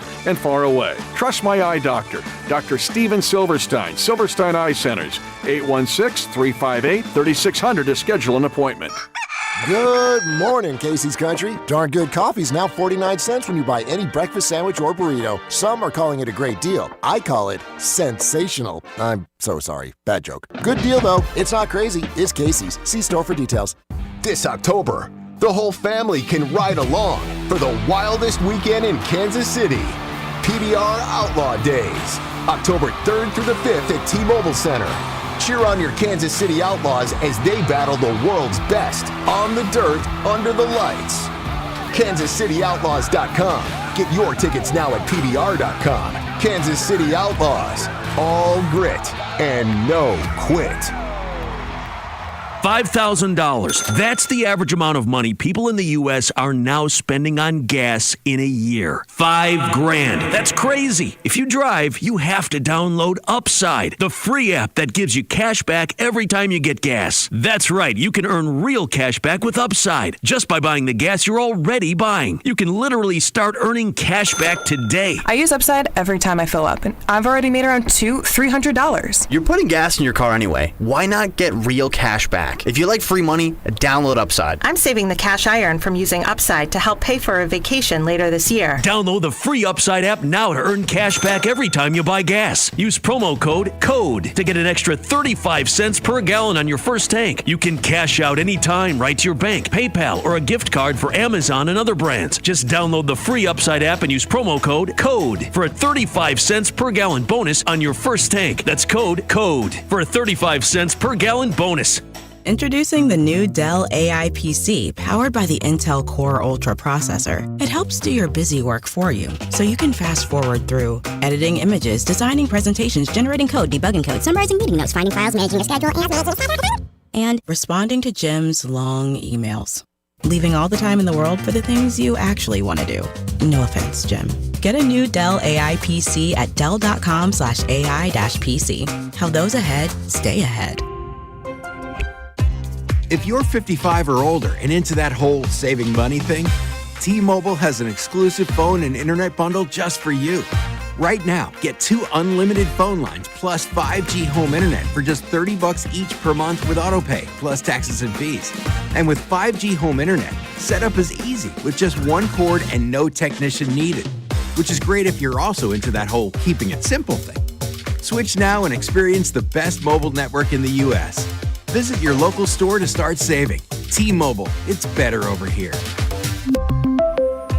Based on analysis by Ookla of speed test intelligence data Q4 2024 to Q1 2025, Ookla trademarks used under license. Unlimited on our network. Customers on voice plan may notice speeds lower than other customers and further reduction if using more than 50 gigs a month due to data prioritization. Video streams and SD on this plan. Home internet pricing after $20 in monthly bill credit plus $5 per line without autopay. Debit or bank account required. See 5G device coverage and access details at T-Mobile.com. Paid for by term provider. Premiums will vary. Plans depend on age, location, and other factors. Visit BigLoot.com. Do you have 3 ex-wives and your current trophy wife wants a life insurance policy 3 times the size of the policies you had to purchase for your previous mistakes? If so, you need to call Big Lou at Term Provider, 800-555-1509. Big Lou is intimately familiar with your problems, and if you're 50 or 60 years old and in reasonably good health, a $1 million policy should only cost about $100 to $200 per month. Big Lou may have a solution for your previous policies as well. You may even save enough money to lighten the load on your new $1 million policy. Remember, call Big Lou. He's like you, except he's only on number 2. Call Term Provider at 800-555-1509. That's 800-555-1509. For $1 million in term life insurance that you can live with. Call Big Lou at 800-555-1509. 800-555-1509. Sports brought to you by the Salvation Army and registertoring.com. KC Companies, give back this holiday season. Adopt a kettle with the Salvation Army. Get your team out ringing bells for a great cause. Adopt a block of shifts or full days. Go to registertoring.com and make a difference. That's registertoring.com. You're listening to 96.5 The Fan from the Mission Plumbing, Heating, and Cooling Studios. What's trending? Number one on What's Trending, Royals in action tonight against the Angels. Game 2 of this series. It'll be Burgert on the mound against Dana. Obviously, Burgert has been sensational since being acquired by the Royals from the Padres organization. Vern's On Deck show is at 5:30. Gotta have this one. I know we say it every night, but it's kind of like the White Sox last week. And I know the Angels are a little bit better than the White Sox, but still, you got to win this series. So now you put pressure on yourself. There's 24 games left. You got to win these next 2 starting tonight. Next up on What's Trending, the Chiefs officially rule out Jalen Royals, who did not travel with the team today as they head towards Brazil. Media availability for Andy Reid and Patrick Mahomes will be tomorrow around 11:20. We'll carry that live right here on your home for Chiefs football, 96.5 The Fan. Obviously, pregame coverage starting at 4 o'clock on Friday with Joshua Briscoe handling the reins. But yeah, no Jalen Royals. He's not going to travel. They still not placed him on IR, so you'd think he'd be available sometime in the first month. Otherwise, I would argue they made a mistake in not putting him on there, although you can only dress 51 players anyway, which has never, ever made any sense to me. You have a 53-man roster and then arbitrarily decide that 2 people don't get to wear a jersey that day. Why? Just let them put a jersey on. Who cares? Other news in the NFL, according to Adam Schefter, the Cowboys, Trayvon Diggs and Taylor Guyton, both who had knee injuries, are off the injury report, expected to play tomorrow night in Thursday night's opener against the Eagles. On top of that, the big injury news of the day for the New York Jets, they fear, and now it's confirmed it looks like, that their guard, Elijah Vera Tucker, suffered a season-ending torn tricep. He is getting second opinion, but it is the second time. Yeah, he's had that injury. Also went down with the same injury back in 2022, opposite arm. So that brutal luck for a team that's already not expected to do much in 2025. Tough for Justin Fields to try to look the goods. If he could barely get on the field last year ahead of Russell Wilson, he gets the starting job and a good payday from the New York Jets, but unfortunately for him, now will not have a starting guard. Lastly, on What's Trending, Stream East. Some of you are probably familiar with it, although don't tell maybe your lawyer. The world's largest illegal sports streaming platform has been shut down, according to the leading United States-based anti-piracy organization. The network of 80 unauthorized domains generated 1.6 billion combined visits over the past year, providing free access to global sports fixtures. It's one of the largest illegal streaming platforms on the planet. It is, at least for the time being, been shut down. That is What's Trending. Yeah, I guess that site, now people just move on to the next site. I mean, that's kind of how this works, right? Like, they're never going to catch up. Illegal streaming's up like by the hundreds of millions over the last year. You know, who knows? People have been finding some. I just saw this stat. It's like 250 million last year, or maybe it was 250 billion, whatever it was. It was up from 250 to 400 between the years. So illegal streaming went up. They decided to go after Stream East. Maybe as part of it. Streaming has gotten easier, and it's also more expensive too. So people are trying to find methods to watch it illegally. But eventually, they're gonna shut down these sites, and then people just migrate to the next site, and just keeps going. But yeah, Stream East. We've heard a lot about Stream East over the last couple of years from text line. Anytime we talk TV networks and watching games and things like that. All right, earlier today, Ross Tucker, our Odyssey NFL insider, joined us. Of course, check out the Ross Tucker Football Podcast, daily NFL podcast on the Odyssey app or wherever you get your podcasts. And these insider calls are brought to you by Nationwide. For your insurance and financial needs, Nationwide is on your side. We started our conversation with Ross just asking about the start of this football season, how excited we are to have him back on the show each and every Wednesday here in 2025. Yeah, that means it's football season. What's up, boys? You guys ready to rock and roll or what? Yeah, we're fired up, man. We got to get to the important stuff right out of the gate. You're from the Philly area. Obviously, you do Eagles preseason as well. We talked to you around the Super Bowl, but the big news is whether or not are you expecting a wedding invite for the Swift-Kelsey wedding? No, I don't think so. That would surprise me. Although I was joking, like I'm I don't know, decent friends with the father of the bride and the best man. So I'm probably on the C list. If they have a lot of people that turn down on the A and B list, I don't think that's going to happen. But no, I mean, look, I'm thrilled for them. on so many different levels, and I think it's fantastic. But no, I think you gotta be friends with either the bride or the groom. It's not enough to be friends with the best man or the father of the bride. You really got to be with the bride or the groom. So I think I'm pretty confident I will not, in fact, be getting invited. If you do, if you get a +1, can I come along, or what do you think? Cody, you're like the 37th person that's already asked me that. All right. Oh, yeah, that makes sense. My sister, everybody. First of all, I'm not getting invited. Secondly, even if I did, I don't think I'd get a +1. Third, if I did get a +1, just so you know, if it wasn't my wife, she would cut a body part off, and I'm not sure which one it would be, but she would she would kill me. So, no. Ross, let's talk a little football, I guess, other than the wedding stuff. In our perspective from the local end is that the national media has decided the Chiefs lost one game and got their ass kicked in the last game, and so everyone's decided they're much worse or punished more for getting to the last game but losing badly than being a team that succeeded more than just about every other team in the NFL. Do you think the Chiefs drop-off is real based on that, or do you think that people are just remembering the last time they stepped on a football field? Remembering the last time they stepped on a football field. I am, I guess, the opposite of the rest of the media. You guys said it. I have a betting show, the Even Money Betting Podcast, which is very popular. And 2 weeks in a row, my co-host, who's a professional handicapper, he thinks it's a good bet to bet on the Denver Broncos to win the NFC West. Obviously it's a little bit of a longer shot, but he thinks it's pretty good value. Guys, I'm going the entire opposite way of everybody else. If anybody listens to my show, the Ross Tucker Podcast, I think you mentioned, Alex, I did my predictions a couple of weeks ago. I not only have the Chiefs winning the AFC again, I have them winning the Super Bowl. I think the Chiefs, I don't think their record will be as good because I don't think they'll continue this insane streak of one-score games. Their record might even be a couple games worse. I think they're going to be a better team. I think we lose sight of the fact that they didn't have Rashee Rice, that Hollywood Brown was banged up, Pacheco was banged up. Obviously, the left tackle situation was not good, to say the least, with Joe Thuney out there.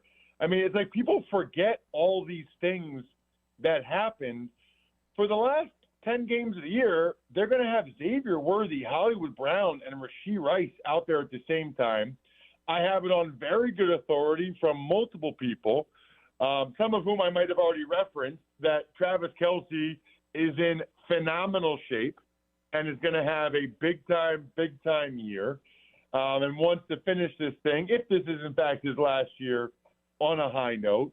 I've got tremendous faith in Spags on the defensive side of the ball, and I think that there's supreme motivation in particular from Patrick Mahomes and Travis Kelce to make up for what happened in that Super Bowl. I think the Chiefs are going to go to the Super Bowl. I think they're going to win it. We're talking to our Odyssey NFL insider, Ross Tucker. Insider Calls brought to you by Nationwide. For your insurance and financial needs, Nationwide is on your side.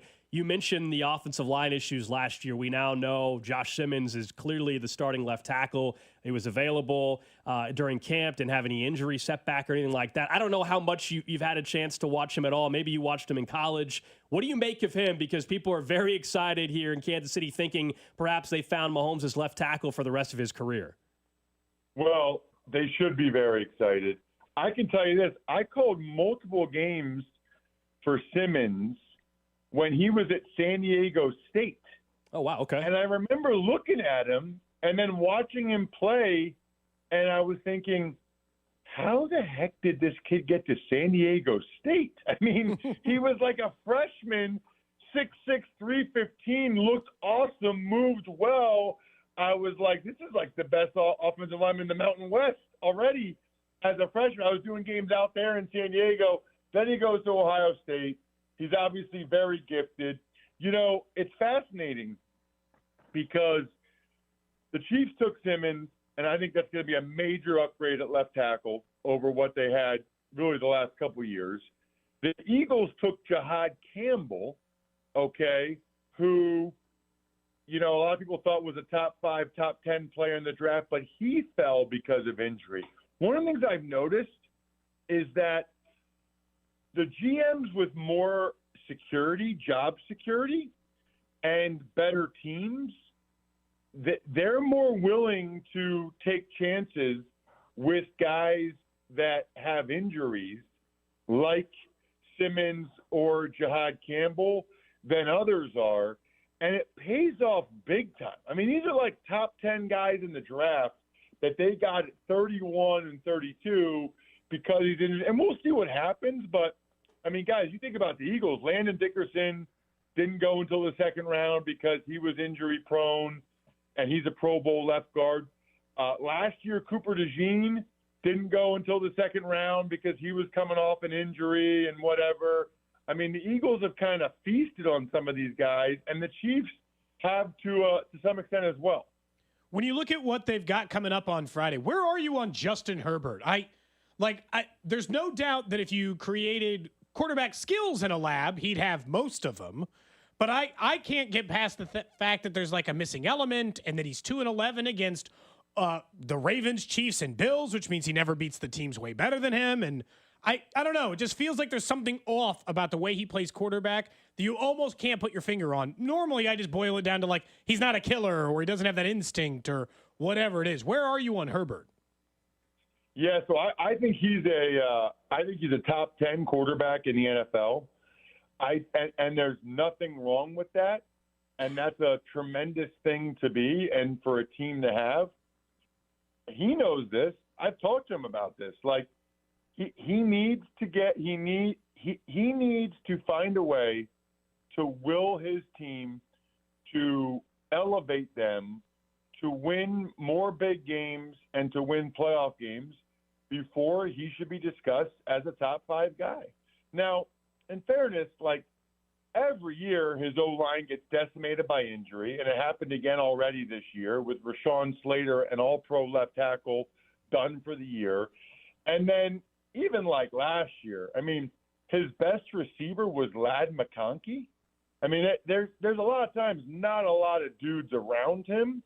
It's funny, he went from like putting up huge numbers with good receivers, but they couldn't win, close games late when he had Mike Williams and Keenan Allen. Then last year they were like the opposite. They could play D, they could run, but they could run the ball better, but they didn't really have the weapons on the outside. It's like as a team, they kind of can't put it all together at the same time. And I don't really know. They don't look to me like they've done it this year either. I mean, I think they'll be kind of what they've been. Title contender-wise in the NFL, are there 4 teams, 6 teams? How many teams do you think, and who are they, that can legitimately go and win a Super Bowl this year? That's a really good question. In the AFC, I think it's just the Kansas City Chiefs, Buffalo Bills, Baltimore Ravens. I can't see the Texans taking that far of a step. I guess I would say if there's a team that can crash the party in terms of, getting to the AFC Championship game, I would say it is the Denver Broncos. If Bo Nix takes another step, they have a really good O-line. They have a really good defense. I don't know if he's going to be good enough to ever beat MVP caliber quarterbacks like Josh Allen, Lamar Jackson, and Mahomes. I think the Broncos are kind of the next team that could do it, but I don't really see anybody else in the AFC. I mean, you can make a case for the Broncos or the Bengals or maybe the Texans, but I'm not doing it. I don't see those teams winning 3 playoff games. I don't see them beating teams like the Bills, Ravens, and Chiefs back-to-back. NFC might be a little bit more open, but I really have a tough time picturing it being anybody ultimately other than probably the Eagles and the Packers at this point. So I would say 5 teams. The Lions would surprise me after losing Ragnow and those new coordinators.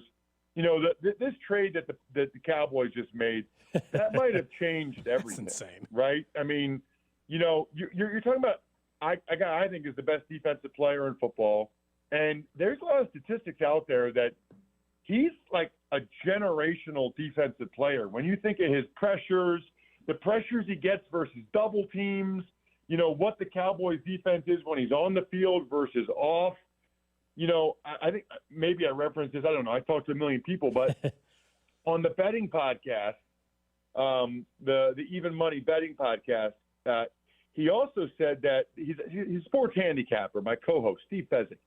Micah Parsons is worth 1.5 on the point spread every game he's in, for no matter what team he's on. Wow, that's insane for a defensive player. The Cowboys just lost. That's what the Packers just got.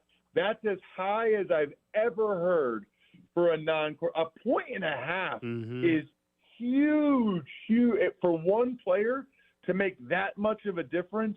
That is gigantic. And the Packers just got – and I already thought the Packers were going to be good, right? So now I think Packers and Eagles probably co-favorites in the NFC. When you look at – just out of curiosity, did Jerry Jones also personally negotiate or try to negotiate your contract with the Cowboys? No, Jerry Jones only talked to me a couple times, but that's okay. That was more than Daniel Snyder, who talked to me exactly 0 times. And I was an exclusive rights free agent. So they said, here's your $375. And I said, thank you, sir. May I have another? And I took it. And then when they cut me, I talked to Parcells. And I said, you're cutting me after minicamp? And he said, well, listen, I know all the CEOs of all the firms on Wall Street. I'm like, dude, I went to Princeton. I don't need a Wall Street job. I can get that. I want a job in football. Thank goodness he did that, because I went to Buffalo and had the best 3 years of my career. So that ended up being a major, major blessing in disguise. That was Ross Tucker with us a little bit earlier today on the show. He joins us each and every Wednesday during the football season. Good to have Ross back on the show. And how about that? I'm sure you guys are surprised based on the last couple of years. He's been known as a little bit of a hater. He says, no. Yes, the Chiefs going to the Super Bowl. I think it's good right now how healthy they are. It's just all a matter of, will they still be that way by the time Rashee Rice returns? Because I am a believer in their original plan on offense, that Xavier Worthy, Rashee Rice, a refreshed Travis Kelce with Hollywood Brown and the other weapons available to them makes for one of the better offenses in the league if you can keep Patrick Mahomes upright. And if Simmons is the goods, and the early reports certainly indicate him looking pretty good in that department, if he's the goods, there are and should be very high expectations for the offense. And if they go back to being that offense, the defense will be more than good enough to be a Super Bowl contending, Super Bowl winning caliber team again. Plus, they've already been to 3 Super Bowls in a row. Why not make it 4? You know, we'll make our official predictions tomorrow as the season gets underway. NFL is back tomorrow night. Yeah, Cowboys, Eagles. I mean, what the funniest I'm NFL come home right after school. Oh, that's right. You have a class. Maybe in class 10 minutes early. The funniest NFL start would be if somehow, I don't think there's any chance of it happening, but could you imagine if the Cowboys, after all this, somehow Jerry Jones, the Cowboys go and win in Philadelphia on Thursday night. Jerry Jones will be holding court like he won the Super Bowl or something. Oh, man. And it'll be hold amazing. a parade through downtown Dallas. There's part of me that, as much as I think the Cowboys are obviously a complete joke, there's part of me that would love for the Cowboys to go into Philly tomorrow night and get a win. Theater. That's why live sports are so great. Because be. it's a non-zero possibility that something like that happens. Somehow it's Kenny Clark who they traded for, who the Packers traded, gets the sack on Jalen Hurts as well. Oh, man. As a part of the trade. That would be absolutely something.